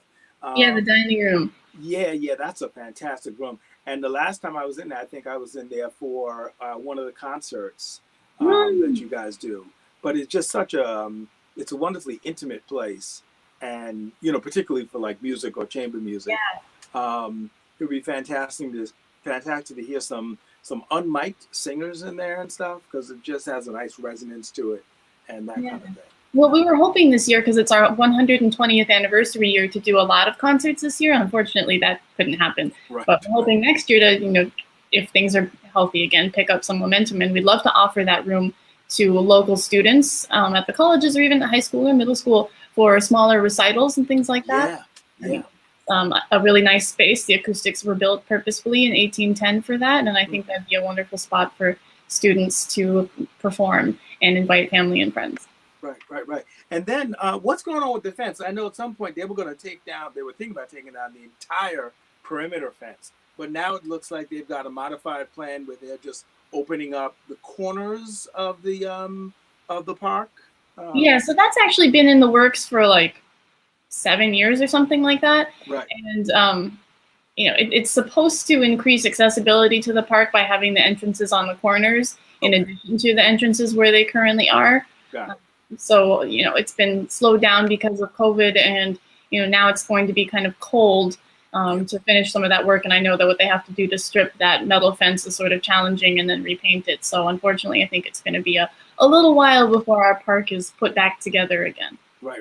So they're not going to take down the perimeter fence. That's no longer in the plan? Got it. Okay. All right, so what are you going to read for us today? Well, unsurprisingly, since I'm coming from a historic house background, I'm reading a book about an old house. All right, that's excellent. I always say that I grew up in the 70s, even though clearly I didn't because I'm 30. But, I grew up playing board games and reading the books and stuff that were left over from my parents' childhood. And this is one that I remember finding in my grandmother's garage. It's actually from the 40s, so I don't even, maybe that was something she read as a child. It's called The Little House by Virginia Lee Burton. Wow. And did it have anything to do with the Little House on the Prairie? Or? No, it doesn't. It doesn't have anything to do with Little House on the Prairie. It's you'll see what it's about. Yes. That was, I don't know whether to be proud of this or whatever, but that was one of my favorite shows growing up. Anyway. All right, so Kelsey, I'm going to get out of here, and please read for us. All right. Thanks so much. Thank you. All right. Even though this is an old book, I've got it on my iPad. Here we go. So I'll try to show you. Maybe I can turn my camera. There we go. Now you can see the pictures. All right. The Little House by Virginia Lee Burton. Once upon a time, there was a little house way out in the country. She was a pretty little house, and she was strong and well built. And the man who built her so well said, "This little house shall never be sold for gold or silver, and she will live to see our great-great-grandchildren's great-great-grandchildren living in her."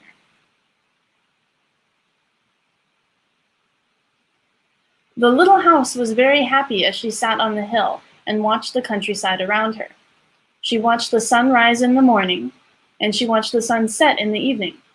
Day followed day, each one a little different from the one before, but the little house stayed just the same. In the night, she watched the moon grow from a thin new moon to a full moon, then back again to a thin old moon. And when there was no moon, she watched the stars. Way off in the distance, she could see the lights of the city.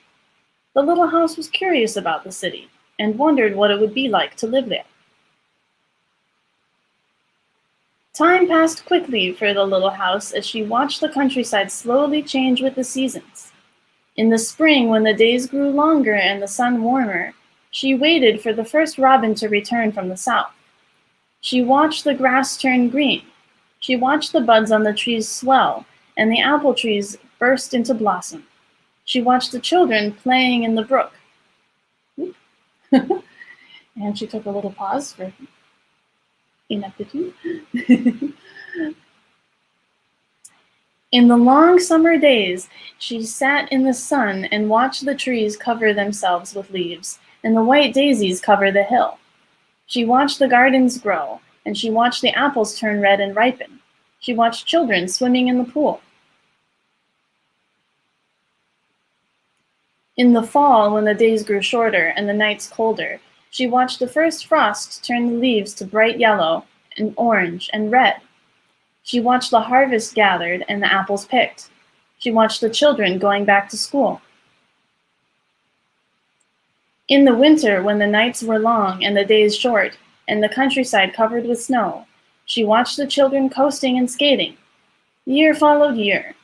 The apple trees grew old, and new ones were planted. The children grew up and went away to the city, and now the lights of the city seemed brighter and closer.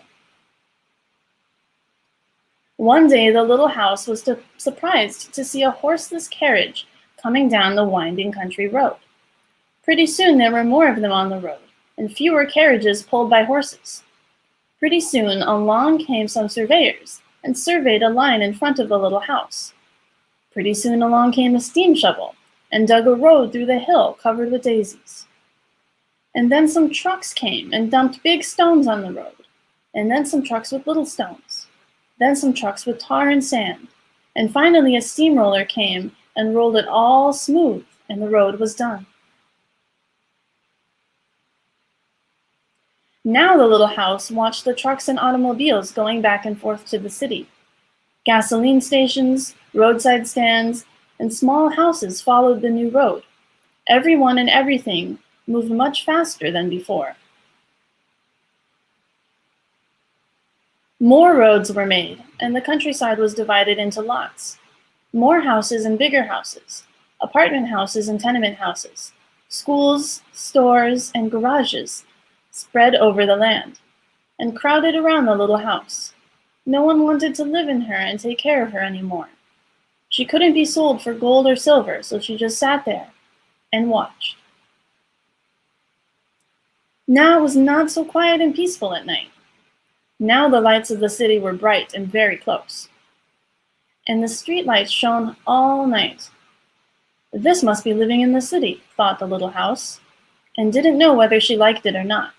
She missed the field of daisies and the apple trees dancing in the moonlight. Pretty soon there were trolley cars going back and forth in front of the little house. They went back and forth all day and part of the night. Everyone seemed to be very busy, and everyone seemed to be in a hurry. Pretty soon there was an elevated train going back and forth above the little house. The air was filled with dust and smoke, and the noise was so loud that it shook the little house. Now she couldn't tell when spring came, or summer, or fall, or winter. It all seemed about the same. Pretty soon there was a subway going back and forth underneath the little house. She couldn't see it, but she could feel it and hear it. People were moving faster and faster. No one noticed the little house anymore. They hurried by without a glance. Pretty soon they tore down the apartment houses and tenement houses around the little house and started digging big cellars, one on each side. The steam shovels dug down 3 stories on one side and 4 stories on the other side. Pretty soon they started building up.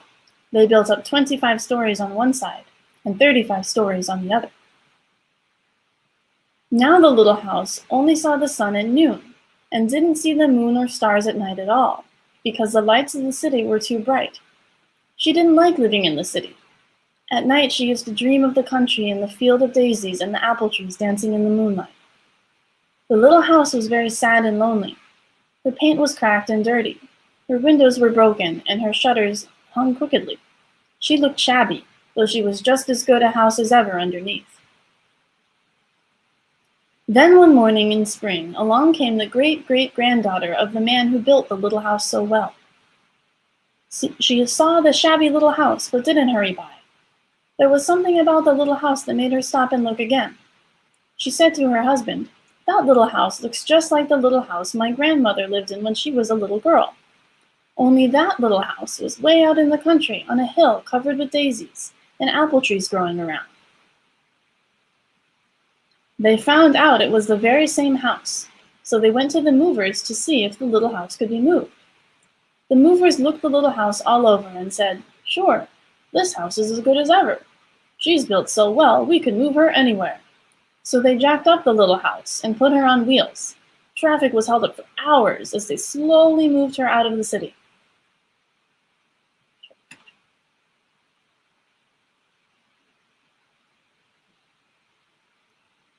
There she goes.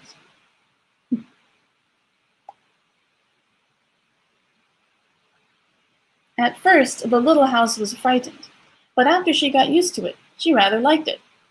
They rolled along the big road, and they rolled along the little roads, until they were way out in the country. When the little house saw the green grass and heard the birds singing, she didn't feel sad anymore. They went along and along, but they couldn't seem to find just the right place. They tried the little house here, and they tried her there. Finally, they saw a little hill in the middle of a field and apple trees growing around. There, said the great-granddaughter, that's just the place. Yes, it is, said the little house to herself. A cellar was dug on top of the hill, and slowly they moved the house from the road to the hill. The windows and shutters were fixed, and once again they painted her a lovely shade of pink. As the little house settled down on her new foundation, she smiled happily. Once again she could watch the sun and moon and stars. Once again she could watch spring and summer and fall and winter come and go. And once again she was lived in and taken care of. Never again would she be curious about the city. Never again would she want to live there. The stars twinkled above her, a new moon was coming up. It was spring, and all was quiet and peaceful in the country. The end.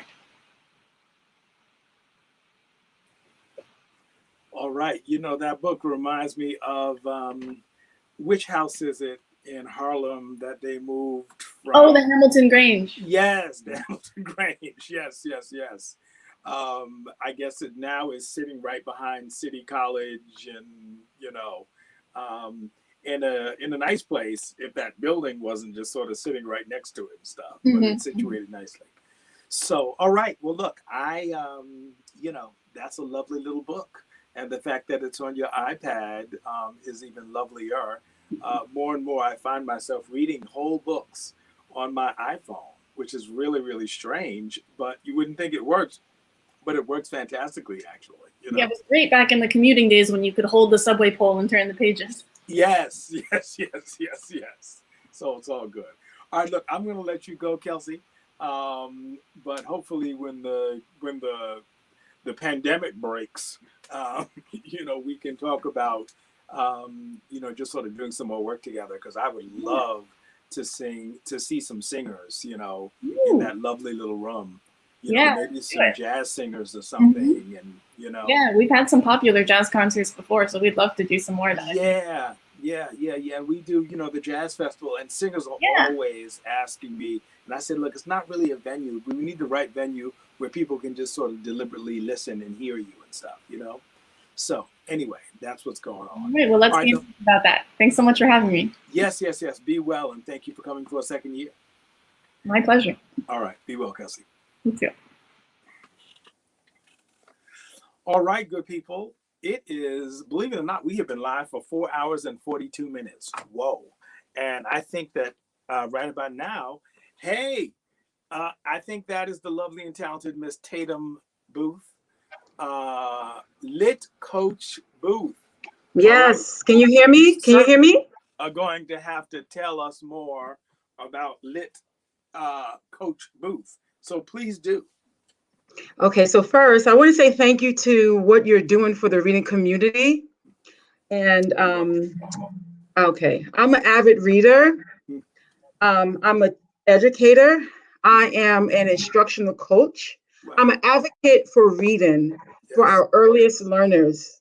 And so opportunities like this to just get literacy out into community will definitely have young learners be excited about what books have inside. I will just tell you, as a young learner, my mom was so adamant about me having books, and I'll be honest, I struggled. And it wasn't until I was in 3rd grade, an amazing educator just opened up my eyes. And so I am now charged as a life just to do that with readers. So opportunities like this, I can't tell you how my heart is smiling to do this. And so I am so excited to be here and to read you today. And if you're ready, I am more ready to get started for our readers. So come on, ask questions, and I'm ready to get into the text. Come on. Okay. Let's do it. Let's just hop into the book then, you know. What are you going to read for us? Okay. All right, so if you let me take over, I'm ready to take off, and here we go. All right, so I believe that everyone is a reader, and I'm so excited that I have you as readers here today. I have one of my most favorite books that I would love to read with you, and I am.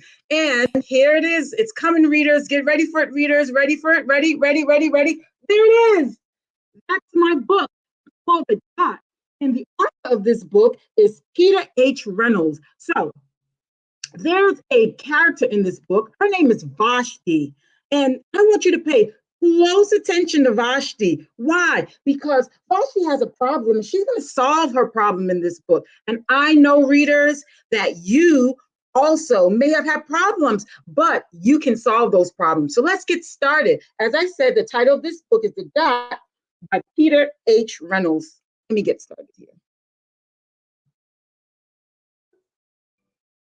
Okay.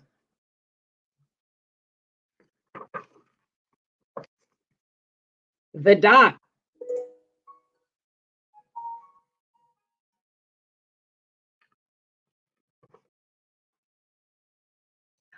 Art class was over, but Vashti sat glued to her chair. Her paper was empty.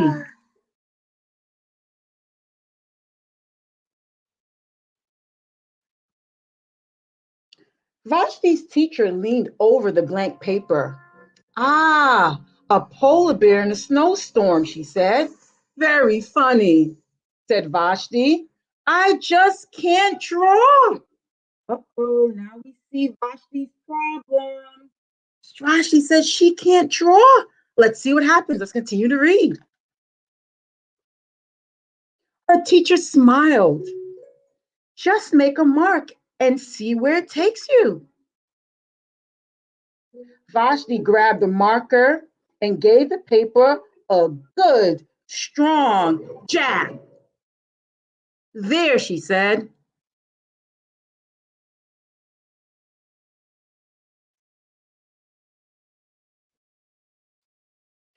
Her teacher picked up the paper and studied it carefully. She said,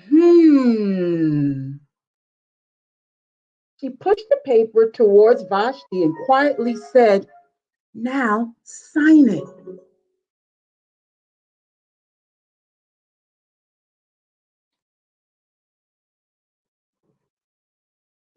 Vashti thought for a moment. Well, maybe I can't draw, but I can sign my name. And look at that, readers. That's exactly what she did.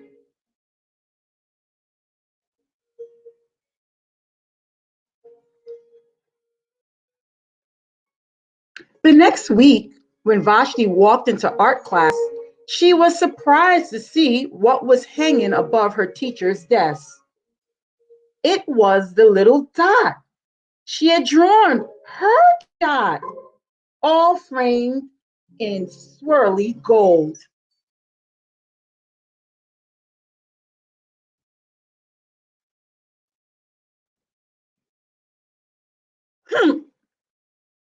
I can make a better dot than that.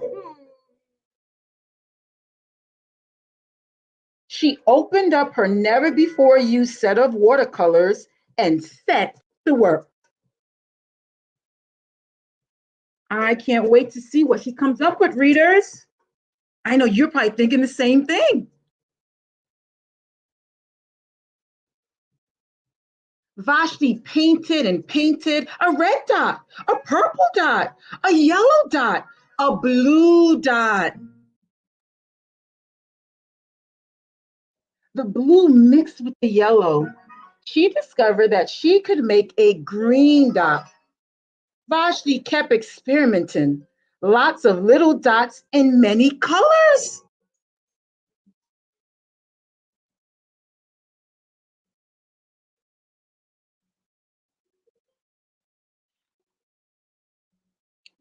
If I can make little dots, I can make big dots too. Vashti splashed her colors with a bigger brush on a bigger paper to make bigger dots. Look. Vashti even made a dot by not painting a dot.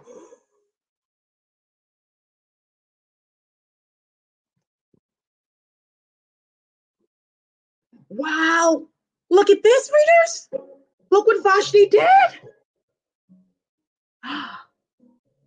At the school art show a few weeks later, Vashti's many dots made quite a splash.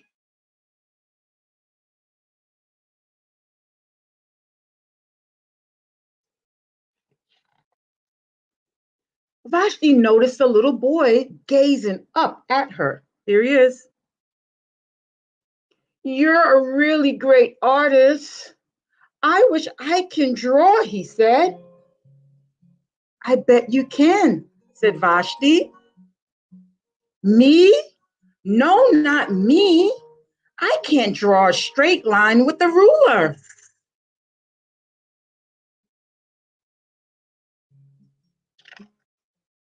Vashti smiled. She handed the boy a blank sheet of paper. Show me. The boy's pencil shook as he drew his line. He was like this, readers, look.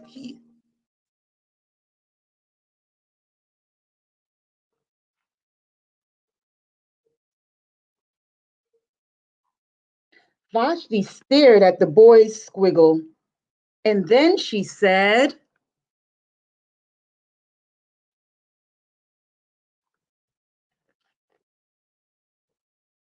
please sign it.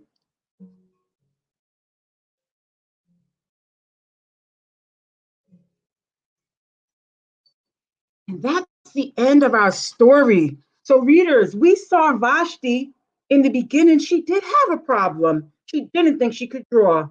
And when she started to do something she really, really, really liked, she got better.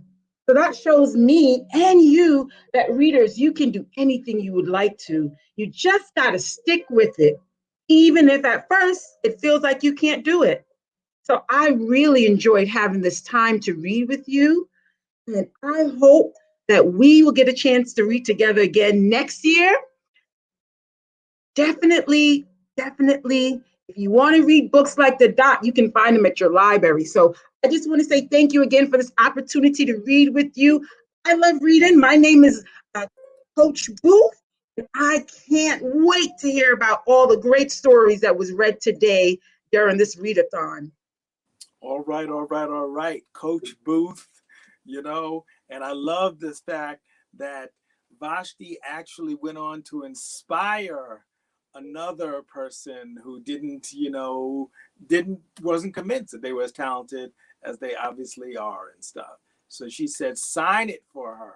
All right. Yes, put your name on it because your name has value and power. So I love this. That's why I picked this book. Yes. I think that it's a good example of who we are as readers and who our readers can be and who they are now. Yeah. Now, where do you do this coaching? So I am a coach for the Department of Education. I'm out in Brooklyn, but I also have opportunities to read and serve through different organizations here in Southeast Queens. So yeah. Excellent. And you live out here? I do. I live in Rosedale. Okay. Beautiful, beautiful. Yeah. All right. Well, Miss Tatum Booth, AKA the Lit Coach Booth, thank you so much for joining us. I didn't know, 3.5 years ago when I said I'm going to do a read-a-thon, sometimes these strange things, ideas just come into my head. And little did I know that there were just sort of other people out there who would really just sort of appreciate the fact that we need to celebrate reading. And we also need to bring attention to the fact that our literacy rates are not where they should be. And we can get them there, particularly if collectively we can just sort of try. So again, thank you so much. And I'm going to reach out because hopefully there's some other opportunities for us to work together. Sounds good. Happy reading, everyone. Happy reading. Yes, yes. All right. We'll see you around. All right, good people, good people. Let's see. We've been live now for 4 hours and 53 minutes. Woo! All right. And look who's back. It's the lovely and talented Miss Jalinda Hockaday. All right. All right. Thank you very much. I apologize for the mishap. I was in my car, so I had to come home. There's no So need to apologize for all that enthusiasm. All right. I appreciate that, you know? thank you so much. So let's do it. Let's just hop right into the story then. All right. There's a lot about bullying. I hope you can see it good. And name calling and belittling. And this is a little story that I've chosen about a llama who's a very unique animal from South America. But he was in the class with the other animals and he did not know how to fit in. And so Okay. he used to name call and bully. So let's read about what happens. All right. So Take it away. this is Llama and the Bully Goat by Anna Dutney. Beautiful pictures. It's a picture book. Oops. So here we go.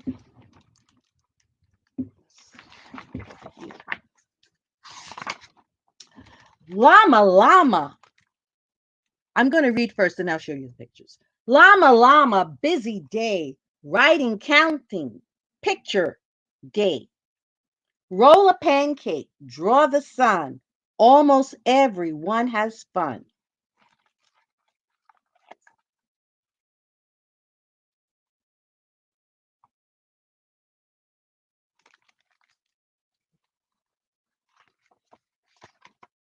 Time for circle, time for song, time to clap and sing along.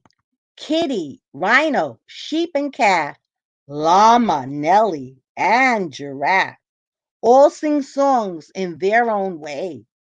Moo and bellow, baa and bray.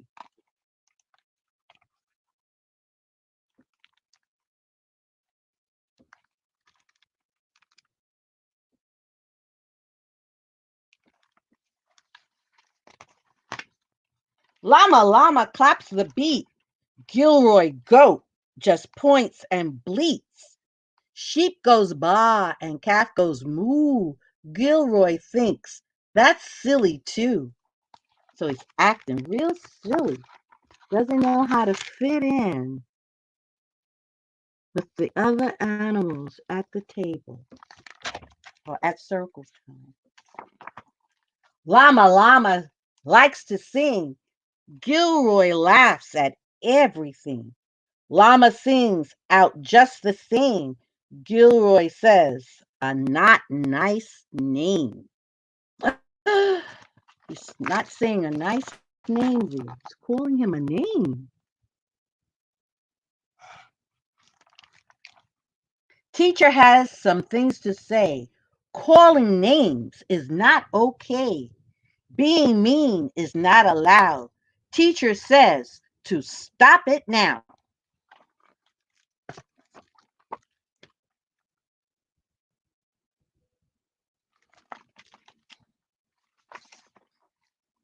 Time for recess. Go outside.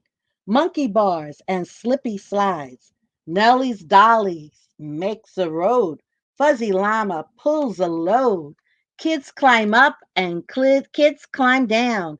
Everybody runs around. Nellie's dolly wants to dig. Fuzzy drives a great big rig.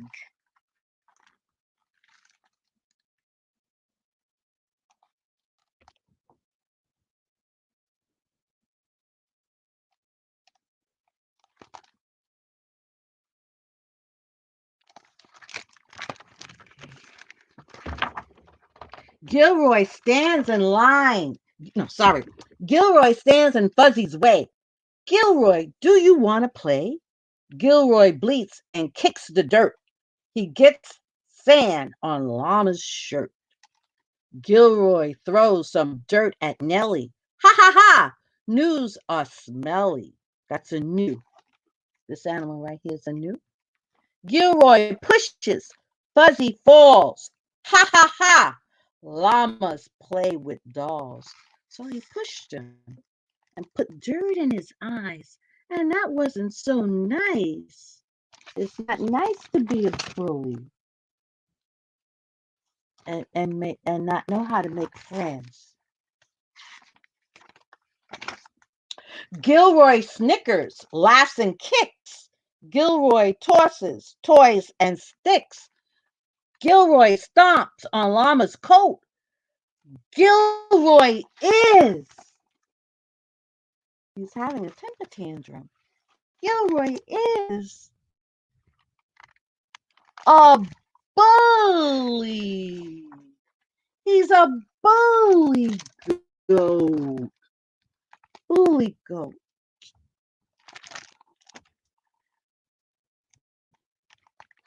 See? What he did to all the animals? Okay. Push the picture. Gilroy, this is not okay. Stop it, or we'll go away. That's what the teacher is saying, and that's what all the other animals said to Gilroy. Stop it, or we will go away. See what happens. Being bullied is no fun. Walk away and tell someone.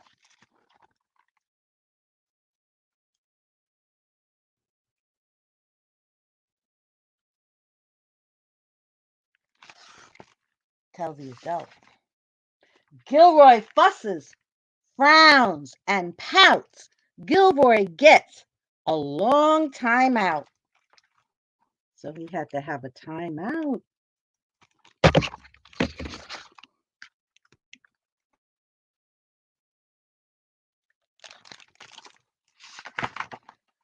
Teacher says, let's try again. Gilroy, can you be a friend? No more kicking, no more names. Time to play a nicer game. Teacher gave him another chance to try to make a friend. End of recess. Back inside. Gilroy sits at teacher's side. Everybody sings the song. And this time, Gilroy sings along. I think he learned his lesson. Now, he's singing with the other animals. Gilroy Goat has fun with Llama, but school is over. Here comes Mama.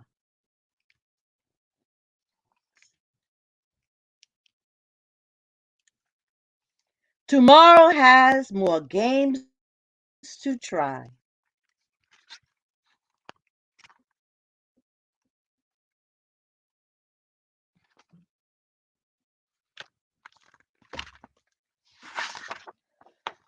See you then.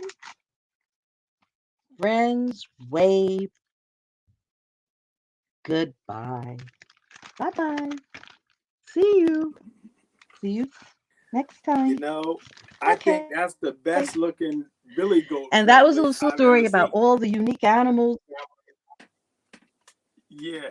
You see the show you the picture, all the different animals sitting. You have the zebra and you have the llama. Of course, you have the goat, and you have different animals that you don't see every day. And then you have a gnu.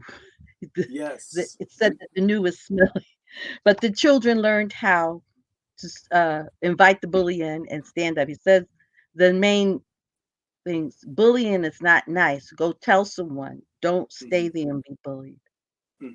I thought it was a nice story for the children. And yes, and to bring the bully in, you know, I think that's oftentimes we give him another chance to try. That's right. Go out of our way and say, look, we know what's happening here, but we want to bring you into the circle and stuff. So, all right. I'm sorry about the pictures holding it in front of the camera. That's quite all right. That's quite all right. You know, look, the beautiful thing is that we got to see that beautiful red hat with that matching lipstick again. You know what I'm saying? Let's get to the important stuff. Okay. All right. So, Jolinda, thank you very, very much for your tenacity, your stick-to-itness, your grit in just sort of joining us again. And hopefully again, when we do it next year, hopefully you'll join us and stuff. Thank you. I would love to. All right. All right. Thank you. Thanks for having me. Yes, Thank you. You you're too. welcome. Bye bye. Okay, good people. I think we are probably officially like 15 minutes behind. So, bam, like magic. Is that Ron Turner? Good afternoon. Good afternoon. Mr. Turner, how are you, sir? Blessed, brother. How are you? I am well. I am well. I am well. You know, Good to it see looks you. like, Good you to know, see so you. you are our third, maybe fourth person coming to us from their car. So again, I will tell you that I appreciate the fact that you are going all out to join us here at the Jamaica Read-A-Thon. And that means that everybody should go to that page and scroll down there and see Ron Absolutely. Turner and say, I want to support that man right there because he's the man. Absolutely. Support me, but support the cause. Support the cause, brother. It's all about the cause. Yes, it is all about the cause for sure, my friend. All right, so Yeah, and first of just all, what kind of little fancy hat you got on there? What's that hat say, man? this is a hand me up, brother. This is what you call a hand me up. This is my son's hat. Ah. Okay. And I'm putting it to good use. It's a hand me up. Not a hand me down. That's hand right. me up. That's right. Because sometimes you gotta just sort of, you know, take advantage of the hand that's being presented to you, you know?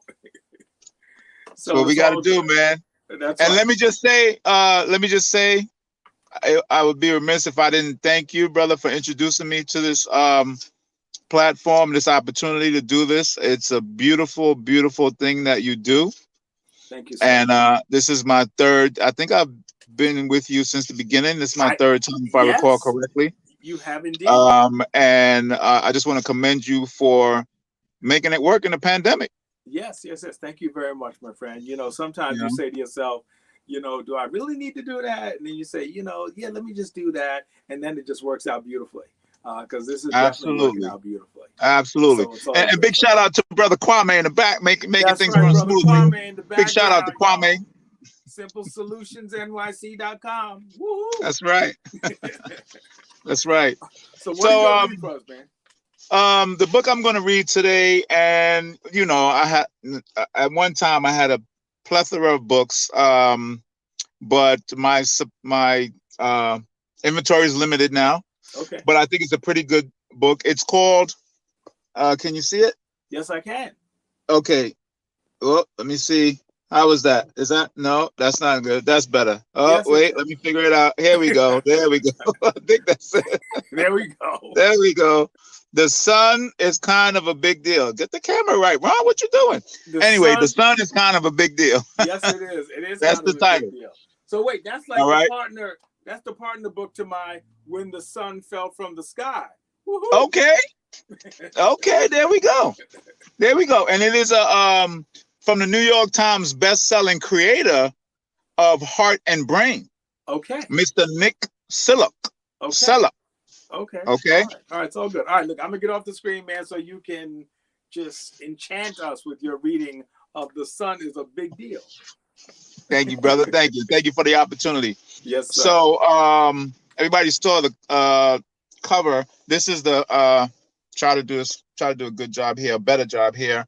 It's like a little picture of the solar system showing the sun. I hope you folks can see that pretty well with all the planets. And then we got Pluto down there in the corner. Hello, remember me, Pluto? Yeah, that's what he's saying. Anyway, if you can't see it, just take my word for it. So anyway, here we go. The Sun is Kind of a Big Deal by Nick Sillock. Okay. All of the planets and the sun live together in the solar system like a big family. The sun is our solar system's very own star. Seriously, the sun is an actual star. It's the only star in our solar system, and it sits right in the center, holding everything together. Let me see. We got Jupiter with a little comment. Could I have your autograph? Talking to the sun. It's for my moon, Callisto. It's pretty cute. Didn't know Jupiter's moon was called Callisto. So just showing you a few of the pictures here. I'm doing a horrible job, so sorry about that. But just showing all the planets. Okay, So what's in the solar system besides the sun and the planets? We have dwarf planets, which are 5 rocky bodies that are smaller than planets. We have asteroids, which are small rocky objects that move around between Mars and Jupiter in the asteroid belt. We have meteors, which are streaks of light created when pieces of space, rock, or metal speed into Earth's atmosphere. If you see a shooting star, it's actually a meteor. We also have comets, which are icy rocks that shoot through space and leave a trail of gas and dust. And they say we have aliens, but then they say, okay, maybe not, but we're always looking for them. And there's a little caption in the bottom that says, okay, hey, guess what? Our solar system is just one of many solar systems that exist. A galaxy is a group made up of billions of solar systems. Our solar system is called the Milky Way. There are billions of galaxies out there, and together they make up the universe. Can you count to a billion? I can't. Well, I could, but it would take too much time. We don't have that much time. The sun is the biggest thing in the solar system. It's even bigger than Earth. Way bigger. Way, way bigger. Like over 1 million times bigger. Let's see. Oh, so Earth says to the sun, ow, it burns. This is why I keep my distance. There are much bigger stars than the sun, but all of the other stars you see are really, really, really, really far away. Really. Really. The other stars are in totally different solar systems and have their own planets.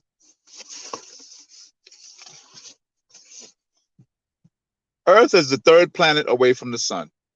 Remember Earth? It's that little planet where you and everyone you know lives. So let me show this little picture here because this is pretty good. Hope I'm doing a good job here showing this Mercury and all the other planets.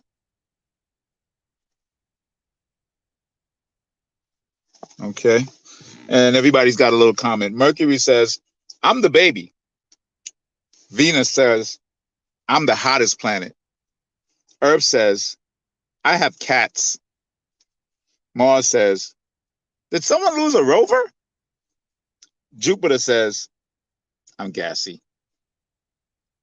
Saturn is the hula hoop champion. Now you got to check out Saturn. Check out Saturn. Uranus says, I spin sideways. Neptune says, it's cold out here. And Pluto says, since he's the littlest planet, I'm still here, guys. Pluto used to be a planet, but scientists decided it didn't quite fit the definition. Now it's called a dwarf planet. Sorry, Pluto.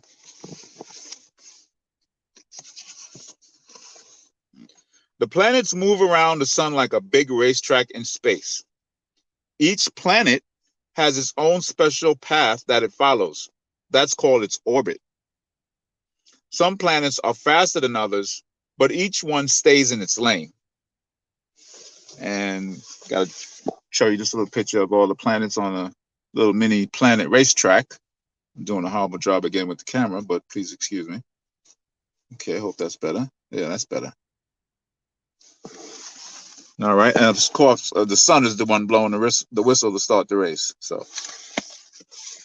you got some spectators.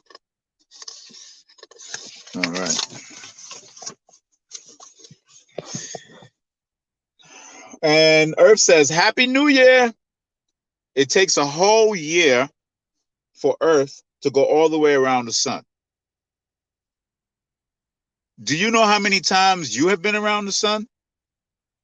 Hint, how old are you? The answer's in there. So what does the moon do all year long? Good question. While Earth is going around the sun, the moon is spinning around Earth. The moon goes around Earth 12 or 13 times in 1 year. That's about once a month. Depending on where the moon is in its cycle, we might only see part of it. The rest of the moon is in shadow. When we see the whole thing, it's called a full moon. And this is a great picture, I think, here of the different phases of the moon. Well, there we go. Hope that's better. All right. So we got the first quarter, a waxing gibbous, a full moon, a waning gibbous, a third quarter, a waning crescent, a new moon, and a waxing crescent. It's a lot of moons. The sun never stops working. It does a ton of important jobs for Earth. In fact, we wouldn't be around without the sun. So the sun says, "Are you sure you need all of this from me?" And Earth says, "Yes, every second of every day, please and thank you." And I think that's, who is that? I'm not sure which planet it is, but they say, "Why is Earth so important?" And another planet answers, 2 words, plants and animals. And this other planet says, "That's 3 words. And what looks like Jupiter says, "Still waiting on that autograph." Saturn is quiet. And I guess that's Venus.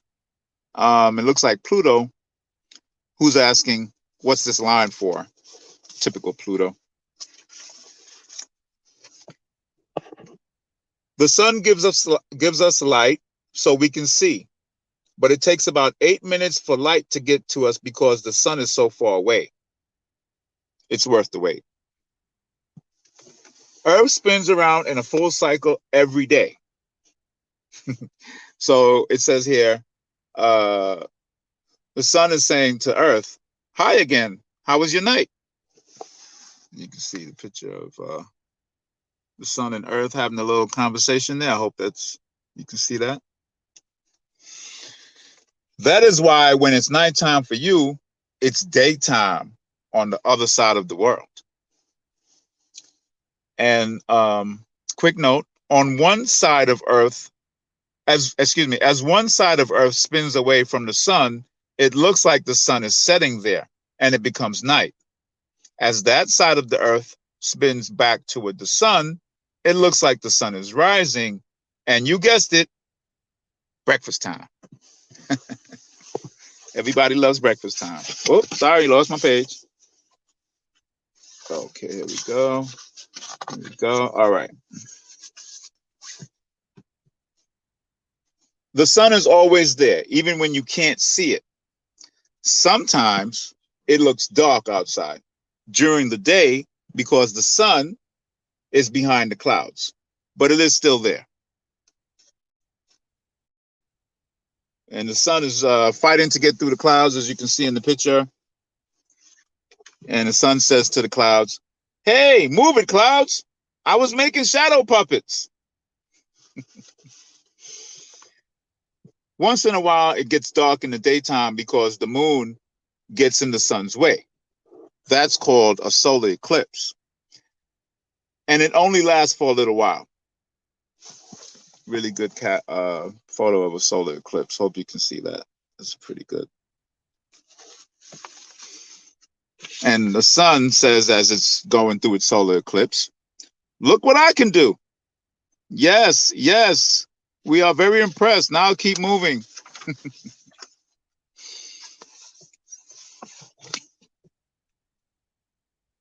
Keeping us warm is another really important part of the sun's job. The sun is hotter than you can imagine, way hotter than fire. Its temperature reaches millions of degrees at the center. Some places on Earth are warmer than others. The parts of Earth closest to the equator are the warmest. The parts of Earth closest to the North and South Pole are the coldest. And we have a little picture showing the equator, which is the red line in the middle. I hope I'm doing a good job with the camera. North Pole, South Pole, equator. All right. I'm going to end this book here just to give the rest of the readers more time. I know we're behind schedule, so I'm going to just go ahead and wrap my reading now. I hope all the listeners enjoyed this portion of the book. I hope they learned something. I hope the adults learned something, or maybe remembered something they forgot about the solar system. I know I did. So. All right. So before we let you go, you got to give me 2 songs that have the word sun in the first line. Woo! Thanks for not putting me on the spot, Greg. Woo! I'll give you a hint. As around the earth, the sun, it keeps revolving. Okay, sun, thank you. The earth knows she's revolving. Yes. Okay. I need another hint. I need another hint. Little darling. I'm not catching it. Oh, actually, I messed up. That one, little darling, it's been a long, cold, lonely winter. Da-da-da. Here comes the sun. So it's the third line. Here comes the sun. Little, yes. Third line. Yes. Mamas and the Papas, I believe that is, no? That's the Beatles, but I'm sure the Mamas and the That's Papas. the Beatles? They did their Okay. version. It's probably a remake of the Mamas and the Papas. That's probably what it is. It could be, because the Mamas and the Papas were I'm not going to ask you what you know about the Mamas and the Papas, but I know, being the Renaissance cat that you are, I would expect that you know about the Mamas and the Papas. That's right. On that note, I will say adios, au revoir, sayonara. Thank you, Brother Ronald Turner, for joining us today. And like you said, for the 3rd year of the Jamaica Read-A-Thon. And God willing, we will see you for a 4th. And by the Creator's grace, brother. That's right. All right. All Peace. Right, man. We'll see you. All right. Okay, so let's see who we got next. We got an action-packed show. It's Kate Ludlum. Kate, your mute button's on. There we go. Oh, that's better, right? Yes. Kate, where are you joining us from? I'm joining you from Rhode Island. From Rhode Island. Rhode Island. This is what I love about my people. They're coming to us from all over the planet, since I'm kind of in the solar system mode with Ron just put us in and stuff. So you're in Rhode Island. Now, are you teaching at Brown or something like that? Or you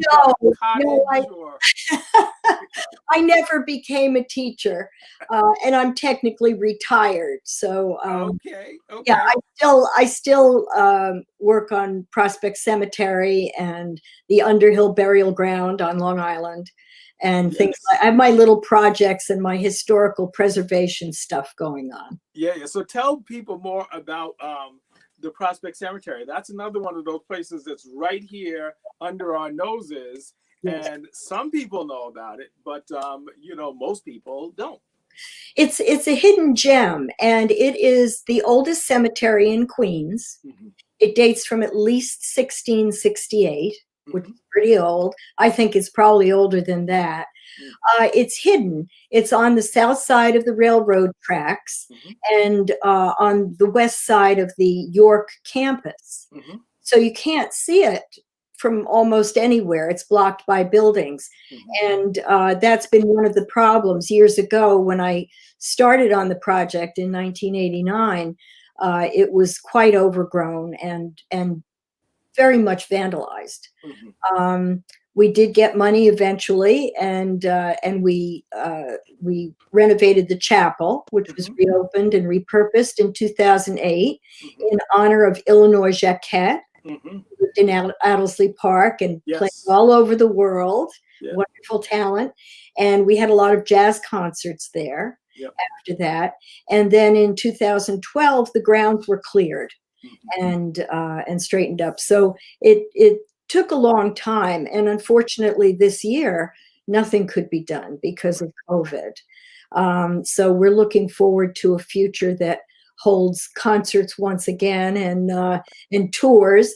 And I love to take people through the property because when you stand where the old burial ground is, you're standing on land unchanged since the 1600s. And you're surrounded, there are at least 53 Revolutionary soldiers there. Wow. Wow. There's Miss Jane Lyons, who was born a slave. She was with the Harriman family for her entire life. She came to them when she was 10 years old, and I believe she was with them 65 years. She's buried in their family plot. Wow. With a headstone. Yeah. A much respected friend. Yeah. And so there are a lot of stories there, a lot of stories. Lincoln's favorite actor is buried there. You know who his least favorite actor was? We do know who his least favorite actor was. Yes. So this is James Hackett, who was his favorite Shakespearean actor. Wow. And we renovated his obelisk was knocked down, and that's been straightened up. So there's been a lot of work, a lot more to do, but there's so much history there. It's very interesting, and all the founding people of Jamaica the families are buried there. And also Egbert Benson. Egbert Benson was a founding father of the United States, very low key. His best buddies were Rufus King across the way, John Jay, and Alexander Hamilton. Wow. So are there any plaques, just sort of at the Prospect Cemetery that just sort of tell some of these stories, or? No, there aren't. And truly there should be more markers. There's one up front that mentions Egbert Benson, but nobody knows who Egbert Benson was because he was a very low-key person, although he was critical. He took notes on Alexander Hamilton's behalf for one of the meetings where you weren't supposed to take notes. Right. So he was in the room where it happened, and he took notes. He surely was. He was the first Attorney General of New York State. Wow. He lived right where York College is, on the street there. He lived with a local family. Interesting. Very interesting stories, wonderful stories. Yeah, we have to figure out how to just sort of highlight them, because there are all these rich stories that we just don't even know about and stuff. And is it the chapel of the Three Sisters or the chapel for the Three Sisters? Or? No, it's the chapel of the sisters. And even I had it wrong. Yeah, the chapel of the sisters. There were 4 sisters in that family. Okay, and these there weren't even 3. It's just the chapel of the sisters. Correct. And there are all sorts of stories about nuns being buried there and, everything, when it was overgrown, there were a lot of stories. Right. But yeah, so there were 3 sisters who died young, one at the age of 1 at 13, and 1 at 20.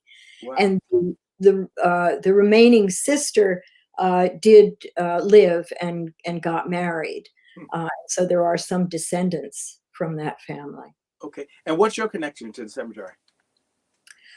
I have a lot of, I'm related to at least 24 of the families that are buried there. I didn't know that. I knew that ancestors had passed away and been buried in Jamaica, but I didn't know where. And I got a phone call one night from somebody I didn't know who said, well, there's this cemetery in Jamaica, and she had gone to save some puppies that were supposedly seen there. And she came back in the daytime because she saw tombstones, and she wrote down the names, and she called people. She tried to reach descendants, and she reached a dozen descendants. Wow. That's amazing. So the Ludlums that built the chapel spell it Ludlum. But the original spelling from Matlock in Derbyshire, England is Ludlam. Got it. So you being the originalist, you said, you know what, I'm taking my name back to the real spelling. Well, you know it, Greg. All right. Well, look, I can obviously sit here and talk with you for, Thanks for the pitch. Hey, listen, thanks for the pitch. I didn't put Prospect Cemetery on it because I didn't think it was appropriate. Yeah, because then they'd be like, wait a minute, really? She looks good. Why, thank you. All right, we are behind and I'm making us more behind. So what story are you going to read to us today?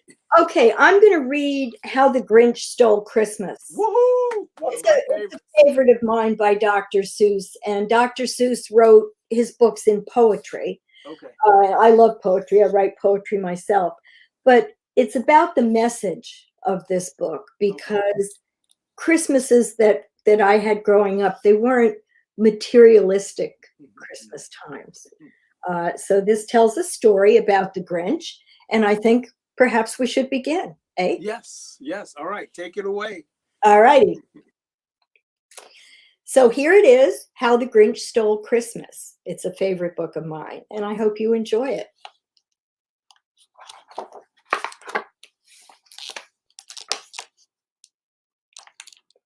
Every Who down in Whoville liked Christmas a lot.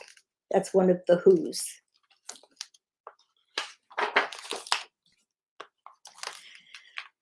But the Grinch, who lived just north of Whoville, did not. The Grinch hated Christmas, the whole Christmas season. Now, please don't ask why. No one quite knows the reason. It could be his head wasn't screwed on just right. It could be perhaps that his shoes were too tight.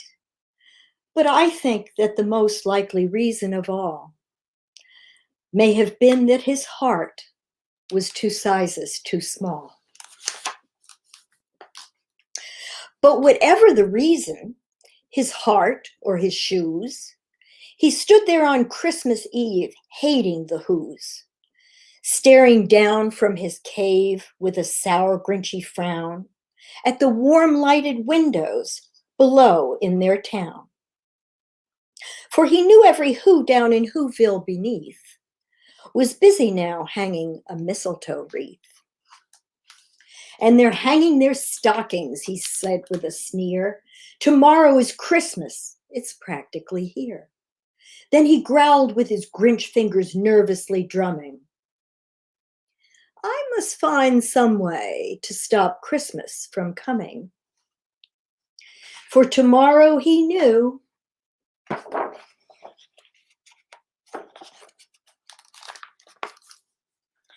that the Who's, young and old, would sit down to a feast.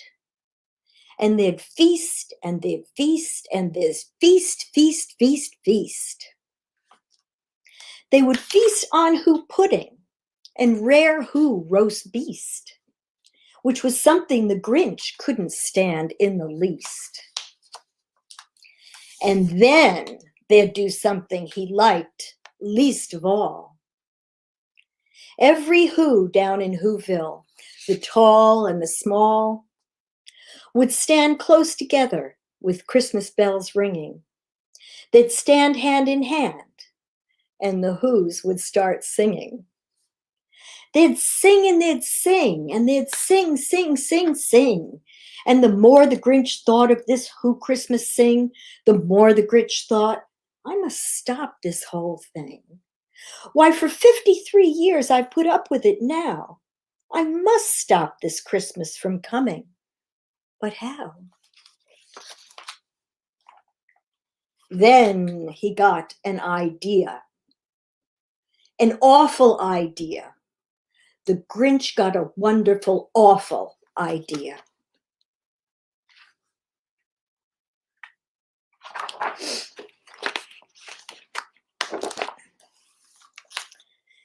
Then he loaded some bags and some old empty sacks on a ramshackle sleigh, and he hitched up old Max.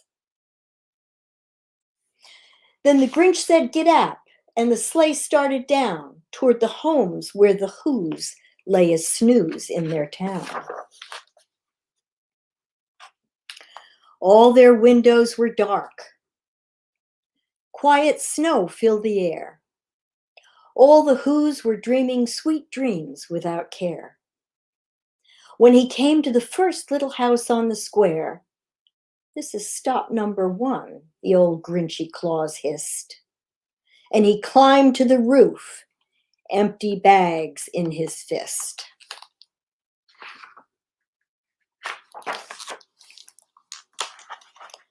Then he slid down the chimney. A rather tight pinch, but if Santa could do it, then so could the Grinch. He got stuck only once for a moment or two. Then he stuck his head out of the fireplace flue, where the little Who stockings hung all in a row. These stockings, he grinned, are the first things to go.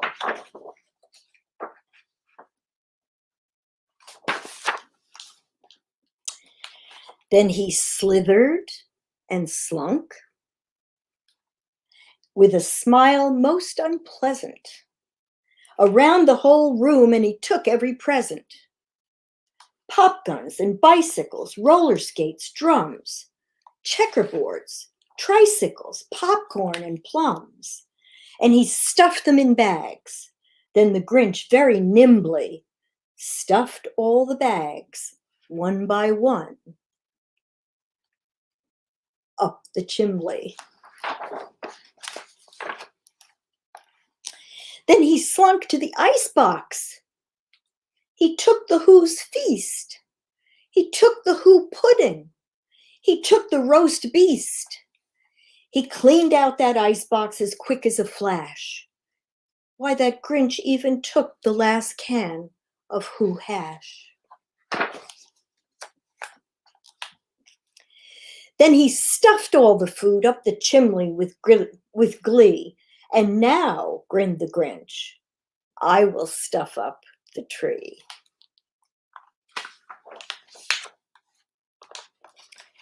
And the Grinch grabbed the tree, and he started to shove, when he heard a small sound like the coo of a dove. He turned around fast, and he saw a small Who, little Cindy Lou who was not more than 2.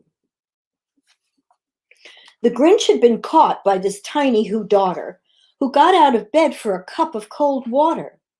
She stared at the Grinch and said, Santa Claus, why? Why are you taking our Christmas tree? Why?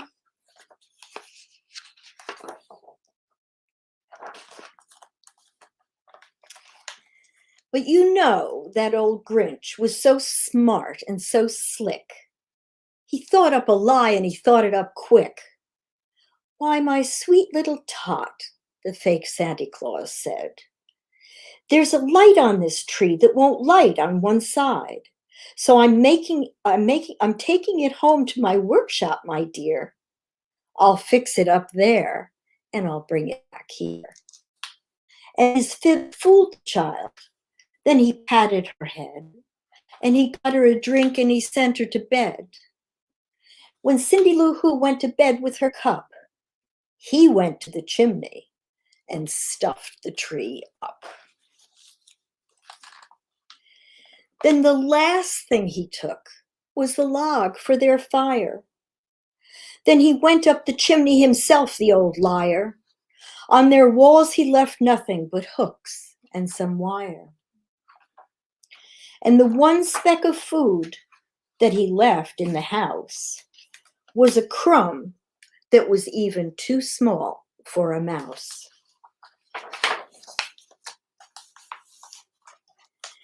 Then he did the same thing to the other Who's houses, leaving crumbs much too small for the other Who's mouses.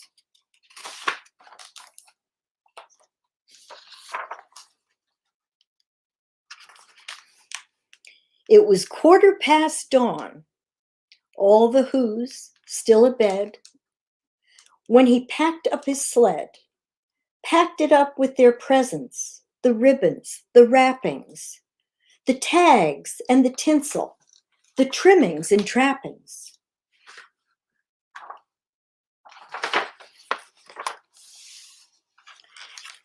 3,000 feet up the side of Mount Crumpet. He rode with his load to the tip top to dump it. Pooh pooh to the Who's, he was grinchiously humming. They're finding out now that no Christmas is coming. They're just waking up. I know just what they'll do. Their mouths will hang open a minute or two. Then the Who's down in Whoville will all cry, boo-hoo.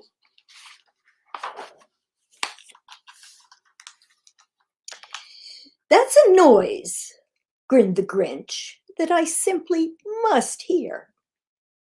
So he paused, and the Grinch put his hand to his ear. And he did hear a sound rising over the snow. It started in low, then it started to grow.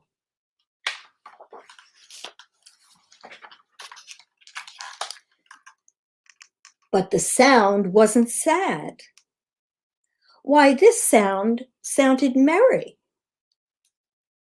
It couldn't be so, but it was merry, very. He stared down at Whoville. The Grinch popped his eyes. Then he shook.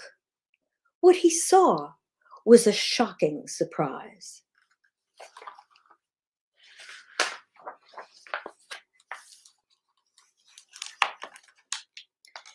Every Who down in Whoville, the tall and the small, was singing without any presents at all.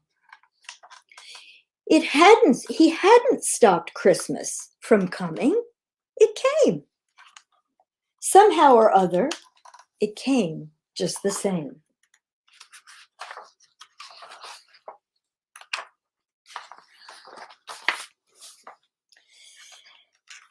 And the Grinch, with his Grinch feet ice cold in the snow, stood puzzling and puzzling. How could it be so? It came without ribbons. It came without tags. It came without packages, boxes, or bags. And he puzzled 3 hours till his puzzler was sore.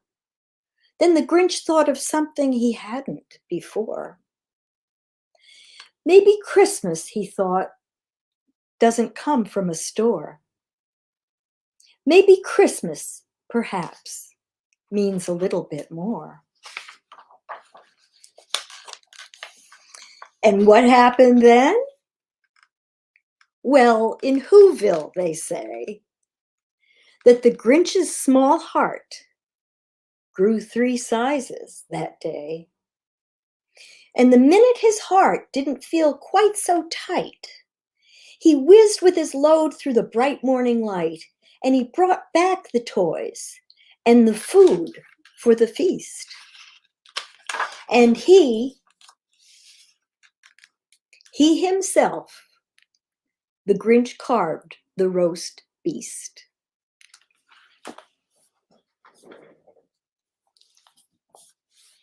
All right, you know. Don't you love it?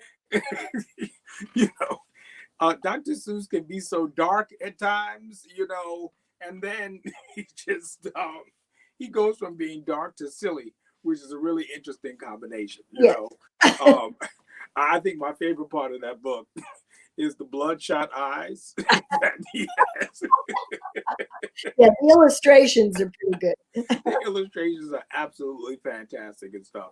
You know, I will leave you with this. Before I lived in LA for 3.5 years and San Francisco for 1.5 years. And before I went there, I really thought that those trees were just out of Dr. Seuss's mind. And then when I went to LA, I really realized that, you know, there were trees that look exactly, you know, like the trees in all of his books. So that's my my lesson learned from my travel to the West Coast. Well, I wish everyone happy holidays, and thank you for having me. I really and thank you for being here, Kate. Really, really appreciate it. You know, and I'm really enjoying that. Is cranberry? Is that the proper color for that? That nice, warm, turtlenecky kind of thing that you're wearing there? It's more of a red, but in the light here, my lighting is not ideal, as you may have noticed. It looks great. It looks great, you know? Yeah, so cranberry's good enough. Yeah.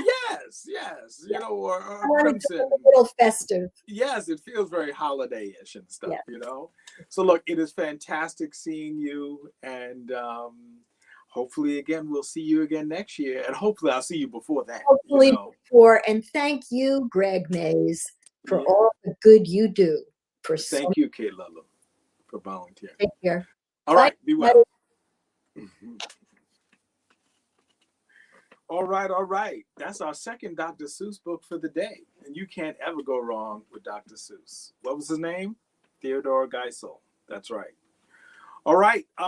We are now at 5 hours and 45 minutes. Wow. Okay. Yeah. All right. Hi. Linda. That's not Linda. Is that, you know... Wait, now we are really in the Christmas spirit. Yes. Who is that residing on your head? Oh, okay. This is my Christmas snowman. He has a Santa hat, and then we have Christmas. There you go. Look at you. And because he looks sort of like a Christmas octopus, because I'm seeing the little. I think these are his shoes. I can't really tell. Okay.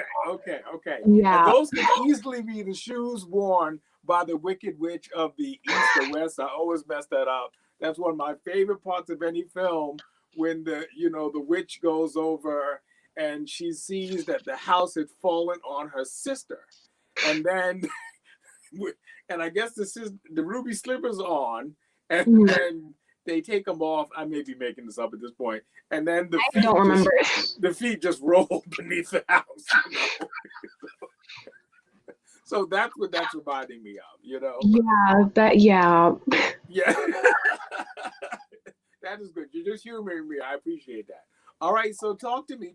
What's going on, you know? Well, hi, my name is Linda. I'm actually here today as Royal International Miss New York Junior Teen. I have my sash in my lap. Okay, look at you. Yeah, this is me. We got all the pageant people with us, you know? Yeah. And I'm actually here with my mom today because she's also going to be reading. Woo-hoo! And yeah, I'm really excited to be here. I love Christmas, so I'm going to be reading Christmas books, of course. Yes. Weren't you here last year also, though? I'm sorry? Weren't you all here last year? Yeah. Yeah, that's what I'm talking about. I read in the Jamaica subway. Yes. Oh, For those who don't know, that's where we usually hold the Jamaica Read-A-Thon, in the subway. But because of COVID, here we are, just sort of virtually. All right, so look, take it away. Your mama's doing well. Mama, you doing all right? Good. Okay, beautiful.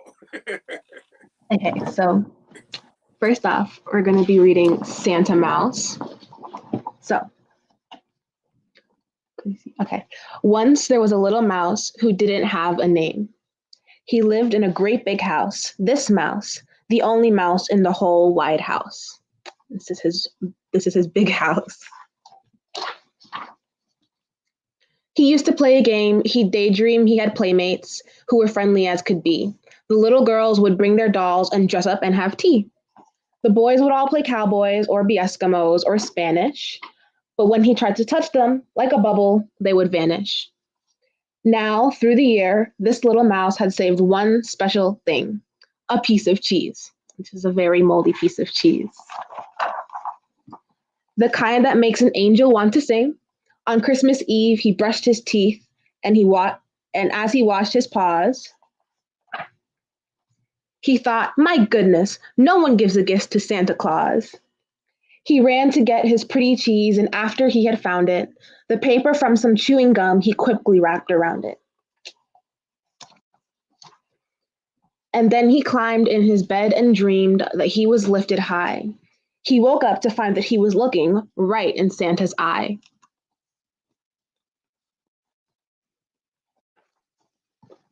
I thank you for my gift, said Santa. Tell me, what's your name? I haven't any, said the mouse. You haven't? That's a shame. You know, I need a helper as I travel house to house, and I shall give you a name to you. I'll call you Santa Mouse. So here's your beard, and here's your suit, and here's each shiny, tiny boot. You mustn't sneeze, and don't you cough. Just put them on, and we'll be off. Then all over the rooftops, our journey with no end, away they went together, Santa with his tiny friend. And so, this Christmas, if you please, beneath the tree that is in your house, why don't you leave a piece of cheese? You don't know who will thank you. Santa Mouse. And then this house now belongs to Santa Mouse. So yeah, that's the end of this story, but I have two more because they're all really short. And these are also some of my favorite books because I read them all as a kid. So this one is Rudolph the Red-Nosed Reindeer, Rudolph's Christmas Party. And this one's really fun because you can't feel it. I wish it's like feel-o-vision, but Rudolph in all the pages is really soft. He has felt, so it's really nice. Rudolph is throwing a surprise party for Santa. And then Rudolph is like felt and soft. He has fur. The abominable snow monster hangs up the garland. Rudolph blows up the balloons. Henry hangs them. Hermie hangs them. Yukon carves an ice sculpture. Mrs. Claus makes a Christmas cake. It looks delicious. Rudolph helps too. The elves light up the tree, and so does Rudolph. Surprise, Santa, everyone yells. Merry Christmas. And then Rudolph is like has fur. And then Santa looks very happy. So happy, Merry Christmas, Santa. And that's the end of this one. They're all really short books. And then finally, we have the 5-minute story, which is The Gingerbread Man. Again, one of my favorites. So, The Gingerbread Man. Once upon a time, Yellow Hen baked the gingerbread man. She gave him raisin eyes and a frosting nose and a wide frosting mouth. All done, said Yellow Hen as she added frosting buttons to his fine frosting coat. You look delicious. Yellow Hen placed the gingerbread man on a rack to cool. As soon as he was cooled, he jumped off the rack. Then the gingerbread man ran from the house. Yellow Hen chased the gingerbread man out of the door and down the lane. She ran as fast as her legs would take her, but the fast little gingerbread man ran even faster. He was running away from her house. Run, run as fast as you can. You can't catch me. I'm the gingerbread man, he sang. Soon, the gingerbread man passed a cow chewing grass. Cow had never seen a gingerbread man running down the lane before, and she had never seen anyone running so fast. Yoo-hoo, Cow called to him. Where are you going in such a hurry? The gingerbread man did not stop, and he did not slow down. Dear me, mooed the cow, that gingerbread man looks better to eat than this grass. I am going to catch him. The cow is also going after the gingerbread man now. Cow trotted off down the lane behind the gingerbread man. She ran as fast as her legs would take her, but the gingerbread man ran even faster.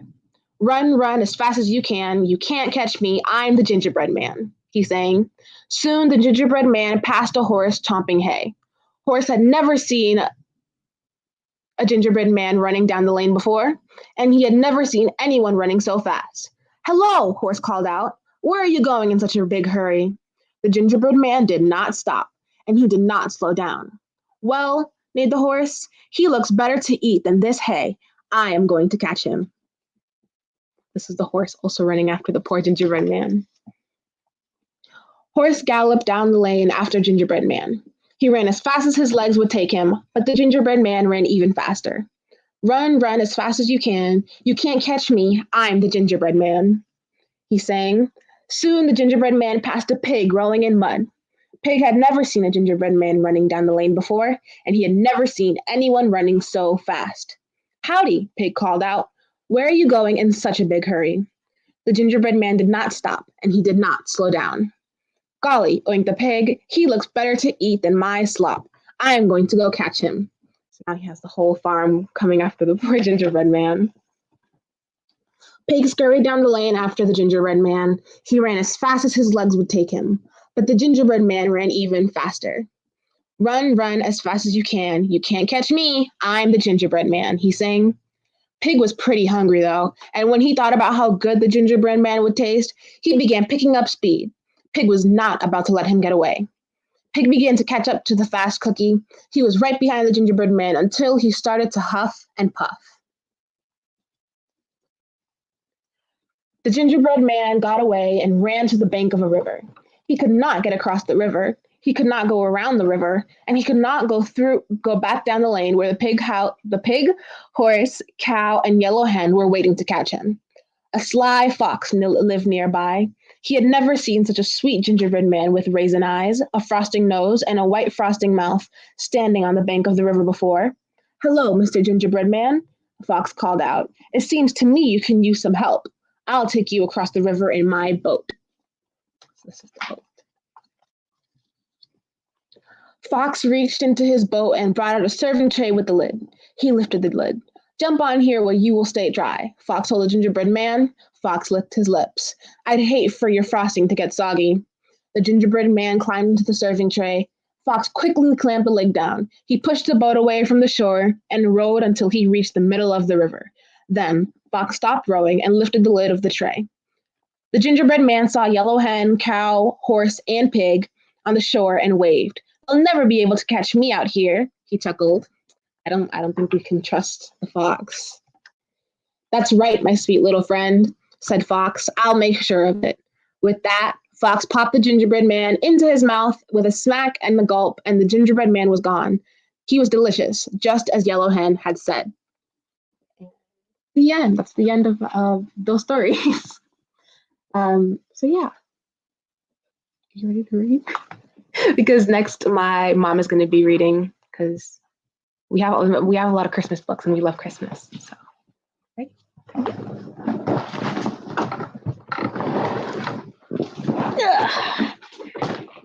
My turn.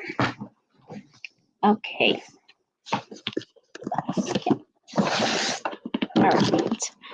So I like the Polar Express.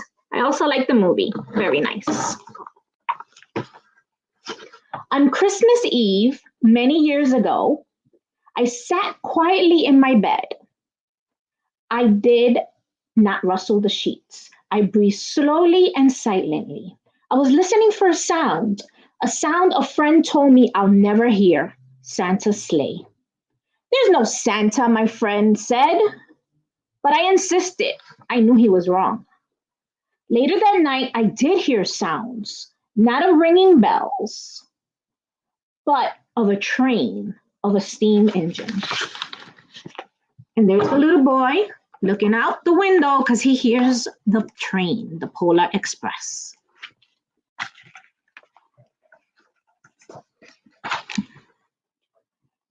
The train was wrapped in an apron of steam. Snowflakes fell. A conductor stood at the door, looked at his watch. "All aboard!" the conductor cried out, and I ran to him. "Well," he said, "are you coming?" "Where?" I asked. "Well, to the North Pole." I took his outstretched hand, and he pulled me aboard. And there's a train, the Polar Express.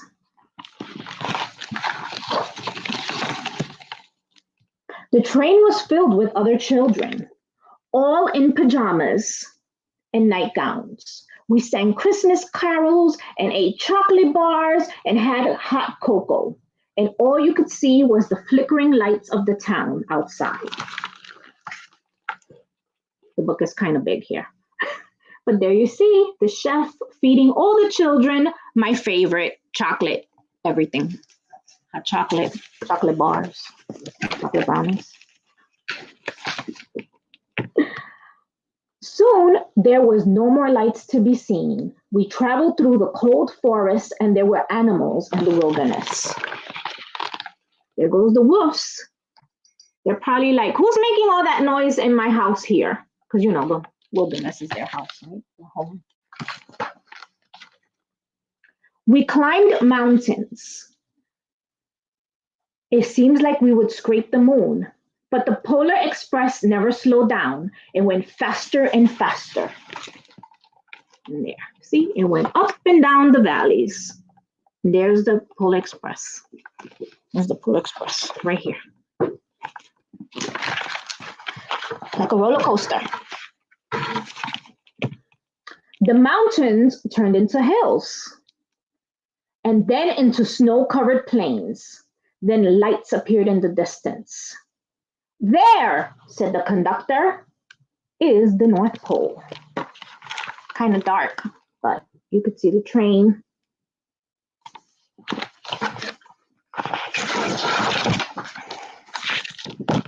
The North Pole.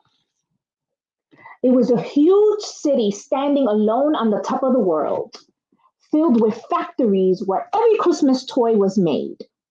They're gathering at the city. That's where Santa's going to give his first gift of Christmas. Who receives the gift? The children asked. The conductor said he will choose one of you. And there's the train again, going through the city. Look, shouted the children, the elves! Outside, there were hundreds of elves. As the train drew closer to the center of the North Pole, they slowed to a crawl. When the Polar Express could go no further, they stopped, and the conductor let them outside. Now, you probably can't see too well, but you see all those little red dots? Those are the elves. Thousands of them. I have one right here.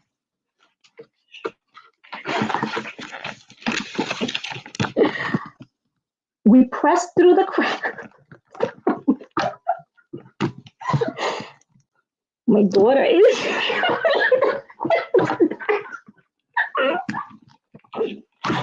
Oh my. We're having fun. It's the holiday. It's December 1st. Yay, time for the holiday. We pressed through the crowd, and there was Santa's sleigh. The reindeer were excited. They pranced and pranced and ran, ringing their bells. Then came Santa Claus, and everybody cheered wildly. He marched over and said, this fellow right here. He picked me. Now, what do you want for Christmas? You see the elves kind of right here. They're getting the big bags of Christmas gifts. And there's Santa saying hi to all the elves. I knew that I could have any gift that I can imagine. But the thing I wanted most was not inside Santa's giant bag. What I wanted more than anything was a silver bell from Santa's sleigh. When I asked, Santa smiled. He gave me a hug and told an elf to cut the bell from the reindeer's harness. He stood holding the bell high above him, saying, the first gift of Christmas. And there's Santa. And that's the little boy from the story. He's getting the first gift of Christmas. A clock struck midnight. As the elves roared for approval, Santa handed the bell to me, and I put it in my pocket, my bathrobe pocket. The conductor helped me down from the sleigh. Santa shouted out all the reindeers' names and cracked his whip. His team charged forward, and up in the air they went.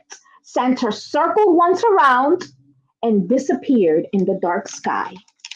What is he gonna do, Santa? He's gonna deliver all the gifts. I can't wait. Can't wait for my gift.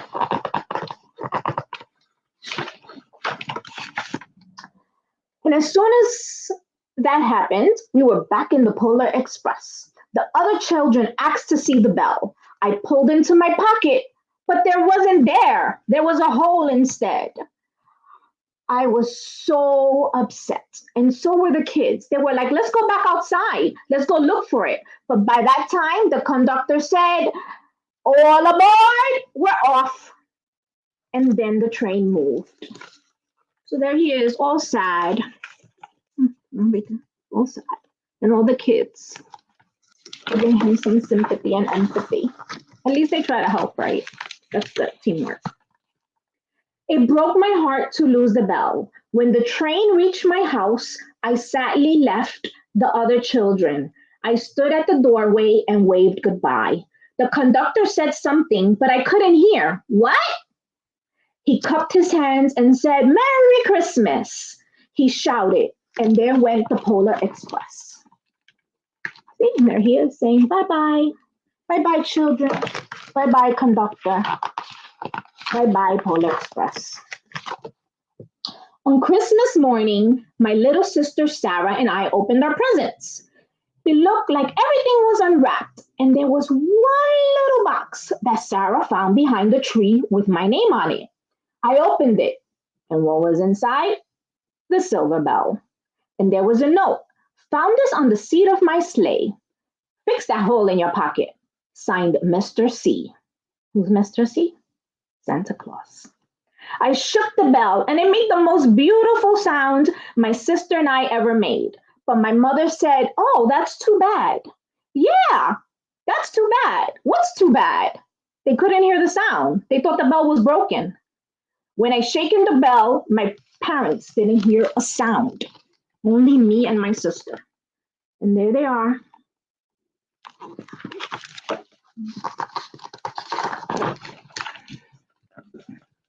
At one time, most of my friends could hear the bell. But as years passed, it fell silent. Even Sarah found one Christmas that she could no longer hear its sweet sound.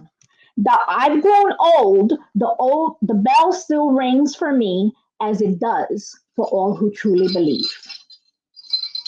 Do you hear it? I hear it. I believe. I believe.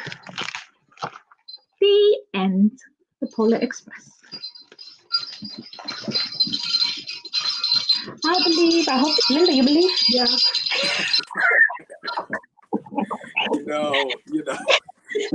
The two of you have far too much fun together. We could have kept going. I'm just, y'all like have like a bottle of silly pills or something. But it's all good because happy and silly really is what gets us through these insanely, tough times, to be able to just sort of keep a smile on your face and just sort of laugh, with all of this insanity in the world, is a beautiful thing. So I am thankful for the two of you. Now, Linda, was Jalea, who was on earlier, is she like the person after you? Like, was that the same pageant or a different pageant? Yeah, she's preteen. Oh, yeah, she's preteen. It's the same pageant system, but I'm junior teen, so I'm in the age group older. Oh, okay. So yeah.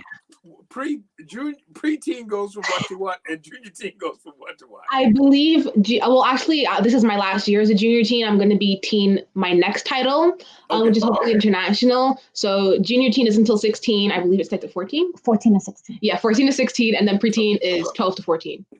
10 to 14. Right. One of so had you been Miss Preteen before? No, actually, I entered this pageant system as a junior teen last year. But I haven't been able to know each other? Yeah. Okay. You met it. They met in Florida. Yeah, when we did the big international pageant. Mm-hmm. Okay. All right. And when y'all met each other, was it like, the Beyonce Pretty Hurts video? I mean, no, it was great. Like, Florida was such a fun time, especially because we all got together and to see each other in the first place. A lot of the times, the girls live literally all around the country. So getting everybody together, even if they are New York queens, some of us just don't get to see each other all the time. So seeing everyone at once was really fun. Excellent. All right, so where you're in high school then? Yes, I'm a junior. Okay, all right. So you're about to go off to college, and is your mama gonna survive without you? I don't know. No, we're still trying to come to a compromise on me wanting to go away and her wanting to stay. No more than 2 hours. I can't go more than 2 hours away. No, I need to run over there. Okay. So are you gonna be stalking her? Mama? I feel like I'm going to be getting a text every 5 minutes. Other than that, I should be fine. I'm thinking it's going to be a little more than text messages. You're going to be like going out on a date or something, and she's just going to pop up. I'm like, where you going? Oh, can I go? I want to go too. I'm going to sleep over in my dorm one day. Oh, I didn't. Yeah. Oh, I'm not saying that's a good thing. Trellises. What is that? What is that? Trundles. Yeah, that's right. I'm The gonna trundle. probably buy it. So everything's in the room. So You I'm know gonna what I'm buy it. saying? And if you buy it, then it's yours. You know what I'm saying? You need to assert some parent rights. Do you know where you're going to be applying? I have a couple places in mind. I'm thinking because my passion right now, well, my passion hopefully in the future is photography and film. So my ultimate goal is to travel in photography, which actually pageantry got me into that, seeing all the photographers at pageants. So I want to do that. So I'm thinking of NYU or New York Tech or Rhode Island Technology, which is a little more than 2 hours. Okay. But we'll see what Now, happens. is Rhode Island Technology different than RISD, the Rhode Island School of Design? I think so. I'm not actually sure. And if not those two, Adelphi and Hofstra are like up there too. Okay. Because my second major is business. All right. So yeah. So I see you have. I was going to say, what about the School of Visual Arts? But if you're going to have this minor in business, then know, that's not going to. They're minor major. See what happens. Yeah. All right. Well, look. I want to thank you guys both for joining us again this year and for bringing some Christmas cheer. Because like you, I'm excited about the holidays. I think we might have to bring the lights out to put on the house, and we haven't done that in quite some time. But my neighbor diagonally across the street from me, he had his lights going the day after Christmas, and it really is fantastic and stuff. So thanks for joining us. Thanks for your wonderful spirits, and good luck with that negotiation about where you're going to school, and and all Thank you for the opportunity. Thank you so much. It was so much fun. Yes. All right. Hope to see you guys next year. Okay, bye. All right. Bye. Bye. Oh. All right. Believe it or not, it is 4:10, people. So we have been on this line for 6 hours and 10 minutes and 35 seconds. We were waiting for our last community superstar, and I'm not sure where she is, but she's such a community superstar. We're going to be patient, as they say, and give her an opportunity to log on. And in the meantime, I'm going to read my last book. It's called B-Boy Buzz, and it's by Bell Hooks, with illustrations by Chris Rashka. All right, so let's do this really quickly. B-Boy Buzz. I be boy, all bliss boy, all fine beat, all bow boy, beautiful, all bad boy beast, all boy. I be running boy, I be boy jumping, boy sitting down, I be boy laughing, crying, telling my story, talking way too loud. Then sitting all quiet, still, all boy. Hug me close, don't let me down. All boy, big open heart, sweet mind. All think and dream time, alone with myself. All ready for the world to see and play. All B-Boy Buzz. All right, that is B-Boy Buzz by Bell Hooks with Chris Rashka, I'm assuming, doing the illustrations. All right, let's see. So, let me just sort of talk really briefly about, again, remind everybody once we're here who I am. As it says right there, I am Greg Mays. I'm the founder of A Better Jamaica. We are a nonprofit that will do anything that I think will strengthen the collection of neighborhoods that are collectively known as Jamaica, aka Southeast Queens. We've got about 15 programs, maybe. Some of those programs happen once a year. You've heard some folks talk about the Jamaica Ball, which is our collective fundraiser that usually has about 20 to 25 other just sort of local nonprofits participating. We present with the Suffolk Boulevard Bid, the Airtrain Jazz